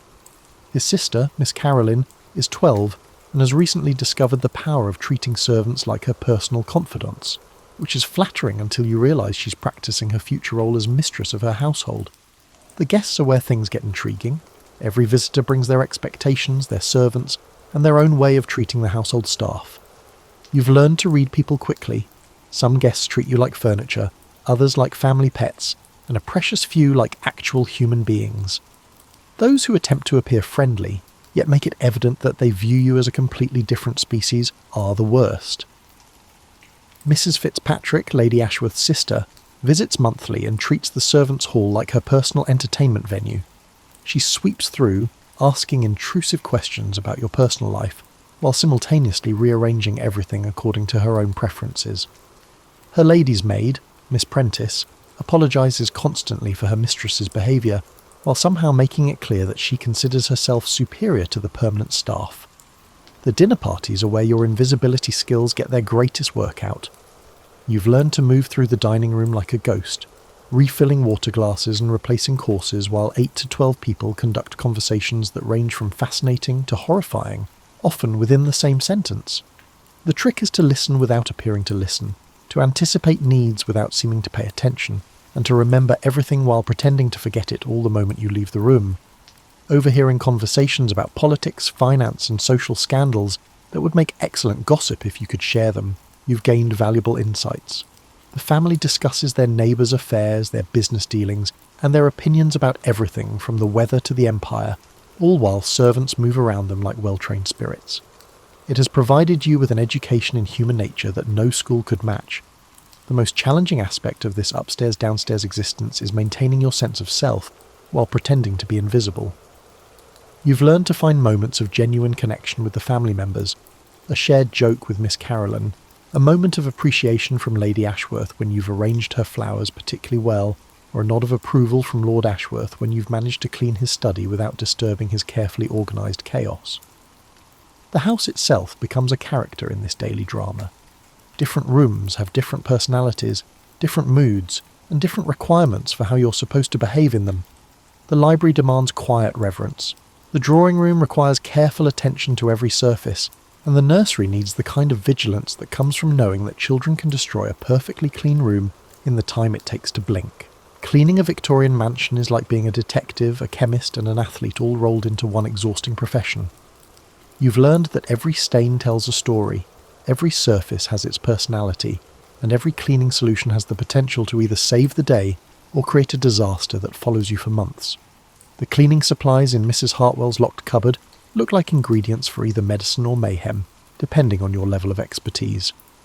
Mrs. Hartwell's locked cupboard contains a variety of cleaning supplies, including carbolic acid for the floors, vinegar for the windows, and a product known as Monkey Brand soap, which, while purportedly effective on everything from brass to boots, often leaves your hands feeling as if you've been handling sandpaper. You've developed a personal relationship with different types of dirt. There's the honest dirt that comes from daily living, dust, mud, the occasional spilled tea, which responds to straightforward cleaning methods and doesn't hold grudges. Then there's the sneaky dirt that hides in corners and behind furniture, waiting to embarrass you when important guests visit. The worst is the mysterious dirt that appears overnight on surfaces you cleaned perfectly the day before, which you're convinced is either supernatural or the result of some servant conspiracy you haven't figured out yet. The weekly ritual of cleaning the chandeliers requires the kind of courage usually reserved for mountain climbing. You've mastered the art of dismantling these crystal monsters, meticulously cleaning each individual crystal with a solution that Mrs. Hartwell fervently advocates but withholds the recipe. The crystals have to be dried with specific cloths, polished with particular movements, and reassembled in exactly the right order, or they'll catch the light wrong and everyone will notice. Carpet cleaning is where you've truly earned your stripes as a domestic warrior. The dining room carpet, which depicts some sort of hunting scene with more deer than you'd see in an actual forest, requires weekly attention with a carpet beater that's heavier than most people's luggage. You've learned to read the carpet's mood. Some weeks it gives up its dirt easily, other weeks it clings to every speck like it's fighting for its life. The silver service is your nemesis and your pride simultaneously. There are pieces in the butler's pantry that have been in the family for generations, each with its own cleaning requirements and its own way of making you look incompetent. The tea service from Lord Ashworth's grandmother requires a special polish that has to be applied in circular motions, never straight lines, and buffed to a shine that can blind unsuspecting footmen. You've discovered that cleaning is really about understanding chemistry, even if nobody calls it that. Different materials require different approaches, different solutions, and different techniques. The marble in the entrance hall needs gentle treatment with specific soaps, while the wood panelling in the study requires oils that have been mixed according to recipes that are closely guarded family secrets. The laundry presents its own scientific challenges. You've learned to identify stains by sight, smell, and sometimes by the story behind them. Blood requires cold water and salt. Wine needs to be treated immediately with white wine if you can get it. And mysterious stains on the children's clothing usually respond to a combination of prayer and whatever Mrs. Pemberton recommends from her arsenal of kitchen remedies. Your skills truly test during the seasonal cleaning rituals. Spring cleaning means taking apart every room, cleaning surfaces that haven't seen attention since the previous year, and discovering problems that have been hiding all winter. You've learned to approach these marathons like a military campaign, with careful planning, strategic supply management, and the kind of determination that comes from knowing that failure means starting over from the beginning.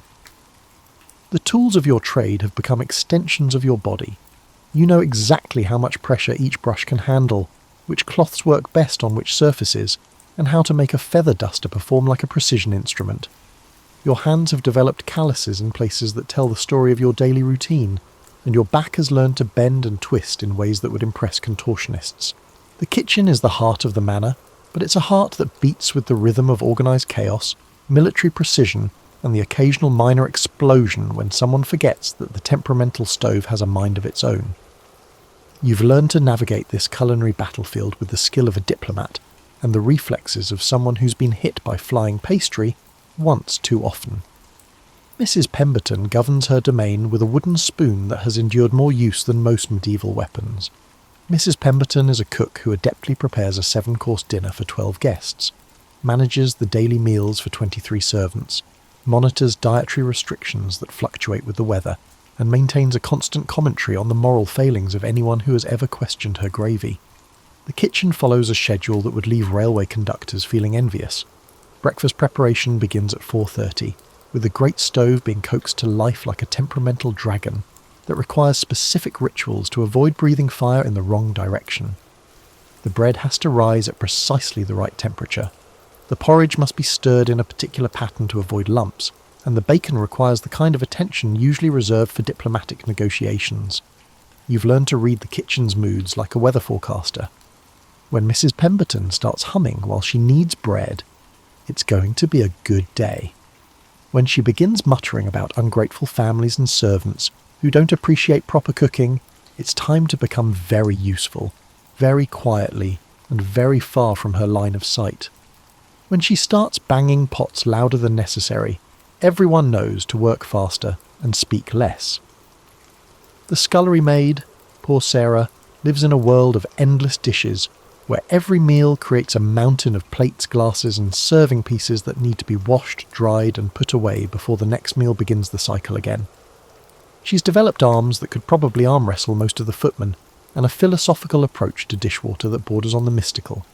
Her domain is the enormous sink, a porcelain monster that could probably bathe a small horse, and she approaches each load of dishes like a general planning a campaign. The preparation of meals for upstairs is a performance that requires choreography, timing, and the kind of attention to detail that would impress Swiss watchmakers. Every plate must be warmed to the exact temperature, every garnish placed with artistic precision, and every course timed to arrive at the dining room exactly when the family is ready for it. You've learned to move through this ballet without disrupting the flow, carrying messages between the kitchen and the dining room, adjusting plans when last-minute guests arrive, and somehow managing to be helpful without getting in the way. The servants' meals present their challenges. We need to feed 23 people substantial, satisfying food that is efficient to prepare and doesn't require the same ingredients as the family's meals. Mrs. Pemberton has mastered the skill of maximising the use of ingredients, resulting in meals that are not only economical but also delicious, despite her reluctance to acknowledge their deliciousness. The weekly delivery of supplies turns the kitchen into a small version of a marketplace. Tradesmen arrive with vegetables, meat, dairy and dry goods, and Mrs. Pemberton inspects everything with the critical eye of someone who's been fooled by wilted lettuce exactly once and learned her lesson. She haggles over prices, rejects inferior products, and somehow manages to maintain relationships with suppliers that ensure the manor gets the best of everything while staying within budget. The kitchen gossip network is more efficient than the postal service.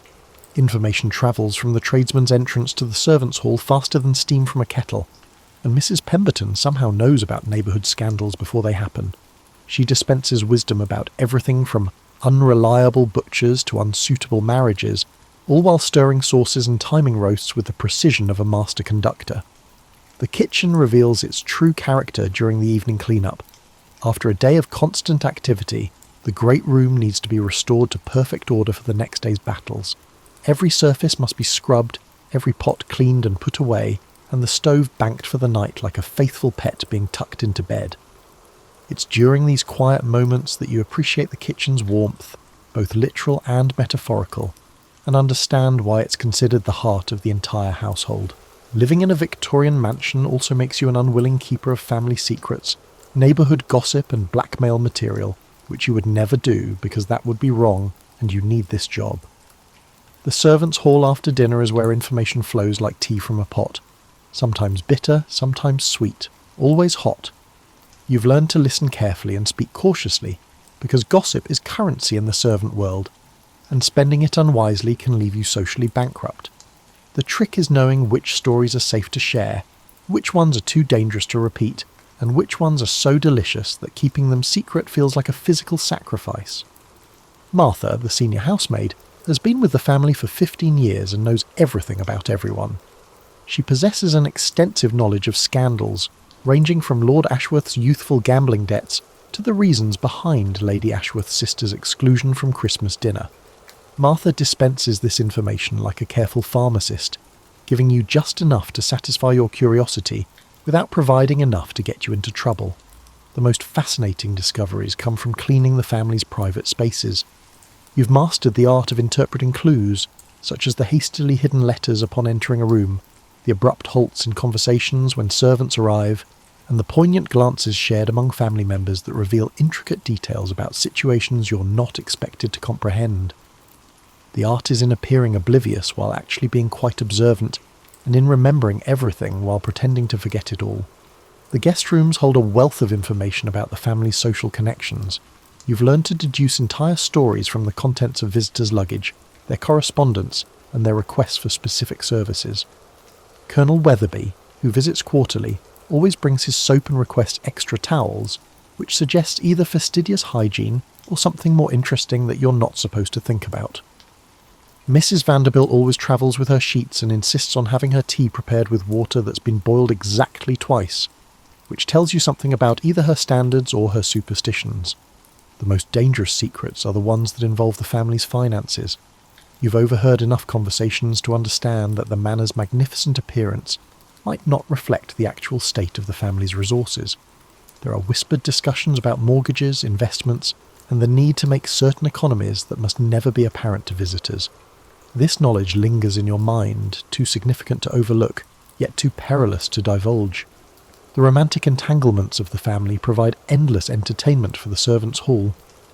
Everyone is eagerly anticipating the moment when Miss Caroline's parents will notice her obvious infatuation with the young curate, who is visiting to discuss her charitable work.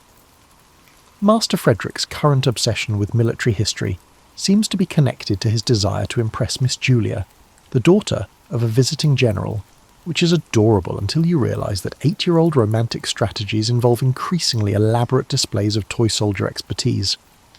Observing the relationship between Lord and Lady Ashworth from the unique perspective of someone who maintains their private spaces is a fascinating study in Victorian marriage. They maintain the perfect facade of domestic harmony in public, but you've learned to read the subtle signs of tension, separate bedrooms during certain weeks, conversations that are too polite to be natural, and the way they sometimes communicate through servants rather than directly to each other. The most unexpected secrets are the ones that reveal the family's humanity. You've discovered that Lord Ashworth writes poetry, which he hides in his desk drawer like it's evidence of criminal activity. Lady Ashworth discreetly transfers funds to her former governess, who is struggling financially. Master Frederick sleeps with a stuffed elephant he's had since infancy, and Miss Caroline keeps a diary locked in a box you would never dream of opening, even though you know exactly where she hides the key. The neighbourhood scandals that filter through the servants' network are like chapters in a novel that never ends. There's the ongoing mystery of why the Pemberton family down the road suddenly dismissed their entire staff last month. The speculation about whether Mr. Harrington's new wife is actually as young as she claims to be, and the delicious controversy surrounding the Methodist minister's daughter, who's been seen walking unchaperoned with a young man who's definitely not from a suitable family. After 18 months in service, you've learned that life in a Victorian mansion is built on rhythm. The daily beat of routine that keeps everything functioning, punctuated by moments of unexpected magic that make all the hard work worthwhile. Your days have developed a musical quality, each task flowing into the next with the kind of precision that comes from repetition and the knowledge that 22 other people depend on you doing your part perfectly. The changing seasons bring different rhythms to the manor. Spring means opening windows that have been sealed against winter's cold, beating rugs that have collected months of fireplace smoke, and the general resurrection of a house that's been hibernating. Summer brings garden parties, house guests, and the challenge of keeping cool in rooms that face the afternoon sun.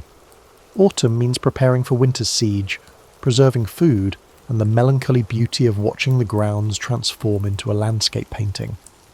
Winter brings the cosy intimacy of smaller, warmer spaces, the constant tending of fires, and the satisfaction of keeping a large house comfortable when nature is doing its best to freeze everything solid.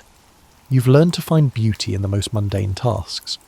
There's something almost meditative about polishing silver until it reflects your face with perfect clarity, or arranging flowers in a way that makes an ordinary room feel like a scene from a fairy tale.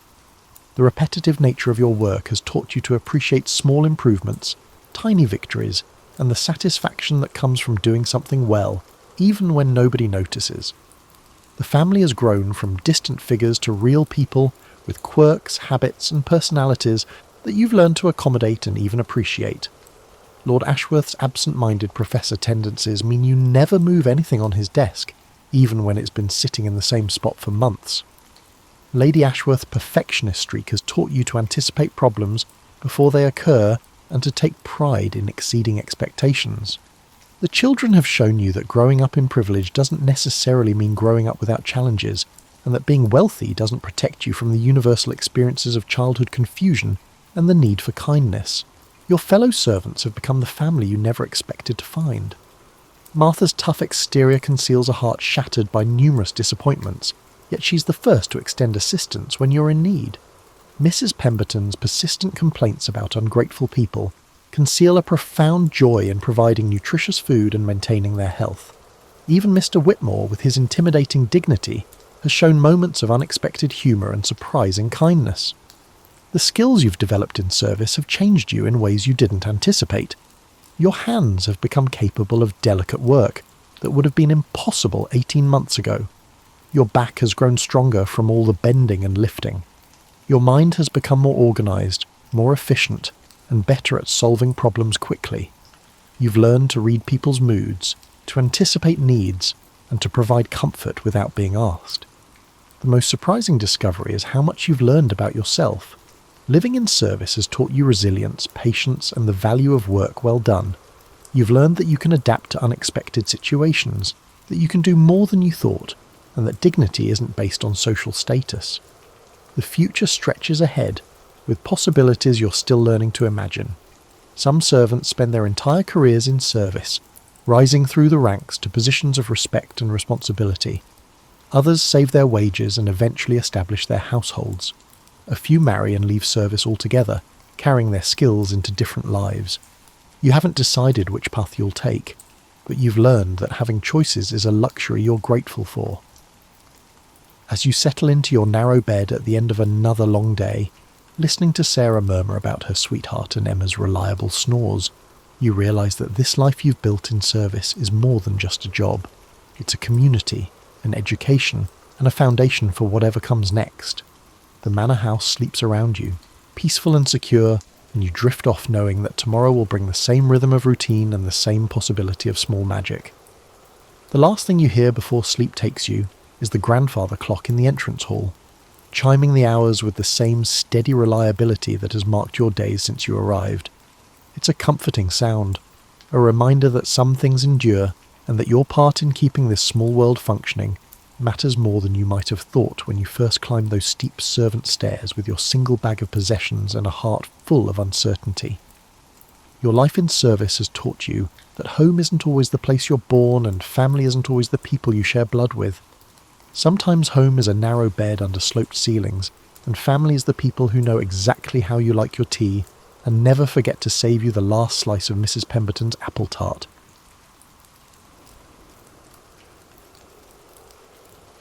From his earliest days, young Marcus sensed expectations clinging to him like a heavy mantle.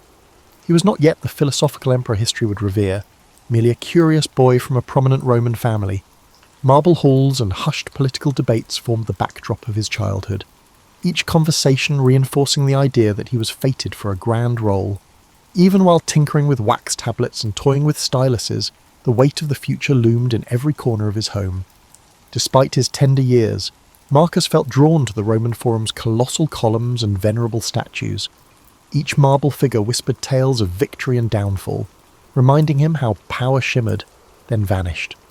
He marvelled at the thought that these silent sentinels once watched over leaders who, like him, had walked these streets, shoulder to shoulder with fate. More than politics or pageantry, Marcus discovered his keen interest in philosophy. His mother, gentle but incisive, recited lines from Stoic texts on rainy afternoons, speaking of moral fortitude as the shield against life's unpredictable storm. In these verses, Marcus found a reassuring promise that wisdom could transcend the clamour of ambition. This fascination grew when he met Junius Rusticus, a revered tutor uncompromising in truth. Instead of coddling Marcus, Rusticus challenged him, igniting the fire of a questioning mind. Their lessons were forging an inner sanctuary, one guided by reason rather than impulse. While many children dreamed of feasts and fleeting distractions, Marcus quietly gravitated toward calmer pursuits. Evening hours found him practicing letters by lamplight, his stylus carving words about duty and virtue into smooth wax.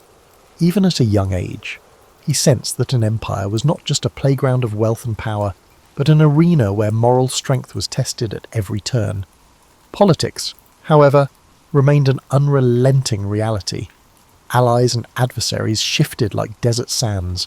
Whispered rumours ignited disputes in the Senate before the boy even finished his morning meal. The sheer chaos unsettled Marcus, reinforcing his belief that the world desperately needed unwavering ethical principles. In the orchard behind his family's estate, where lemon trees cast comforting shadows, the boy pondered the gap between noble intentions and the labyrinthine struggles for control. Could a leader maintain honour in a realm that seemed to thrive on cunning? One evening, he overheard a conversation between two young senators, speculating on the emperor's successor. They spoke of cunning, lineage, and ties that could tip the scales of power.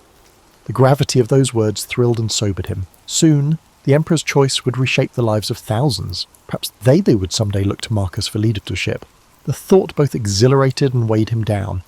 He was fully aware that the opulent facade of Rome concealed genuine struggles for numerous individuals. However, a glimmer of determination glowed within him. If he could combine his moral convictions with practical governance, perhaps he could leave a lasting legacy for Rome, surpassing the monuments adorning its skyline. Within the hush of the orchard, lulled by the scent of citrus, Marcus would close his eyes and imagine a city where leaders governed with compassion and clarity, where a child's lessons in virtue could shine light into the darkest corners of public life.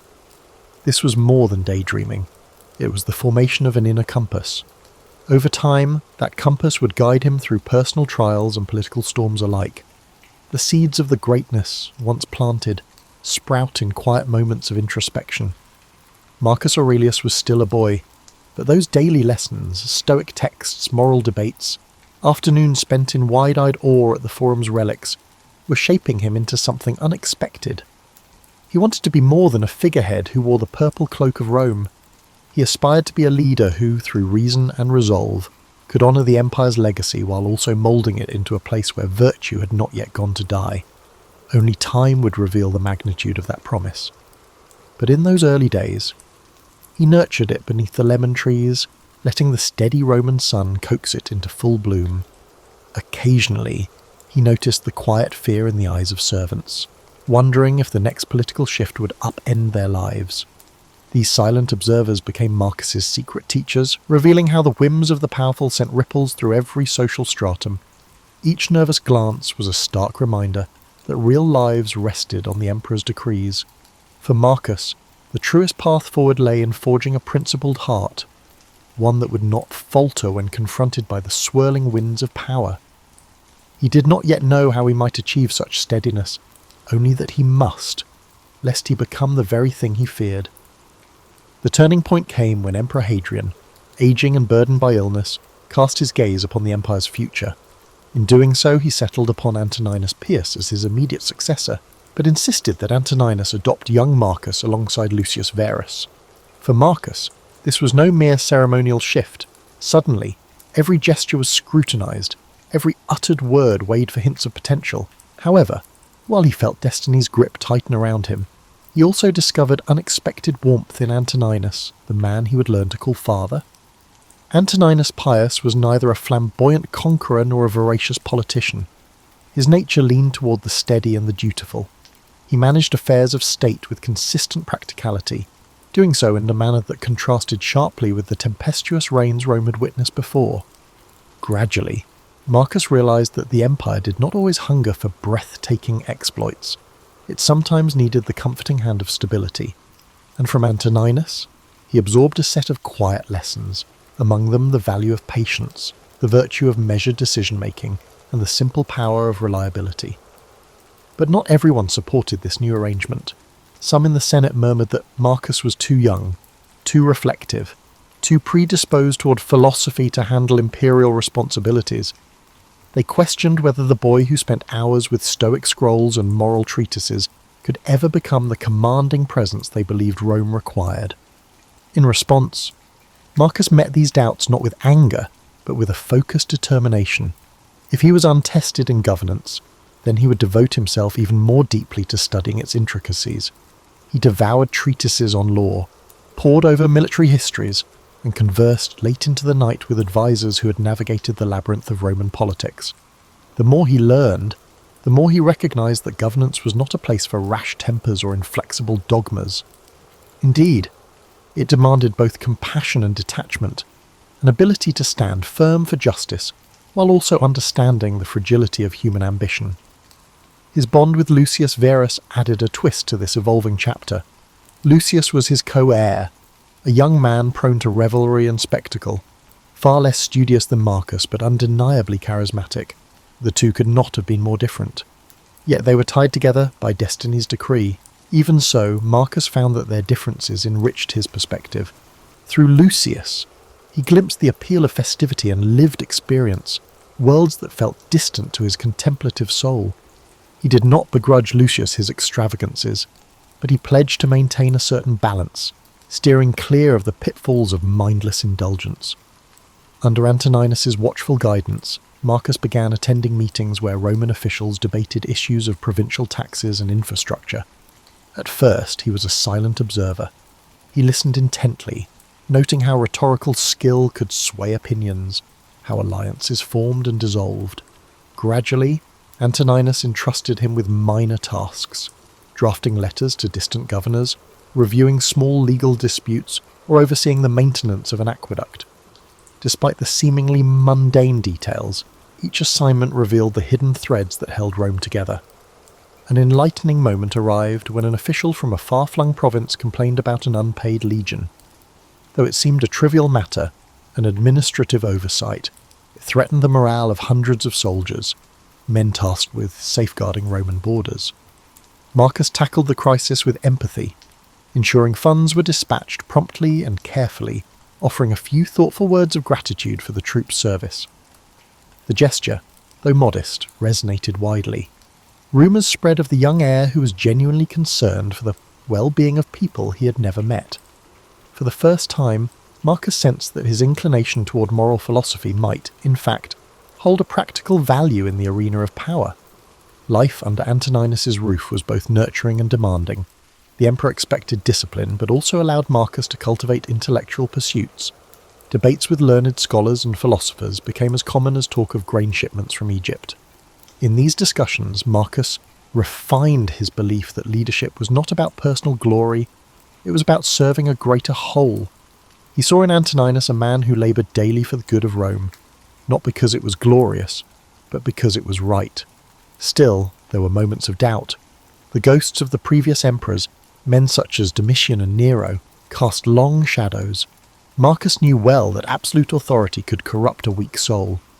Late at night, when Roman lamps flickered, he wrestled with questions that few dared to ask aloud. How could one wield power without compromising virtue? Was it possible to harmonise the Stoic ideals he revered with the demands of realpolitik? The path ahead was a precarious one, lined with expectations both from the Senate and the people. Yet each day, in small but significant ways, Marcus was learning that an emperor's duty was not just to conquer, but to care, not simply to command, but to comprehend. By internalising these truths, he began shaping the course of his future reign. More importantly, he was becoming the steward of an empire that, under his guiding hand, might just find the soul it had long been missing. Years passed quietly, each sunrise an opportunity for Marcus to refine his understanding of both philosophy and government. Antoninus Pius, hale and cautious, presided over Rome without the military spectacles or outlandish feasts that had characterized some of his predecessors. In this environment, Marcus matured into a man who merged introspection with practical discipline. The empire, under Antoninus's measured hand, was relatively calm, but that calmness was not guaranteed to last. Everyone sensed the inevitable storms gathering on the horizon. Marcus spent his days balancing official duties with philosophical exploration. When he was not poring over scrolls of legislation or meeting envoys from distant provinces, he would lose himself in the works of Epictetus and Seneca.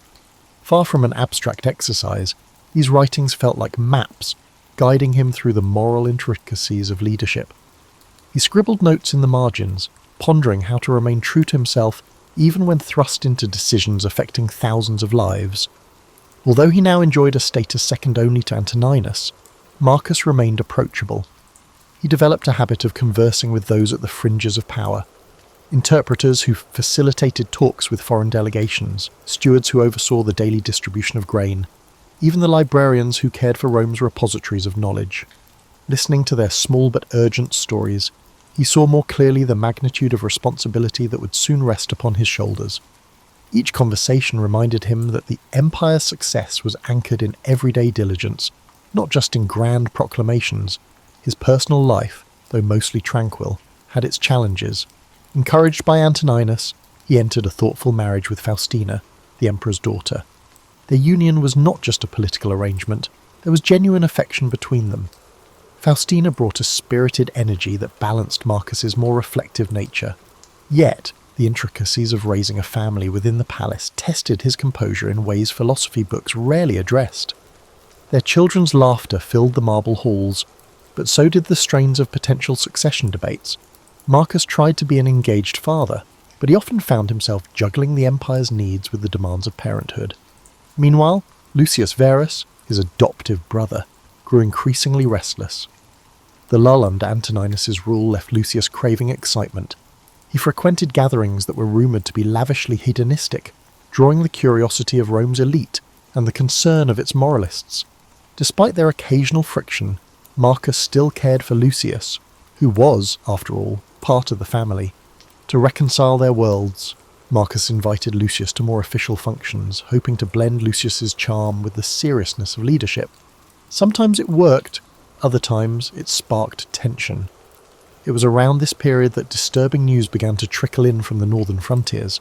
Germanic tribes tested the boundaries of the empire, small incursions hinting at bigger clashes to come. Rome had grown accustomed to relative peace, and these events rattled the comfortable illusions of eternal stability. Marcus became acutely aware that Stoic ideals would soon be tested on the battlefield as much as in the Senate. Responding to these threats required not just philosophical calm but strategic understanding, a skill he was only beginning to hone. In the midst of these concerns, Antoninus's health began its slow decline. The once vigorous emperor found it harder to manage day-to-day affairs. His breath grew laboured, and he often complained of fatigue. Though he did his best to hide this weakness from the public, it was clear that the reins of power would soon pass to Marcus. The Senate, aware of Antoninus's frailty, started looking to Marcus for guidance. The time of apprenticeship was ending. A new chapter beckoned. As the final months of Antoninus's life slipped away, Rome braced for another transition. Advisors, supplicants, and petitioners flocked to Marcus, seeking to gauge how he would wield authority. Their probing questions highlighted the complexity of the imperial mantle. He would have to be judge, general, administrator, and guardian of moral order. While Marcus's Stoic studies had long taught him to detach from anxiety, he found it increasingly hard to remain unaffected by these growing burdens. In private moments, he confided in Faustina, admitting fears about war, about the intrigues lurking beneath Rome's placid surface, and about the simple possibility of failing those who depended on him. She, in turn, reminded him of his capacity for empathy and reason. Though the role of emperor seemed impossibly grand, Marcus had spent his entire life preparing, in subtle ways, for the very challenges that now loomed ahead. Finally, Antoninus Pius passed, gently and without drama, surrounded by those he loved. The city let out a measured sigh of sorrow, acknowledging the passing of an era defined by stability. However, beneath that grief lay a cautious optimism that Marcus Aurelius, thoughtful, unassuming, and thoroughly steeped in the empire's workings, might guide Rome with both virtue and pragmatism. Many whispered that a new golden age could be on the horizon. Others, recalling the cycles of history, reserved judgment until events proved the substance of Marcus's character. With the emperor's seat now vacant, all eyes turned to Marcus. The hush that settled over the city was brief but profound. A quiet vow formed in his mind. He would carry forth the Stoic torch, letting reason define his reign and compassion temper his decisions. Unknown trials awaited him, from barbarian incursions to political betrayals, but he would meet them as a man dedicated to something greater than personal gain. Rome was poised to discover if a philosopher king could truly exist, a leader who could blend moral wisdom with the realities of ruling an empire that, though splendid, was also vulnerable and flawed. In the wake of Antoninus's passing, Marcus Aurelius ascended to the throne with a mixture of solemnity and resolve. By tradition, he shared authority with Lucius Verus, fulfilling the adoption arrangements that Hadrian had set in motion years before. It was a decision that simultaneously solidified Rome's governance and tested Marcus's patience. Despite their differing temperaments, one philosophical and measured, the other spirited and convivial, they now united in leadership. Their first challenge appeared swiftly.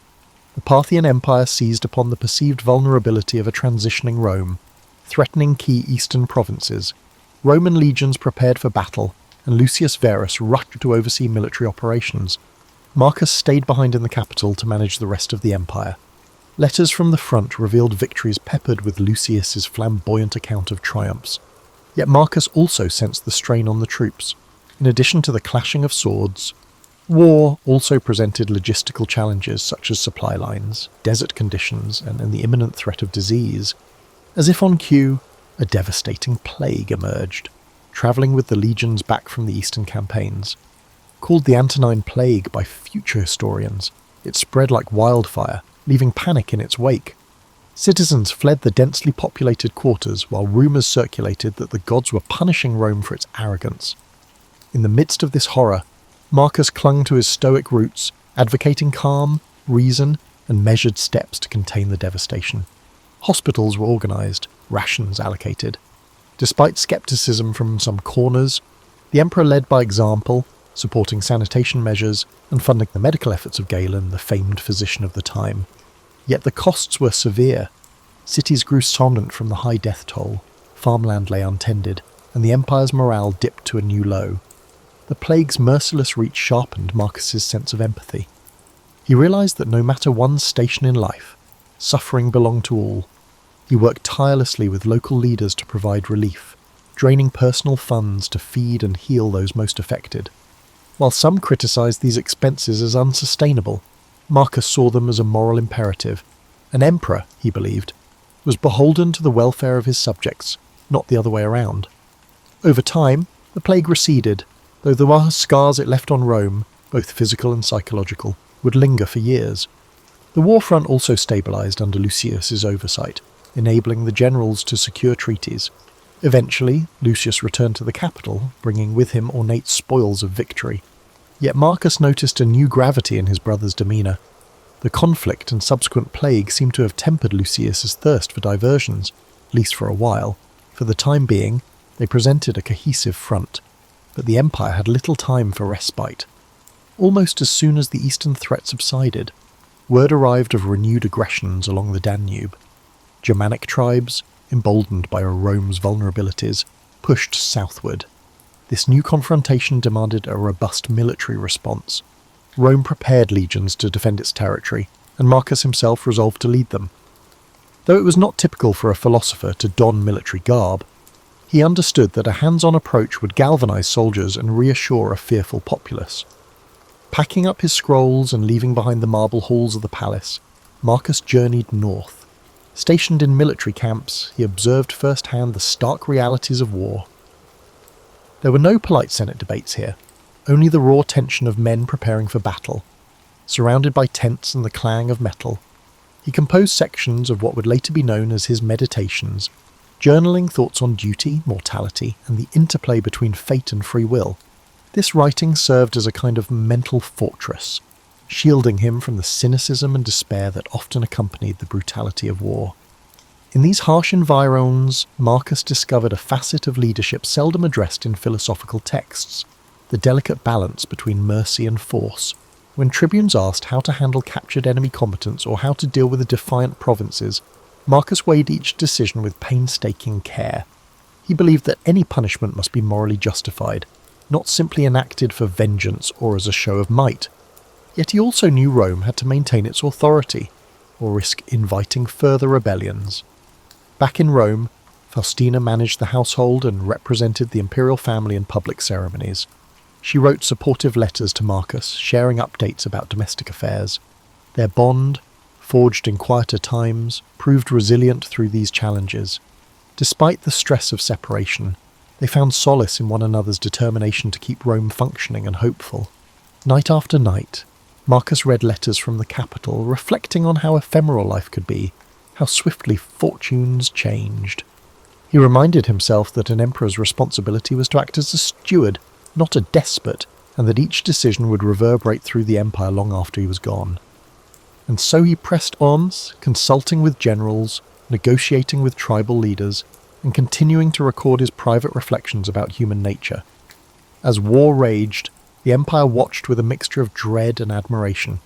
Here was a ruler who seemed less concerned with personal glory and more intent on preserving Rome's values and stability. Veteran soldiers, once sceptical of a philosopher-emperor, fought with a renewed fervour, encouraged by his willingness to share their burdens. In those windswept camps along the Danube, Marcus Aurelius began shaping a legacy unlike any other, one rooted in the conviction that wisdom and compassion, far from being weaknesses, were the empire's strongest defence. The savage winters on the Danubian frontier tested Rome's legions in ways few had anticipated. Snow whipped through the encampments, layering tents in white drifts. Horses whinnied at the bitter chill, and the men huddled around makeshift fires. Marcus Aurelius, never one to shield himself from hardship, felt the sting of frozen air each morning. For all the stoic counsel he'd absorbed, he still found it an unrelenting challenge to rise at dawn and address the concerns of his commanders. Yet the deeper the cold bit into his bones, the more he recognised that resolve was forged through shared trials. Messages arrived from Rome, some filled with trivialities of court life, others warning that the imperial treasury was dwindling under the twin demands of plague recovery and war expenses. Food prices rose, merchants hoarded grain, and unrest simmered in urban districts. In response, Marcus intensified efforts to maintain supply lines, ensuring that shipments of grain and other essentials could reach both the front line and the capital. It was a delicate balance, requiring deals with regional governors and the occasional stern reminder of imperial authority. Amid the logistics and strategizing, he found an unlikely companion in Claudius Pompeianus, a seasoned general known for his sharp wit. While Pompeianus thrived on military prowess, he was also open to philosophical musings. Many evenings the two men would talk over steaming bowls of spelt porridge about the nature of fate and whether a just war could exist. These conversations, though brief, allowed Marcus moments of intellectual clarity. He saw in Pompeianus a fellow seeker, albeit one who channeled his convictions into martial discipline rather than written reflection. Though the war's burden weighed heavily, Marcus's popularity among the soldiers soared. In him, they saw not an aloof imperial figure but a leader who endured the same bitter chill, the same muddy camps, the same threat of sudden attack. During battle preparations, Marcus took care to visit injured soldiers, offering words of encouragement. His presence among them became a reassuring symbol that Rome's emperor understood sacrifice not from a gilded distance, but through personal experience. Yet the frontier's dangers were manifold. Rumours circulated of potential betrayal among allied tribes, an infiltration by spies working for the Germanic chieftains. Skirmishes erupted unexpectedly. Sometimes a wave of arrows would descend at night, leaving the camp reeling. Through it all, Marcus refused to let paranoia corrode his judgment. He tightened security, yes, but also dispatched diplomats to negotiate terms, if a measure of peace could be attained through reason rather than bloodshed. He was determined to find it. Back in Rome, Faustina managed the empire's public face as best she could. She visited temples, performed ritual offerings, and listened to the appeals of citizens who sought the emperor's ear. Though many admired her resilience, whispers of court intrigue continued to swirl. Some criticized Faustina for her independent demeanor, while others, eager for influence, tried to align themselves with her. She navigated these politics deftly, sending regular dispatches to Marcus so he was never uninformed.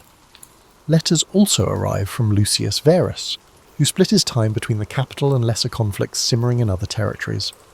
His initial flamboyance had softened, replaced by a pragmatic acceptance of imperial duty. Together, albeit from a distance, Marcus and Lucius worked to present a united front. They knew Rome's foes would seize upon any sign of discord. As the war stretched on, Marcus felt the strain in every facet of his life. He was the philosopher emperor, yet he frequently ordered troop movements that ended in bloodshed. At night, when the cold wind rattled the tent flaps, he wrestled with guilt.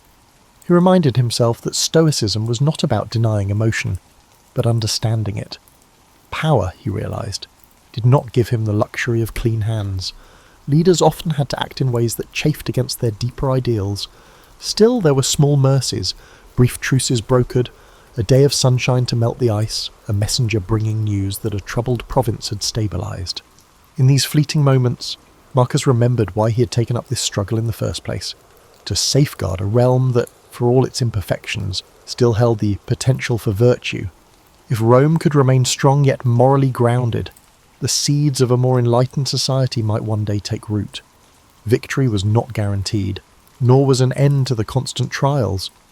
The barbarian tribes fought with desperation, determined to carve out territories in the empire's weakening landscape. But Marcus pressed on, forging alliances and marshalling legionary forces, always mindful that true victory would involve reconciliation as much as military success. His body bore the signs of fatigue, and a creeping illness sometimes left him feverish, but he maintained the outward composure expected of an emperor. As the harshest winter months receded, there glimmered the faint promise of progress. More tribes showed willingness to negotiate, to accept treaties that allowed them limited settlement in exchange for peace. Though some Roman senators were outraged by the concessions, Marcus stood firm. He believed that clinging to old illusions of absolute dominion would only compound the cycle of violence. Compassion, guided by chivalrous reason, was his guiding star even in the theatre of war. After countless skirmishes and negotiations, the tide slowly began to turn in Rome's favour. Marcus Aurelius, weathered and weary, found himself overseeing a series of settlements that cautiously stabilised the Danubian frontier. Tribes once considered mortal enemies now sought peaceful coexistence, albeit with complex agreements involving tribute, migration rights, and mutual defence pacts. Some senators bemoaned the dilution of Roman purity, but Marcus saw a different future, a broader, more interconnected empire that could adapt and thrive. His determination to incorporate foreign peoples instead of vanquishing them outraged traditionalists. However, the emperor deemed it imprudent to presume that the empire's initial borders were unchangeable. Like a living organism, Rome had to evolve or wither. He recalled his Stoic maxims: all things change, and one must move in harmony with the nature's flow. For Marcus, that included welcoming new voices into the Roman fold, even if it defied entrenched notions of superiority. Physically, the years of hardship had taken a toll. The relentless cold of the frontier, the stress of command, and the sporadic fevers that plagued him during extended campaigns left Marcus frailer than before. Long days spent riding between outposts led to frequent aches, and a persistent cough hinted at something more serious. Nonetheless, he pushed forward, guided by a sense of duty that burned hotter than any physical ailment. The war itself was winding down, yet a fresh tragedy shook him. Word reached the emperor of Lucius Verus's sudden death from illness while returning to Rome. Marcus grieved deeply for his adoptive brother. Though they had often been at odds, Lucius's presence had been a stabilizing factor, a reminder that rulership could have more than one face. In the aftermath, Marcus bore the weight of the empire alone.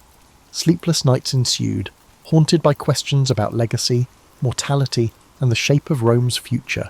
Returning to the capital, he found a society wounded, but not broken.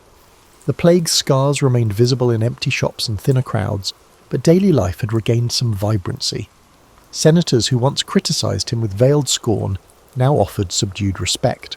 Many recognised that he had led Rome through one of its darkest chapters, whether or not they agreed with every decision. Outside the Senate, artisans and farmers alike spoke of the emperor's empathy, a trait seldom celebrated in men of power. However, no sooner did Marcus settle back into Roman affairs than fresh rumours emerged. Whispers accused Faustina of conspiring against him, suggesting she had grown too close to certain members of the court. Marcus, pained by this gossip, tried to separate baseless slander from legitimate concern. He had learned from his years of governance that rumours often sprang from envy or manipulation. Still, the seeds of doubt were difficult to eradicate entirely. Faustina dismissed the accusations, and Marcus, trusting her loyalty, did not pursue them further. In these uneasy times, he also grappled with fatherly worries. His son, Commodus, was approaching manhood, eager to mould him into a successor who could uphold Rome's evolving ideals. Marcus introduced him to generals, legal experts, and philosophers. Yet Commodus seemed indifferent to the stoic virtues that had guided his father. He exhibited flashes of arrogance, a taste for spectacle, and a hunger for the luxuries of court life. Marcus prayed that exposure to genuine responsibility would temper those impulses, but he could not silence the disquiet that churned within him. Amid political intrigues and paternal anxieties, Marcus returned to his writings, adding new pages to the philosophical journal he kept close at hand. These reflections, composed in the hush of dawn or by lamplight late at night, served as a compass when external chaos threatened to overwhelm him. Quietly, he reaffirmed that temperance, justice, courage, and wisdom remained the pillars upon which a life of purpose was built. If he could not enforce these virtues on an empire, let alone on his child, he could at least embody them. Determined to leave Rome stronger than he found it, Marcus embarked on a series of legal and social reforms. He wanted to streamline bureaucratic processes, ensure that provincial governors were held accountable, and provide stable infrastructure for a population still reeling from war and disease. Funding was scarce, but he allocated what resources he could to the projects he deemed essential. Aqueducts were repaired, roads improved, and schools granted modest stipends to educate the next generation. Critics warned that such benevolence bordered on naivete, yet Marcus viewed these steps as vital investments in a more resilient Rome. Even in the hush of progress, he was not blind to the undercurrent of discontent. Powerful families plotted behind closed doors, believing that an emperor preoccupied with moral philosophy could be outmaneuvered. Soldiers, once loyal, grew restless in peacetime. The empire's old ghosts never fully vanished. Marcus braced himself for the next upheaval, aware that stability was always an interlude, never a permanent state. And so he carried on, leaning on the very principles he had studied as a child, navigating betrayal and forging alliances, contending with the willful nature of his offspring. He tried to remain steadfast. Each day brought a new puzzle, a shortage of funds, a border skirmish, a senator's duplicity. Yet through it all, Marcus Aurelius refused to relinquish his core belief that reason and compassion might still illuminate the darkest corridors of power. Time was a patient sculptor, etching its lines deeper into Marcus's features. Though he still attended to official duties with unwavering diligence, his health faltered. That persistent cough worsened, and his nights grew more restless. The physicians advised rest, but an emperor's life rarely granted such luxuries. Fears lingered too, the sense that the empire was but one rumour, one betrayal, or one uprising away from fragmentation. Marcus stood at the centre, exerting every effort to maintain unity through the combined power of rational governance and moral conviction. In the final campaigns against resurgent Germanic tribes, Marcus once again took to the field. Age had not diminished his resolve. From camp to camp, he travelled with a small retinue, offering encouragement to battle-weary troops. Yet this time the war-worn emperor appeared more ghostly than regal. The men spoke of his stoic endurance, how his eyes shimmered with fever even as he spoke of duty and fortitude. For all he had done to keep Rome intact, the ravages of illness would not yield to rhetorical skill. Commodus, summoned to his father's side, witnessed firsthand the empire's fringes, a harsh land shaped by conflict. Marcus hoped the sight would steel his son's character, prompting a sense of responsibility. But Commodus wore impatience like a second toga. He complained about the cold, about the humble rations, about the lack of pomp he believed befitted an imperial heir. Marcus inwardly grieved, knowing the path ahead might splinter beneath Commodus's restless feet. Yet he also recognized that no father could impose virtue on a reluctant child. In quieter moments, Marcus confided in Claudius Pompeianus, who had remained a steadfast advisor. The emperor spoke of the contradictions inherent in rulership, how an aspiring philosopher must enforce harsh discipline to maintain the empire's cohesion. Pompeianus offered practical wisdom, while Marcus responded with meditative reflections. Their conversations formed a final tapestry of friendship, weaving threads of pragmatism and introspection together in the twilight of Marcus's reign. Eventually, the news spread that the emperor had taken gravely ill. Camp physicians tried every remedy they knew, from herbal concoctions to prayers at makeshift altars, but the decline accelerated. Marcus retreated to his tent, his body weakening, yet his mind still alert, summoning Commodus for a last conference. He emphasized a single theme: the virtues that guide a leader must not be mere ornament. In the hush between father and son, he uttered words about compassion for subjects, fairness in judgment, and the necessity to curb excess. Commodus, shifting uneasily, nodded but offered little reassurance. As the hours slipped by, the emperor returned to his meditations. There, in the fading glow of a lantern, he penned a few final lines in a journal that had been his companion through wars, plagues, and political strife. He wrote not of victories or conquests, but of how fleeting each moment is, and how each individual's duty is to act in accordance with the good of the whole. Rumour would have it that these last notes carried more serenity than sorrow, as though Marcus were already stepping into the realm beyond mortal worries. When his eyes closed for the final time, the camp fell into a sombre hush. Soldiers who had long admired his calm presence gathered around the tent, quietly paying their respects. Courtiers murmured that the empire had lost its quell. Even those who once criticised Marcus found themselves longing for his steady hand.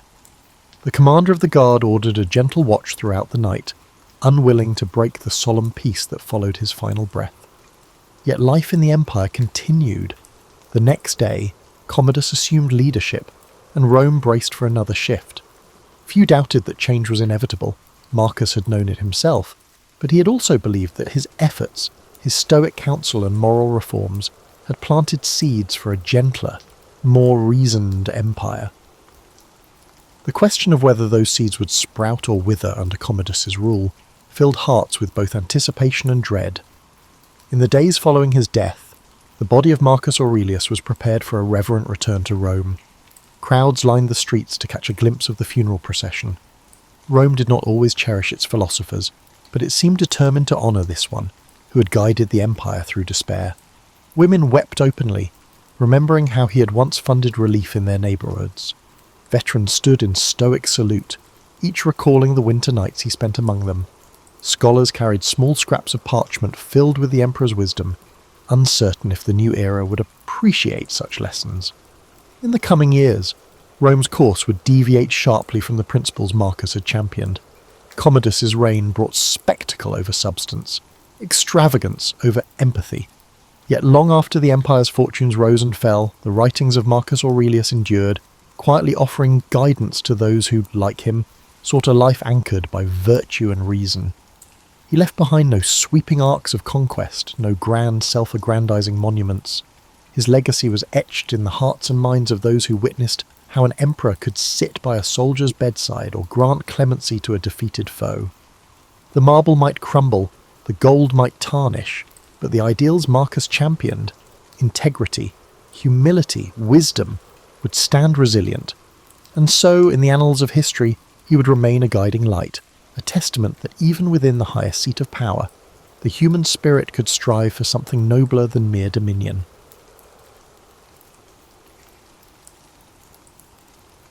Now, shut your eyes and visualize yourself floating slowly through centuries of history until you gently land in what is now Iraq, circa 2100 BCE. The smell is what hits you first, not the sight. Baking bread, river water, and yes, a lot of livestock. Welcome to the first real neighbourhood in civilization, where people made the decision to settle down and stop aimlessly wandering around like lost tourists. The Tigris and Euphrates are two rivers that would make any real estate agent cry with delight. These rivers are not just any rivers. They are the ancient world's version of having fresh groceries delivered to your door and Amazon delivery. This area was known to the Mesopotamians as the land between rivers, which sounds far more poetic in their language than it does when you're trying to explain it to a dinner party guest. You may be asking yourself why anyone would decide to live in what is effectively a massive floodplain. Imagine having soil that is so dark and rich that, with a little encouragement, you could probably grow tomatoes. Every year when these rivers flood, they leave behind a thick layer of the most fertile mud on the planet. It took the rest of us millennia to realise what the locals had discovered. Sometimes the greatest things in life have a small mess associated with them. You wouldn't recognise the cities that are rising all around you from contemporary urban planning. This place lacks tidy suburban grids and straight lines. Rather, visualise organic growth, akin to a coral reef composed of human ambition and mud bricks. Narrow streets wind between houses like old hiking trails, and houses cluster together as if they are having a never-ending neighbourhood conversation. Another thing that strikes you as being very antiquated is the lack of electrical hums, the quiet of engines, and the absence of any traffic that resembles rush hour.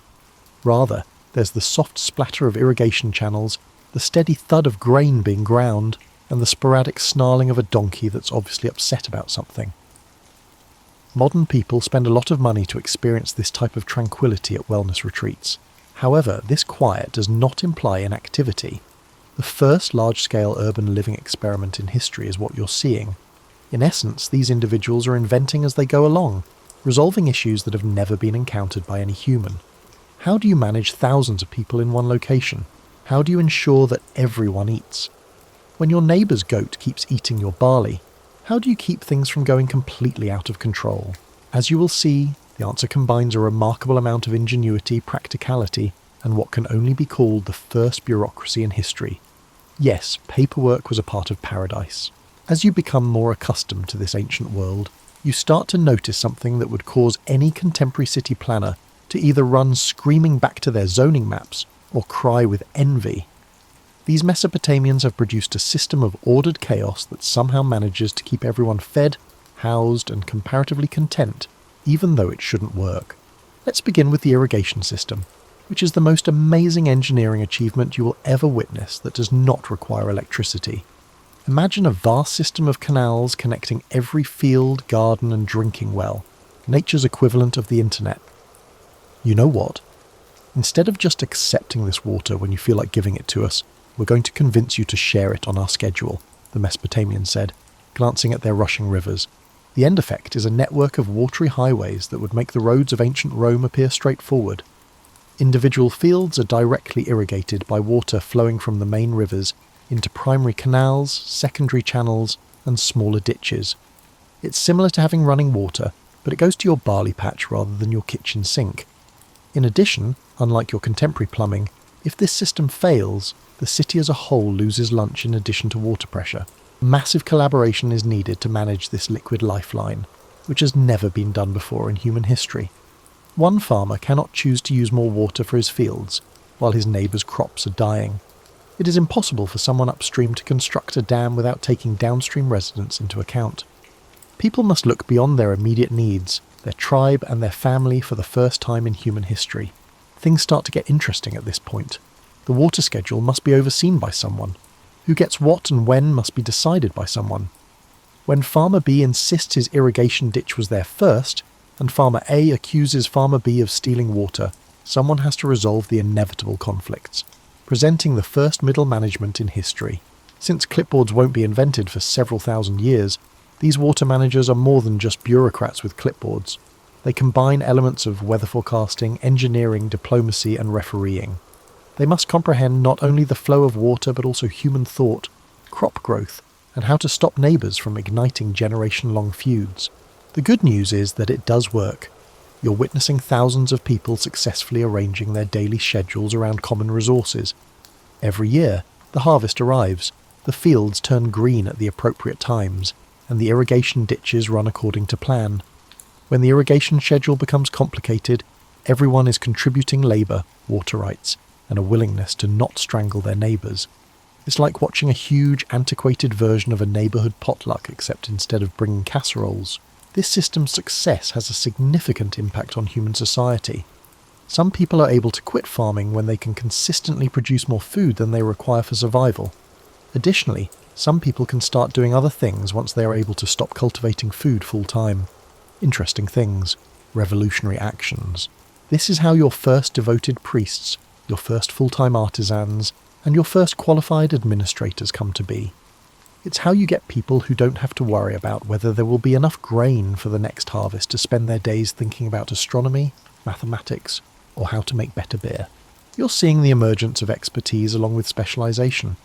People can now become exceptionally skilled at one thing for the first time in human history, as they are no longer forced to be mediocre at everything in order to survive. You might be surprised to learn that these Mesopotamians are born business people as you continue your leisurely exploration of this ancient world. They have established what may be the first startup culture in history, complete with competition, creativity, and the occasional spectacular failure from which everyone gains knowledge. For example, metalworking. You see people who have discovered that they can create bronze, a more durable and practical metal than anything they have ever used, by heating specific rocks to the ideal temperature and combining them with other rocks. This is the beginning of the technology industry, not just a development in technology. There is collaboration among the bronze makers. They require traders who can transport tin and copper from hundreds of miles away because they are necessary. They require individuals who specialize in the production of charcoal because they require fuel for their furnaces. They require a market that is sophisticated enough to discern between a mediocre bronze tool and a truly exceptional one in order to attract clients who value quality metalwork. Before you know it, supply chains are in place, you have quality control. Yes, the best metalworkers build reputations, and people begin to request tools made by particular artisans, so you have brand recognition.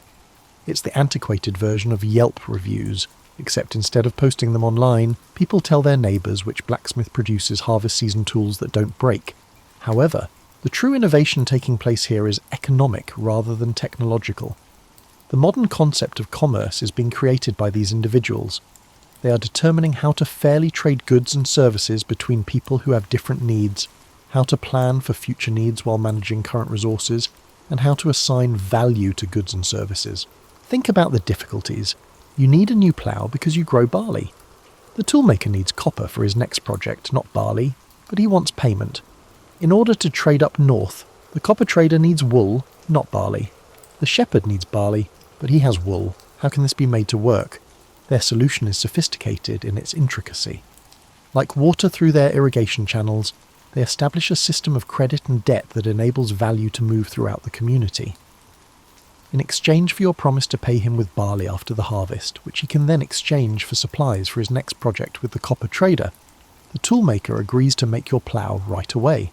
It's credit without credit cards and banking without banks, and it all depends on reputation and trust. Writing is a seemingly straightforward but revolutionary requirement for this system. Not just any writing, but every day. Useful writing that can document who is responsible for what, when payment is due, and what happens when someone fails to fulfill their end of the agreement. You're witnessing the creation of business records, receipts, and contracts. In addition to being works of ancient literature, the cuneiform tablets found throughout the cities are the earliest business documents ever created. Purchase orders, tax records, loan agreements, employment contracts, and inventory lists. All of it is here, compressed into clay with marks in the shape of wedges that symbolize the beginning of bureaucracy. Indeed, you're also witnessing the development of accounting. All of these promises, transactions, and credits and debts moving through the community must be monitored by someone, even though the early accountants worked by lamplight, with clay tablets and reed styluses, rather than in contemporary offices with computers. They were addressing the same issues that accountants do today. The inventiveness of these solutions is astounding. They're creating economic systems from the ground up and learning by trial and error how to make complex societies run smoothly, rather than simply replicating what worked elsewhere. You're going to see something that will make you appreciate human ambition even more as you continue your cozy exploration of this ancient world. These Mesopotamians aren't satisfied with merely resolving pragmatic issues like trade and irrigation. They're aiming for something greater, something that appeals to the basic human need to build monuments to their own creativity. You're witnessing the construction of ziggurats, which are enormous stepped pyramids that resemble old-fashioned skyscrapers and rise out of the level terrain. However, referring to them as buildings is an understatement. These are assertions, proclamations, and architectural justifications for human potential. People say, we can move mountains of earth, and we can do it one basket at a time, when you watch one being constructed. The logistics alone are astounding. Millions of mud bricks must be made, dried and transported to the construction site for a large ziggurat. No trucks, cranes or mechanised equipment are present. Everything is propelled by animal strength, human muscle power, a complex network of ramps and levers and unwavering willpower. The planning, however, is what really sets it apart. To prevent the entire project from collapsing into a heap of costly debris, someone must determine how many bricks they will need, where to obtain the raw materials, how many workers are needed, how to feed all of those workers, where they will sleep and how to coordinate their efforts. You're witnessing a level of project management that won't be seen again until the building of medieval cathedrals. With hundreds of workers, dozens of specialised trades, and supply chains spanning the entire known world, the ziggurat builders are effectively managing the biggest construction company in the ancient world. Contrary to what Hollywood may have taught you, the workers themselves are not slaves. Consider it the most complex community service project in the world. They are citizens carrying out their civic duties, seasonal workers, and skilled artisans. People donate their time to building projects that benefit everyone during the agricultural off-season, when the fields don't need to be tended. This desire to create something greater than any one person could on their own has a very human quality.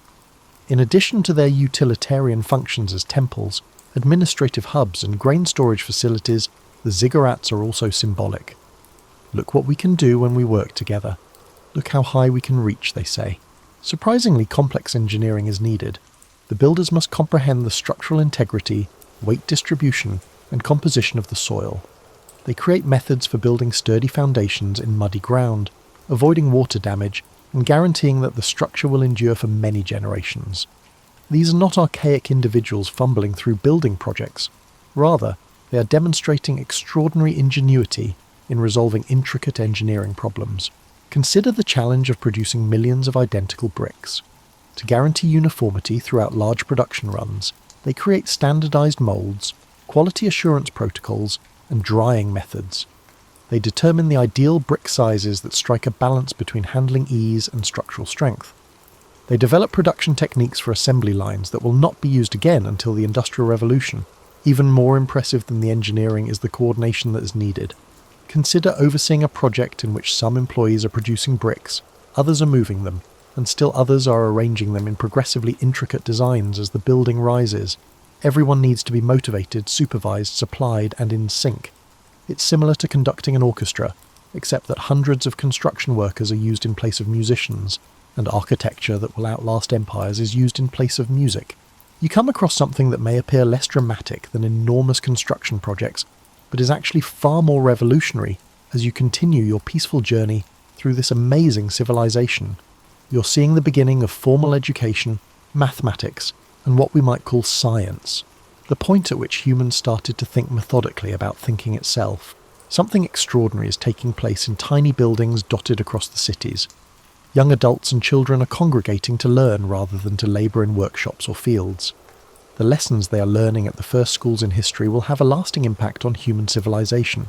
These are not informal teachings that parents impart to their children.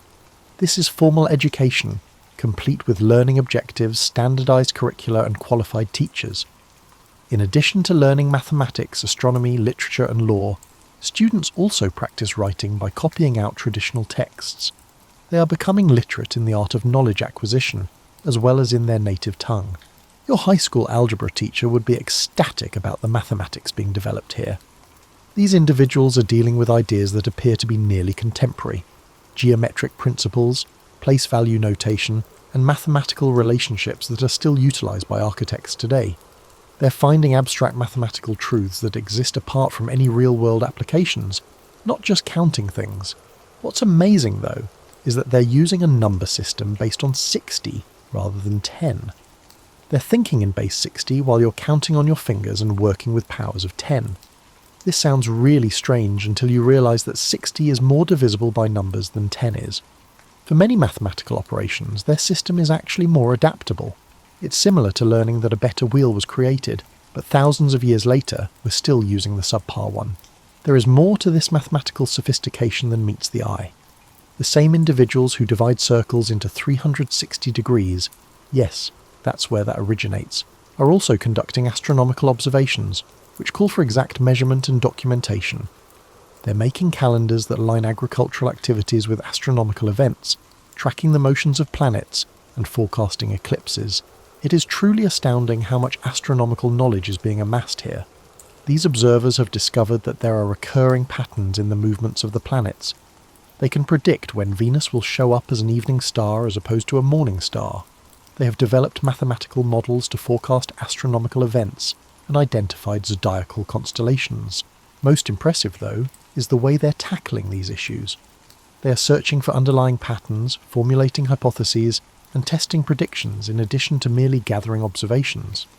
For another few thousand years, they would not refer to what they are doing as science, but they are. This methodical approach to knowledge is not limited to astronomy and mathematics. Students are learning how to evaluate court cases, write poetry in accordance with formal guidelines, and comprehend historical precedents in the classroom. They are discovering that knowledge itself can be methodically arranged, classified, and passed down from one generation to the next. You're witnessing the creation of intellectual life as we know it today. For the first time in history, some people are able to devote their lives to comprehending the fundamentals of the world's functioning, rather than just finding solutions to pressing practical issues. What are numbers, really? Why do the planets move the way they do? And what makes a good law different from a bad one? Are some of the questions they can pose. The ramifications are astounding. People whose job it is to think about abstract problems begin to draw connections between various fields of knowledge. The mathematician understands that architecture is governed by geometric principles. The astronomer learns that natural events can be predicted by mathematical models. The legal scholar is aware that using reason to settle disagreements is a more equitable approach than merely adhering to custom. Let's take a break from our travels and become accustomed to the mild routines of this amazing society. You're about to learn that revolution can sometimes be whispered through the everyday moments that comprise human existence, rather than always being announced with great fanfare. A typical Mesopotamian family wakes up as the small, high windows of their house let in the first rays of the day. The first thing that strikes you is how different their everyday worries are from yours, yet they feel surprisingly similar.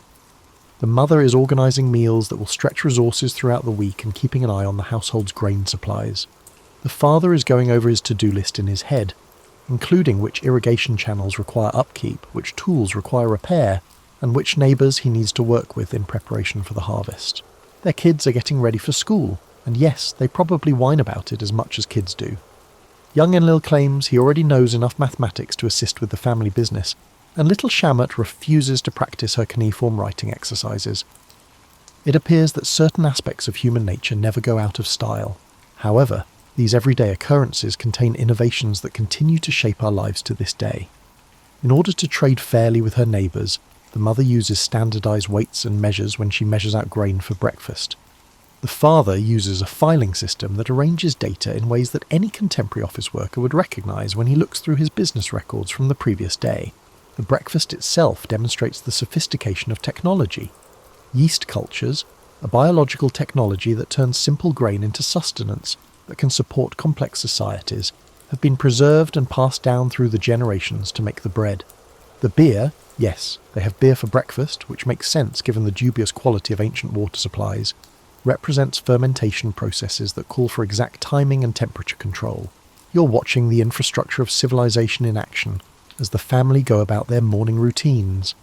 Thousands of people are served by the distribution system that provides them with the water they use. Sewage disposal stops disease outbreaks that would otherwise render big cities uninhabitable. Agricultural systems that can sustain populations much larger than the actual workers in the fields are the source of the food. You're witnessing the beginning of expert craftsmanship when the father leaves for his workshop.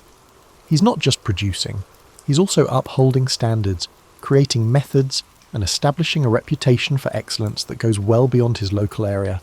His goods will be traded over great distances, spreading the fame of his city to locations he will never be able to visit. Mother's Day is equally noteworthy. She's in charge of a household that serves as both a place of residence and a business. She's handling family finances, preserving social ties that are the foundation of community life, and processing food for preservation. She's teaching kids not only useful skills, but also social norms, cultural values, and the information they will need to navigate a complex society as adults. You're seeing something that would be entirely familiar to any modern family when the evening rolls around, and they all sit down to their main meal. But it's also utterly revolutionary for its time. They are sharing food that has been prepared, preserved, and processed in ways that enable them to eat healthily, even in the absence of fresh ingredients. They're talking about the day's activities in a way that helps kids comprehend how they fit into the larger community. Most astonishingly, though, they're at ease. They are not fighting for basic survival, even though they live in what we might consider primitive conditions. People can now enjoy their lives, plan for the future, and pursue interests beyond their immediate needs thanks to advancements in agriculture, commerce, and social organisation. There may be games, storytelling, or music after supper. Another revolutionary idea is that people have leisure time.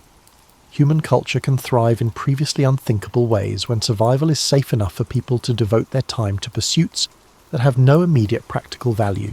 In addition to sleeping off the day's labour, the family is refuelling for tomorrow's involvement in humanity's first complex urban living experiment.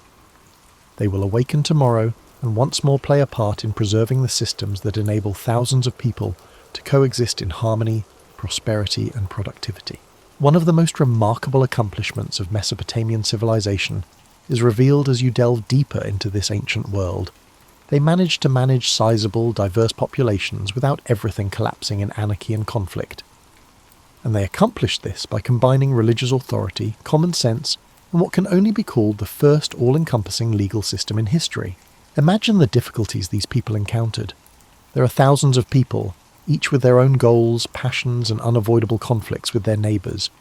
You have competing religious traditions, diverse ethnic groups, economic classes, and the inherent human propensity for short-sightedness and selfishness. How do you design a system that accomplishes goals while maintaining a reasonable level of satisfaction for all? The complexity of the Mesopotamian solution is elegant. At the top is a king who represents both religion and politics.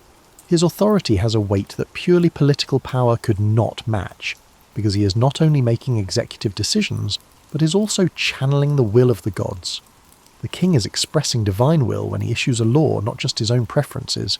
However, this is not a tyrant's capricious rule.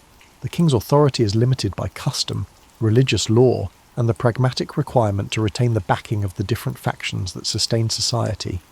The priests, merchants, artisans, and farmers who truly govern the society will find a way to replace a king who continuously makes poor choices, so he won't hold the position for long. You have an advanced administrative structure beneath the king that would astound any contemporary bureaucrat. Tax collection, irrigation management, trade regulation, military organisation, and legal disputes are all handled by officials. Every administrative level has clear duties and accountability to both superior and subordinate authorities. Perhaps their most remarkable governmental innovation is the legal system they create. These individuals draft thorough legal codes that aim to cover every potential conflict or offence. Nearly 300 laws, ranging from business disputes to marriage contracts to property rights, are included in the publicly visible Code of Hammurabi. However, the sophistication of these laws is even more impressive than their comprehensiveness. They distinguish between various property types and social classes. They make a distinction between accidents and deliberate crimes. Instead of just exacting retribution, they offer proportionate penalties meant to bring the world back into balance. To a degree that would be progressive in many societies thousands of years later, they defend the rights of women, children, and even slaves. Unprecedentedly, a professional judicial system is needed to enforce these laws. Records that keep track of court rulings, judges who are knowledgeable about the law, and court procedures that guarantee fair hearings. You're witnessing the emergence of jurisprudence, the belief that disagreements can be settled by logic and facts, rather than solely by the person with the most military might or political clout. Most significantly, though, this legal system is open to the public. The laws are visible to everyone because they are engraved in stone. This indicates that people are aware of their rights, expectations, and the repercussions of different behaviours. Law ceases to be arbitrary and becomes predictable for the first time in human history. This government is backed by an equally advanced tax system. There are set rates, collection processes, and even provisions for tax relief during hard times, as opposed to just taking whatever the king wants. People are aware of their obligations, when they are due, and what they get in return, including public works projects, military protection, infrastructure upkeep, and judicial services. The result is something that can be identified as the rule of law, a system that treats people fairly in accordance with established standards, offers procedures for settling conflicts amicably, and fosters incentives for collaboration rather than conflict is probably more desirable than perfect justice, which is probably unachievable. Stability is the outcome. Due to their reasonable confidence in the stability of the legal and social framework, people are able to make long-term plans. Because they believe they will be able to reap the rewards when those projects mature, they are willing to put time and effort into endeavours that won't yield results right away. The intricate irrigation systems, intricate trade networks, educational institutions and architectural projects that take generations to complete are all made possible by this stability, which in turn lays the groundwork for everything else we have been investigating. Without governmental structures that can uphold continuity and order over decades or even centuries, none of these would be feasible. As you continue your exploration of ancient Mesopotamia, you may be surprised to learn that these pragmatic, engineering-minded individuals are profoundly spiritual, but not in a way that separates the sacred from the secular. They don't practice their religion during special ceremonies or on the weekends. It permeates every part of their lives, from how they plan their cities to how they go about their jobs. However, this is a faith that sanctifies practical activity and finds the divine in human achievement, not the kind of spirituality that demands people reject the material world. Mesopotamian gods are strikingly human-like, but in the most positive sense. They are individuals with preferences, knowledge, and continuous engagement in worldly matters, rather than impersonal abstract ideals. Enlil is in charge of the wind and storms, which bring fertility as well as destruction. For those whose civilization relies on both intelligence and irrigation, Enki's rule over fresh water and wisdom makes perfect sense. Since passion and conflict are essential components of the human experience, Inanna stands for both love and war. The most fascinating thing about these gods, though, is how they serve as examples of the kind of collaboration that enables civilized life. The myths describe gods cooperating on cosmic building projects, exchanging resources and expertise, and reaching mutually beneficial agreements. People who take part in religious rituals are not only worshipping, they are also honing the social skills necessary to maintain the smooth operation of their own communities. Each city is dominated by temples that are much more than just places of worship. They are a combination of social service agencies, educational institutions, and economic hubs. In addition to carrying out rituals, the priests who work in these temples also oversee agricultural estates, run educational institutions, care for libraries, and offer welfare assistance to members of the community who are struggling. A society where religious life supports rather than contradicts the values required for successful urban living is the result of this remarkable fusion of spiritual and practical functions. A good worshipper possesses the same qualities as a good neighbour, such as honesty, dependability, and a willingness to help out with community projects. There is no conflict between serving the community and the gods, or between being pious and succeeding in business. The religious calendar organises daily life in ways that promote economic activity, rather than interfere with it. Religious celebrations take place during agricultural seasons, offering opportunities for communal gatherings when people have the means and leisure to take part.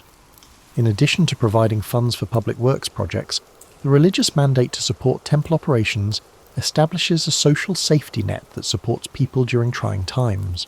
Most significantly, this religious system offers purpose and meaning that transcends personal achievement or failure. Contributors to the construction of a ziggurat are not merely taking part in a building project. They are also helping to construct a monument that will benefit their community for many generations and a place of worship for the gods. Maintaining the irrigation channels is more than just routine maintenance. It's a way to contribute to the divine order that sustains life. Ordinary labour becomes sacred when it has this sense of purpose. The merchant facilitating trade between distant cities, the farmer producing food that feeds the community, and the craftsman crafting beautiful objects are all part of the divine plan that creates civilization out of wilderness, abundance out of scarcity, and order out of chaos. However, this spirituality is also incredibly useful. Though the methods of consultation, reading omens, interpreting dreams, and examining the patterns of oil on water require careful observation and logical analysis, the gods are consulted on everything from military campaigns to business endeavours to marriage decisions. Practical intelligence and religious wisdom complement rather than contradict one another. The end result is a society in which individuals accept personal responsibility for their contributions to the welfare of the community while feeling supported by forces greater than themselves. Despite staying rooted in the pragmatic demands of everyday life, they feel that their work has cosmic significance. Spirituality is not an escape from human achievement, but rather an enhancement of it. You start to understand how all of these inventions work together to form something far greater than the sum of their individual parts as you carry on your cozy exploration of this amazing civilization. You're seeing the emergence of networking effects, which are the processes by which various developments reinforce one another to cause a sharp acceleration of human progress. Think about how Mesopotamian society is changed by writing in every other way. Because engineers can document effective techniques and learn from past mistakes, the irrigation system becomes much more sophisticated once information can be permanently recorded.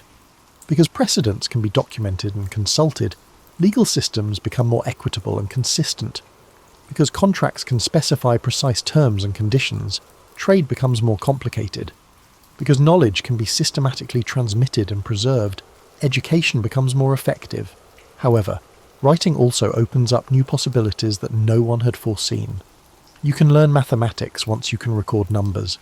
Astronomical science can be produced when observations can be preserved. Chemistry and medicine can be developed once experiments are documented. Every advancement creates opportunities for even more advancements in unpredictable ways. In the realm of economics, the networking effect is the same. Once food production is stable, some people can focus on crafts. You can create better tools and methods once you have talented artisans. With improved tools, agricultural productivity can be increased, freeing up even more workers for specialized labor. Every improvement increases the likelihood and ease of the subsequent improvement. The social innovations have an equally strong network. You can start projects that need long-term planning and coordination once you have an efficient governance system. People gain confidence in group action after large-scale projects are completed successfully. People are willing to invest in even more ambitious projects once they have faith in group efforts. In ways that exponentially speed up progress, success breeds success. The Mesopotamians are experiencing the fascinating discovery that human communities can generate value that far surpasses what individuals could produce working alone. You're witnessing what contemporary economists refer to as increasing returns to scale. Every new member of society increases the productivity, security, and ability of everyone else to accomplish their objectives. The networking of technology is equally impressive. Mining, transportation, and trade networks are all necessary for the production of bronze in addition to metallurgy. The effectiveness of the entire system increases with each advancement in any of these areas. Mining is more productive with better tools. Raw materials are less expensive when transportation is more efficient. Access to better quality inputs is made possible by expanded trade networks. However, the cultural networking effect may be the most significant. People start to have bigger dreams after realizing that prosperity and security can be achieved through human effort. They are more inclined to trust strangers and engage in larger communities once they realize that collaboration can produce outcomes that are impossible for individuals to accomplish alone. They are more inclined to rely on others for products and services that they could potentially produce themselves once they have seen the advantages of specialization. This is a revolutionary change in culture. People are choosing to become interdependent instead of self-sufficient for the first time in human history. They're coming to the conclusion that working together is more advantageous than relying on other people. They're risking everything that human societies can be more than short-term convenience alliances. You're seeing networking effects that extend beyond the borders of specific cities or geographical areas. Mesopotamian innovations influenced events throughout the ancient world by way of trade routes, diplomatic contacts, and migration patterns. Greek philosophy is shaped by the mathematical ideas created in Babylon. Roman law is influenced by the legal precepts developed in Ur. From Egypt to India, population growth is made possible by Mesopotamian agricultural innovations. You're witnessing the emergence of what contemporary academics refer to as world systems, networks of influence and interaction that link far-flung societies and enable innovations to proliferate well beyond their original locations. For the first time, human advancement turns into a cooperative endeavour in which several civilizations cooperate, often unknowingly, to address shared problems. You are left with a deep respect for the accomplishments of these extraordinary people as our leisurely tour of ancient Mesopotamia comes to an end. You return to the comforts of the present with a fresh perspective on how much we owe these pioneers of the past. The golden age you have witnessed was golden not because it was flawless, but because it was the first time that humanity had successfully attempted to build sophisticated societies that boosted rather than depleted human potential. With creativity, teamwork, and an incredible belief in human potential, these individuals overcame obstacles that no other generation had ever faced. Their solutions weren't coincidental or short-term fixes. Thousands of years later, we are still using modified versions of the institutions, systems, and ways of thinking they established because they were so successful. You are building on the foundations established by these ancient pioneers each time you use mathematics, read a written contract, engage in democratic governance, or profit from specialization and trade.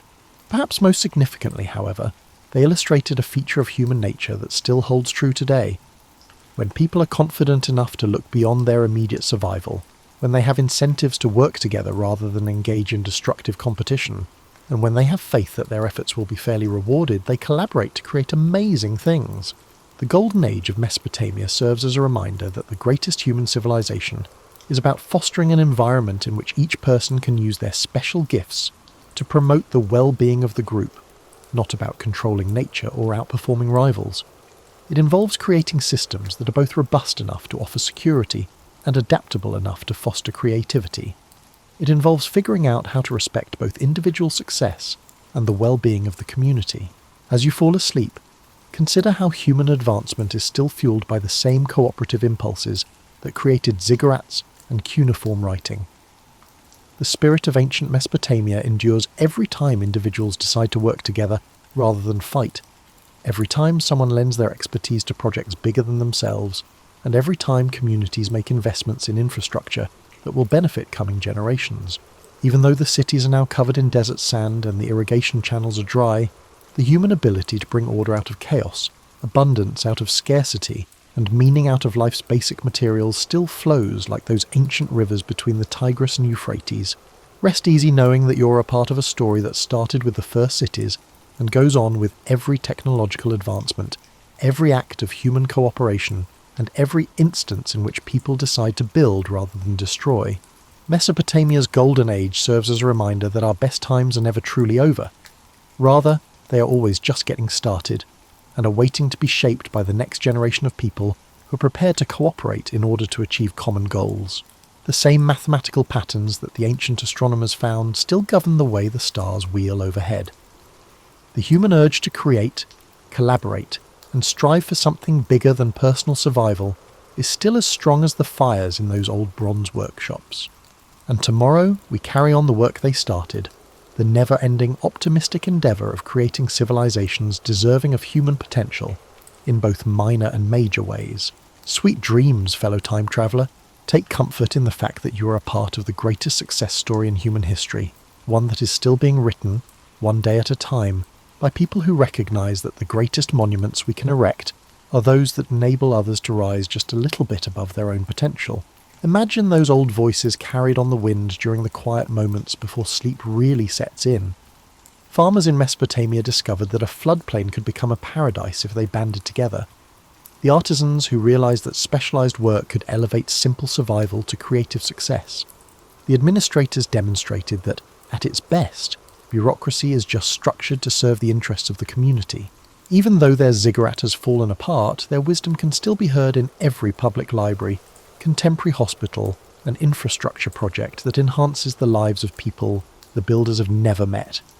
Even though their cuneiform tablets are now museum artefacts, their belief that knowledge should be shared and preserved endures in every book, website, and classroom where new information is learned.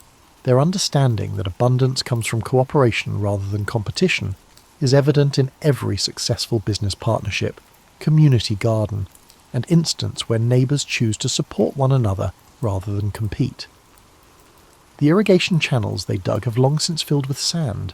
Above all, they introduced us to the radical notion that people can build societies that are superior to the sum of their parts, that chaos, conflict and scarcity are not necessary for human existence, that we can create worlds where everyone has enough food, enough security, enough purpose, enough beauty to make life worthwhile, if we are patient, creative, and willing to trust one another. Therefore, as you drift off to sleep, remember not only the accomplishments of these ancient people, but also the quiet assurance that the same inventive, collaborative spirit that created the first cities is still creating a better world today. Every tiny deed of compassion, every instance of putting empathy ahead of judgment, and every contribution to a cause greater than yourself keeps the good work going. Mesopotamia's golden age was a beginning rather than a destination. The story's most lovely aspect is that it isn't yet over.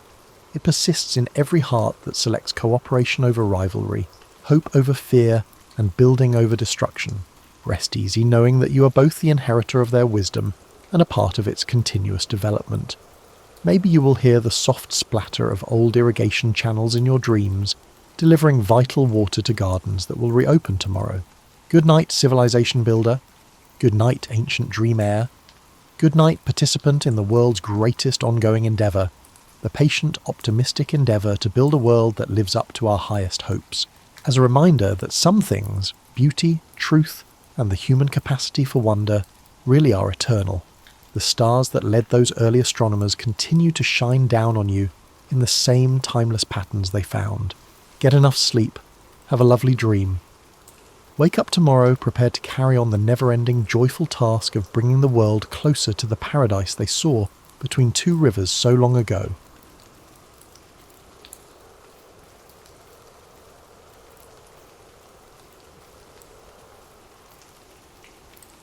Picture yourself settling into your favourite reading spot, perhaps with a warm cup of tea steaming beside you.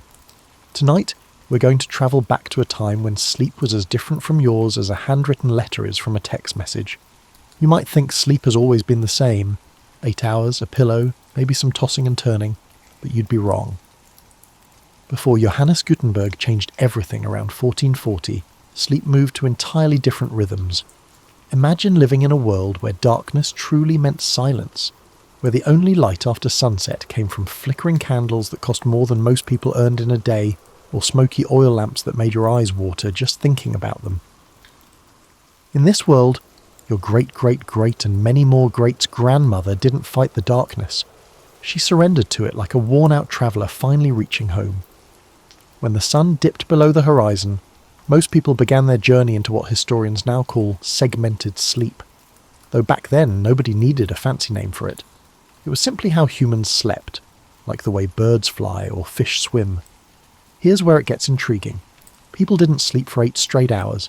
Instead, they slept in 2 distinct chunks, like a delicious sandwich with a wide filling of wakefulness in between. The first sleep began shortly after sunset, lasting roughly 4 hours. Then, sometime between midnight and 2 in the morning, people would naturally wake up. However, the remarkable aspect is that they did not panic about being awake during the middle of the night. They did not deceive themselves by calculating the number of hours of sleep they were sacrificing, or by fretting over potential grogginess at work the following day. Instead, they embraced this midnight awakening as naturally as you embrace your morning coffee routine. During these quiet hours between sleeps, people would do the most wonderfully human things. They'd tend to the fire, ensuring their family stayed warm through the cold night.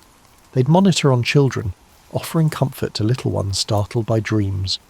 Couples would talk softly in the darkness, sharing thoughts and feelings that somehow seemed easier to express when the world felt smaller and more intimate. Some people used this time for prayer or meditation, finding a special connection to the divine in those hushed hours when the boundary between day and night felt thin as gossip. Others would craft simple items by firelight, mending clothes, carving wooden spoons, or braiding rope. The wealthy might even visit neighbours, because apparently social calls at 1 in the morning were perfectly acceptable back then. Such behaviour wasn't considered insomnia or a sleep disorder. Medical texts from the era mention first sleep and second sleep, as casually as we might mention breakfast and lunch. People structured their nights around this natural pattern, planning activities for their wakeful hours just as carefully as they planned their daytime tasks. The darkness that surrounded these midnight activities was profound in ways we can barely imagine today. Step outside your house at night now, and you'll likely see streetlights, house lights, the glow from windows, and maybe the distant shine of a shopping centre. Even in relatively rural areas, light pollution reaches far beyond cities, creating what astronomers call sky glow. But in pre-printing press Europe, nighttime darkness was absolute.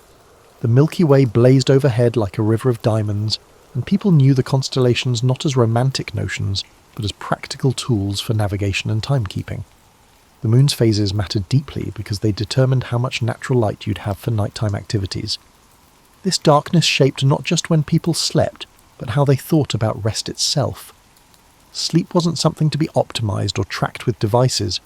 It was a natural surrender to the rhythm of light and shadow, a time when the boundaries between consciousness and dreams became delightfully blurred, and when the night held mysteries that daylight couldn't touch.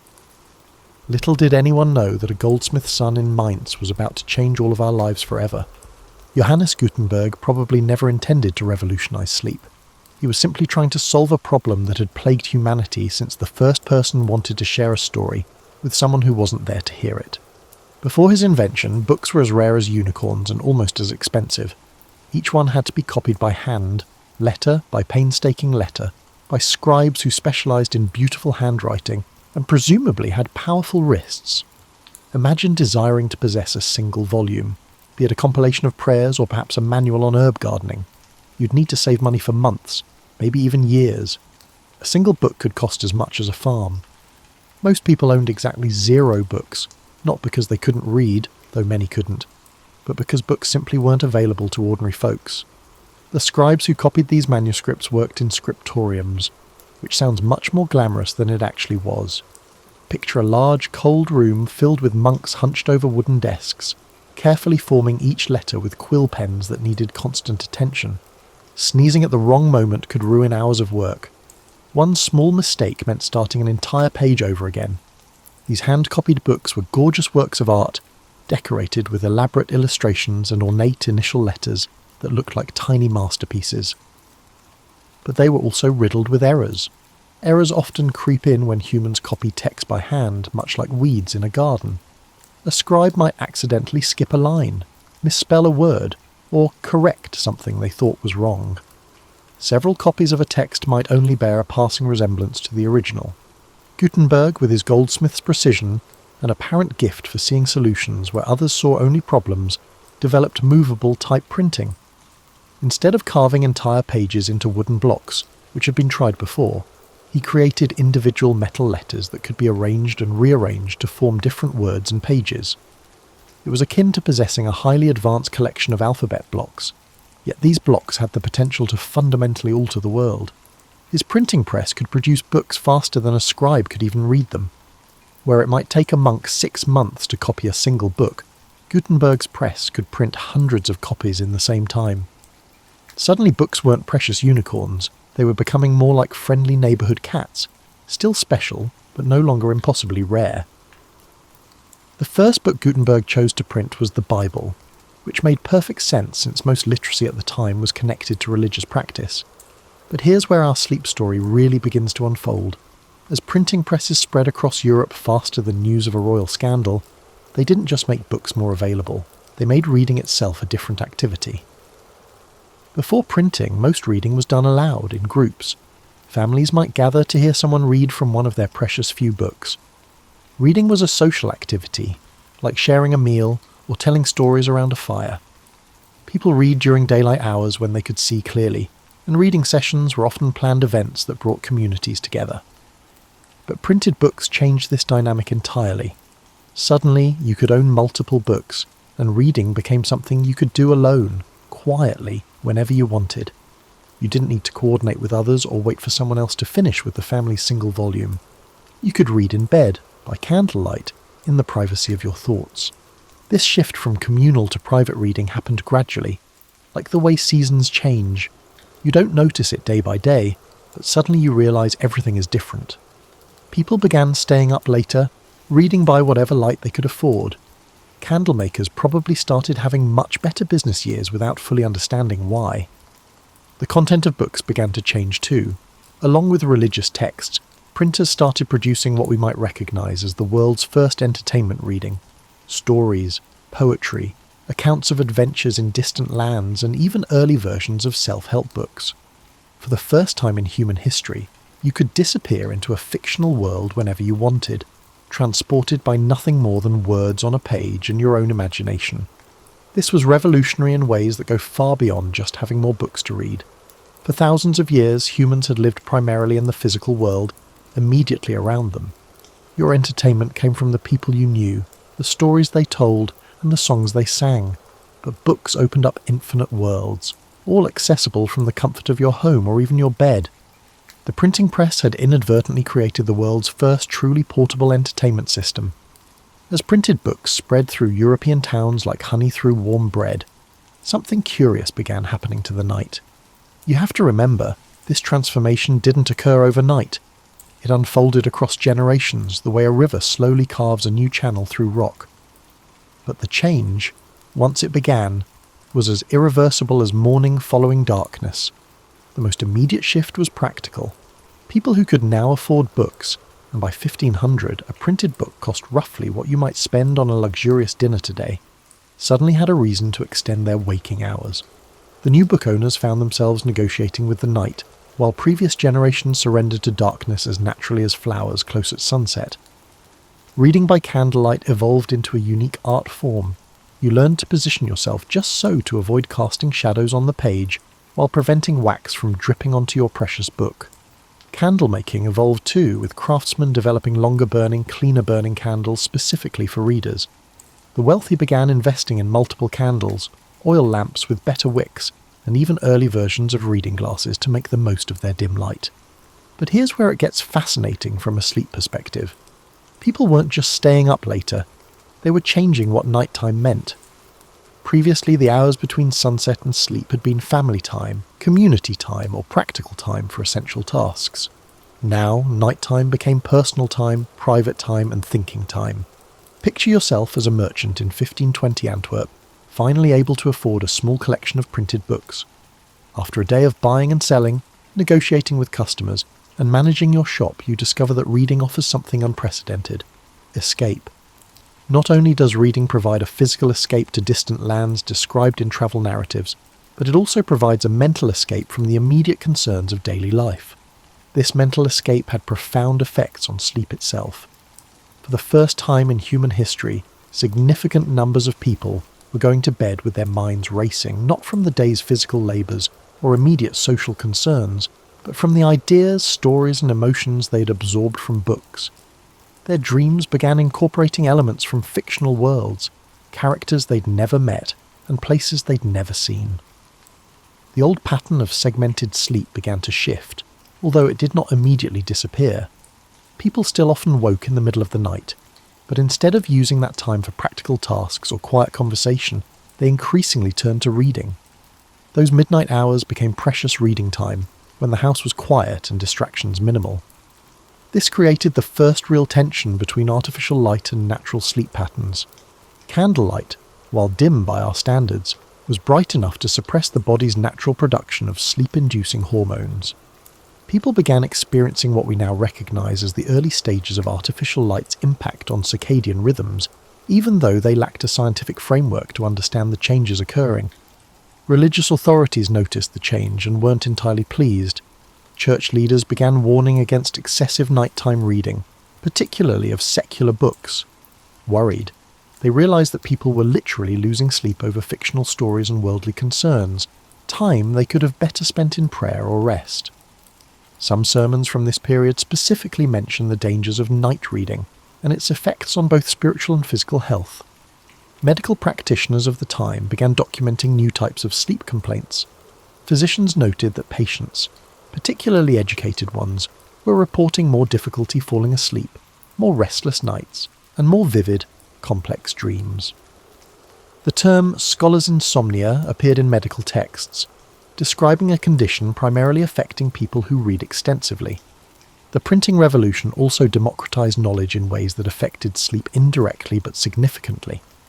People could now access medical information, including advice about sleep and health, without relying solely on local practitioners or folk wisdom.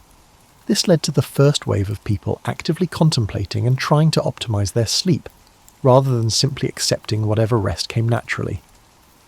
Books on health, diet, and daily routines became popular, many offering advice about proper sleep habits. Ironically, people were staying up late reading books about how to sleep better. The more information they consumed about sleep, the more conscious they became of their sleep patterns, which often made sleep more elusive. Meanwhile, the book industry itself was creating entirely new nighttime economies. Printers worked long hours to meet growing demand. Bookbinders, paper makers and type founders extended their working days. Candle makers and lamp oil producers experienced unprecedented demand. An entire ecosystem of night jobs emerged to support the growing appetite for reading. By the late 1500s, complaints about neighbours reading late into the night became common in urban areas. The soft glow of candlelight from windows, previously a sign that someone was sick or dealing with an emergency, increasingly just meant someone was enjoying a good paper makers, becoming less about rest and more about choice. The stage was set for sleep to become something entirely different from what humans had known for millennia. Something magical happened as books became cheaper and more abundant. They began migrating from public spaces into the most private space of all, the bedroom. This wasn't just a matter of convenience, it represented a fundamental shift in how humans related to both sleep and stories. For the first time in history, the last thing many people experienced before sleep wasn't the voice of a family member, the crackle of a dying fire, or the settling sounds of their house, but words on a page that transported them to entirely different worlds. The practice of bedtime reading emerged gradually, like a new tradition nobody planned but everyone seemed to discover independently. Parents who could afford books began reading to their children at bedtime, creating the first generation of humans to associate the transition to sleep with storytelling. These weren't the oral folk tales that had been passed down through generations. These were printed stories, consistent in their telling, often accompanied by illustrations and infinitely repeatable. Children raised on bedtime stories developed different relationships with both sleep and imagination. Instead of drifting off to sleep thinking of the day's events or tomorrow's chores, they fell asleep with their minds full of fictional characters, imaginary places and narrative possibilities. Their dreams began incorporating more complex storylines, and many reported dreams that seemed to continue stories from their bedtime books, or create entirely new adventures featuring beloved characters. Adults too discovered the peculiar pleasure of reading in bed. The combination of physical comfort, dim light, and engaging stories created a uniquely conducive environment for relaxation. But it also created something unprecedented: the cliffhanger bedtime. For the first time, people were deliberately putting themselves into emotional suspense right before sleep, their minds actively wondering what would happen next in their stories. This led to what historians now recognise as the first widespread occurrence of voluntary sleep delay for entertainment purposes. People would tell themselves they'd read just one more chapter, then find themselves still turning pages hours later. The phrase, "I couldn't put it down," entered common usage during this period, though it originally referred specifically to the difficulty of stopping reading at bedtime. The types of books people chose for bedtime reading began to influence the content publishers produced. Adventure stories with chapter-ending cliffhangers proved enormously popular, as did romantic tales that left readers emotionally satisfied but eager for more. Publishers discovered that books specifically marketed for bedtime reading sold exceptionally well, leading to the development of what we might recognise as the first genre fiction specifically designed for nighttime consumption. Religious bedtime reading remained popular, but even devotional books began adapting to bedtime reading habits. Prayer books started including shorter sections suitable for nighttime reading, and collections of brief comforting religious passages became common. The practice of reading a psalm or brief devotional passage before sleep became so widespread that furniture makers began designing bedside tables specifically to hold books and candles. The wealthy began commissioning special bedroom libraries, small collections of books selected specifically for nighttime reading. These typically included poetry, easy to read in short segments, inspiring or comforting prose, and what publishers began calling gentle adventures, exciting enough to be engaging but not so thrilling as to prevent sleep. Medical opinion on bedtime reading was mixed. Some physicians warned that exciting stories could overstimulate the mind and prevent restful sleep. Others argued that reading helped transition the mind from the day's concerns to a more peaceful state conducive to rest. This debate marked the beginning of what would become centuries of discussion about the relationship between mental stimulation and sleep quality. The practice of reading in bed created new intimacies between couples. Married partners began sharing books, reading aloud to each other, and discussing stories as a regular part of their bedtime routine. Some couples developed elaborate systems for sharing limited reading light, taking turns holding candles or reading aloud while the other rested their eyes. This sharing of stories in the marriage bed represented something entirely new in human relationships. Previously, the most intimate conversations between couples typically focused on practical matters, family concerns, daily events, plans, and problems. But bedtime reading introduced shared fictional experiences, imaginary worlds that couples could explore together, and characters they could discuss and debate. Children growing up in households with bedtime reading began asking for their books earlier than previous generations had shown interest in reading. The association between books and comfort, books and the safety of home, and books and the transition to sleep created powerful positive associations with reading that lasted throughout their lives. By 1600, a significant portion of the literate population had incorporated reading into their bedtime routines.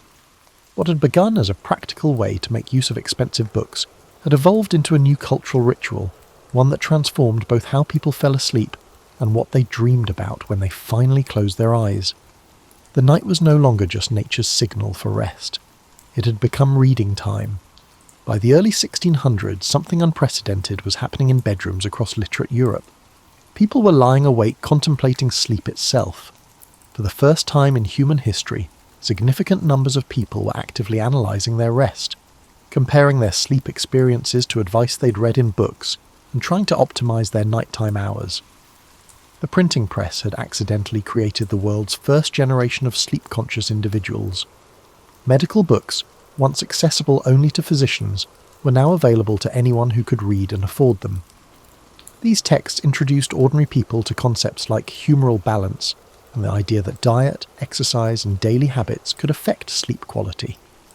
People began experimenting with the timing of their meals, the firmness of their mattresses, and even the direction their beds faced, all based on printed advice from medical authorities. This marked a fascinating shift from passive acceptance to active management. Your ancestors had simply slept when they were and woken when they weren't. But the new book-reading population began tracking their sleep patterns, noting which activities helped or hindered their rest, and developing personal theories about optimal sleep conditions. The results were mixed, to put it gently. Many people, armed with partial medical knowledge and conflicting advice from different books, began creating elaborate bedtime routines that probably did more harm than good. Some would spend an hour before bed preparing their sleeping environment according to whatever book they'd most recently read, adjusting ventilation, rearranging furniture, or consuming specific foods supposed to promote restful sleep. Meanwhile, the mere act of reading about sleep often made it more elusive. People would lie in bed analysing whether they felt sufficiently relaxed, whether their breathing matched the patterns described in their health books, and whether their mattress was positioned correctly according to the latest printed advice. The more they thought about sleep, the harder it became. Publishers, recognising a profitable trend, began producing books specifically about sleep improvement. Titles like The Complete Guide to Restful Slumber and Natural Methods for Perfect Sleep became bestsellers. These books typically promise simple solutions to sleep problems, while simultaneously making readers more anxious about whether they were sleeping correctly. The wealthy began investing in elaborate sleep optimization equipment based on printed recommendations, special mattresses, pillows designed according to particular theories, bedroom furniture arranged to promote better rest, and even clothing designed specifically for sleeping. This period saw the birth of the idea that sleep quality could be purchased and optimized through the right products, an idea we'd recognize today. Religious authorities continued to voice their concerns about the evolving relationship between books and bedtime, but their focus shifted from moral objections to practical health concerns. Church leaders began preaching about the importance of proper rest for spiritual life, arguing that people too fatigued from staying up reading were less able to focus during prayer or church services. The emerging scientific revolution of the 1600s brought new complexity to sleep advice. Books began presenting competing theories about what happened during sleep, why dreams occurred, and how rest affected health. People found themselves trying to sleep while mentally debating whether sleep was primarily for physical restoration, mental processing, or spiritual renewal. Coffee, introduced to Europe during this same period, added another layer of complexity to the sleep equation. Popular books about coffee's stimulating effects led to elaborate rules about when coffee consumption could occur without affecting nighttime rest. People began timing their coffee consumption based on printed advice, often creating more anxiety about their sleep than the coffee itself caused. The practice of keeping sleep journals emerged among the educated classes. People began recording their bedtimes, wake times, dream content, and energy levels, comparing their experiences to advice they'd read in books. These personal sleep studies represented humanity's first systematic attempts to understand individual sleep patterns, though the data was often more confusing than illuminating. Physicians began reporting a new category of patient complaints. People who felt their sleep was inadequate not because they were worn out, but because their sleep didn't match descriptions they'd read in books. Healthy individuals with normal sleep patterns sought medical help because they worried their rest wasn't optimized according to the latest printed theories. This period also saw the emergence of sleep-related social anxiety. People began comparing their sleep habits to those described in popular books, worrying that their bedtime routines, mattresses, or sleep positions mark them as unsophisticated or unhealthy. Sleep, which had been a private, largely unconscious activity, became a topic of social discussion and comparison. Everyone recognized the irony. Some writers of the time noted that humanity had survived for millennia with perfectly adequate sleep before anyone thought to write books about it. They observed that the more people read about sleep, the more problems they seemed to develop with sleeping. But there was no going back. The printing press had fundamentally altered humanity's relationship with rest, transforming sleep from a natural surrender to darkness into a complex activity that could be studied, analysed, optimised, and worried about. Sleep had become homework. As the 1600s progressed into the 1700s, something profound was slipping away from human experience, so gradually that no one quite noticed until it was nearly gone. The ancient pattern of segmented sleep, first sleep, wakeful period, second sleep, was dissolving like morning mist, replaced by something entirely different. Books weren't just changing when people slept, they were fundamentally altering how people slept. The transition happened differently in cities than in rural areas, and faster among the wealthy than the poor. But the direction was unmistakable. People were beginning to sleep in single, consolidated blocks, much like you do today. This transition might seem like a minor technical change, but it represented one of the most significant shifts in human behaviour since the development of agriculture. Urban areas led this transformation. Cities meant more artificial light, more scheduled activities, and more access to books and printed entertainment. City dwellers found their old midnight wake periods increasingly inconvenient. If you had to be at work by a specific time and needed to maintain your energy throughout the day, the segmented sleep pattern began to feel inefficient rather than natural. Books played a crucial role in this shift. The growing practice of bedtime reading meant people were staying awake later into the evening, pushing their first sleep period later and later. Eventually, many people were going to bed so late that their natural wake period occurred uncomfortably close to dawn. Rather than wake for an hour or two in the middle of the night, they began sleeping straight through until morning. This change didn't happen without consequences. People raised on segmented sleep patterns often struggled with the new consolidated approach. They'd lie awake during what had traditionally been their midnight active period, not understanding why sleep eluded them.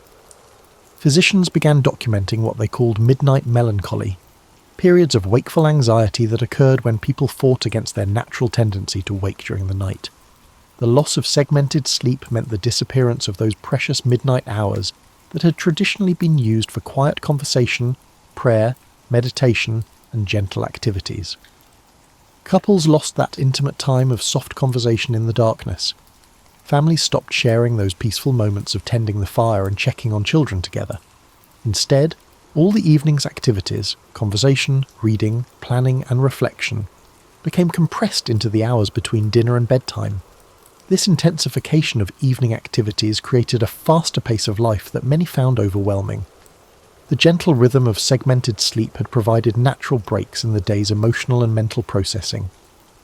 Books began reflecting and reinforcing this new sleep pattern. Authors started writing longer chapters, assuming readers would want substantial content for their extended evening reading sessions.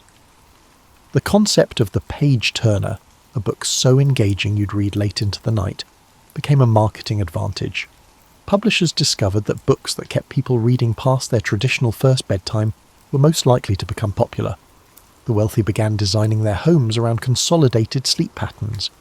Bedrooms became more elaborate and comfortable, designed for longer periods of occupancy. The concept of the bedroom as a retreat, a personal sanctuary designed specifically for rest and relaxation, emerged during this period. Previously, bedrooms had been more utilitarian, places to sleep certainly, but not necessarily places to linger or relax. Reading nooks within bedrooms became fashionable among those who could afford them. These were specifically designed spaces for pre-sleep reading, with comfortable chairs, good lighting, and convenient book storage. The bedroom was transforming from a place you went only to sleep into a place where you might spend several hours each evening reading, relaxing, and gradually transitioning towards sleep. This architectural shift reflected a deeper change in how people thought about rest and privacy. The bedroom was becoming the first truly private space in most people's homes, a place where you could retreat from social obligations and family responsibilities to engage with books and your thoughts. Children growing up during this transition experienced something unprecedented. They were the first generation to sleep through the night as a normal, expected pattern. Their parents and grandparents had grown up expecting to wake during the night, but these children learned to sleep for 8 or 9 continuous hours. This created different relationships with both sleep and darkness, and different capacities for sustained attention and energy throughout long days. The old folk wisdom about sleep began to seem obsolete. Sayings like, "the hour before midnight is worth 2 after," made less sense to people who were going to bed at midnight or later. Traditional advice about using wakeful periods for prayer or meditation seemed irrelevant to people who no longer experienced regular midnight wake periods.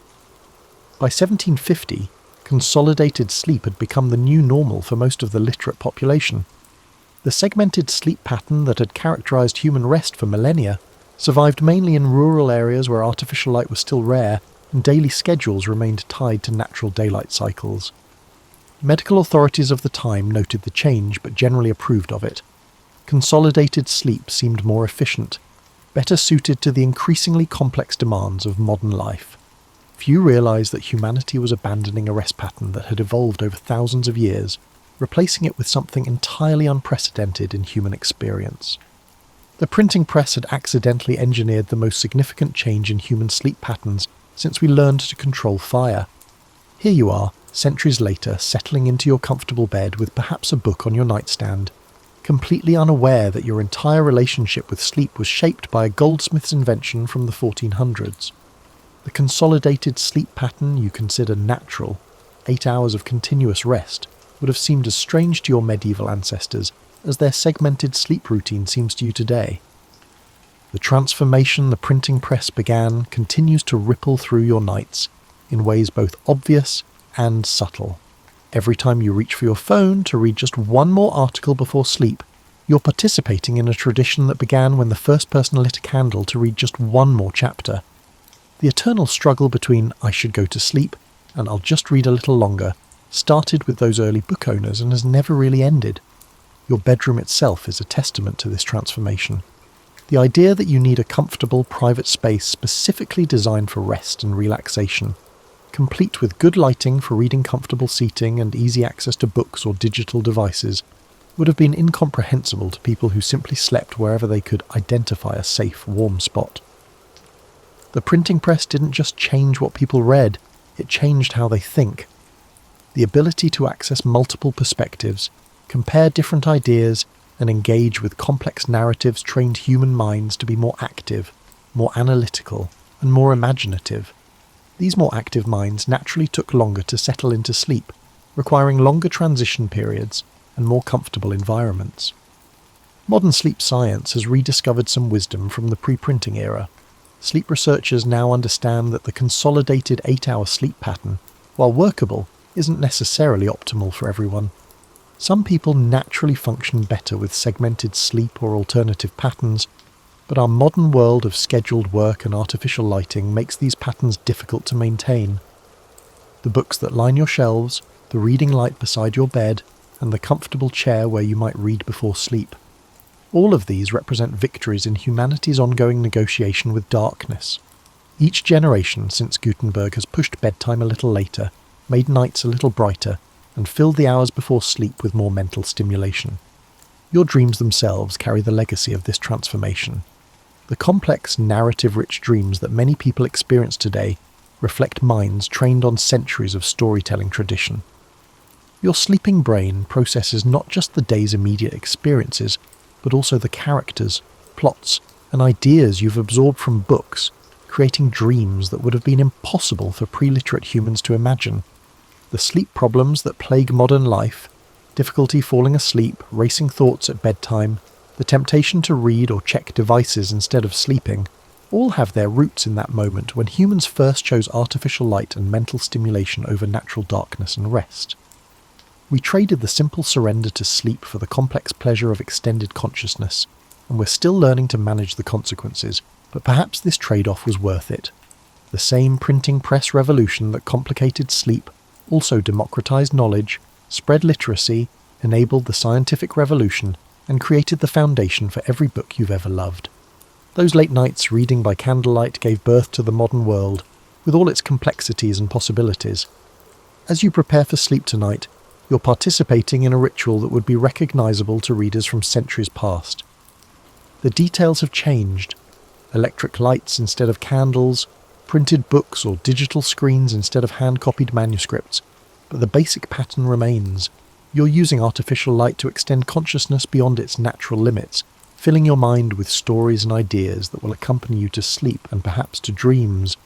The printing press taught humanity that night doesn't have to mean the end of thought, that darkness can be filled with light and stories, and that sleep can be a transition to worlds even more fantastic than the ones we read about. Changing how we sleep changed us as a species, more thoughtful, imaginative, and connected to ideas and stories than before.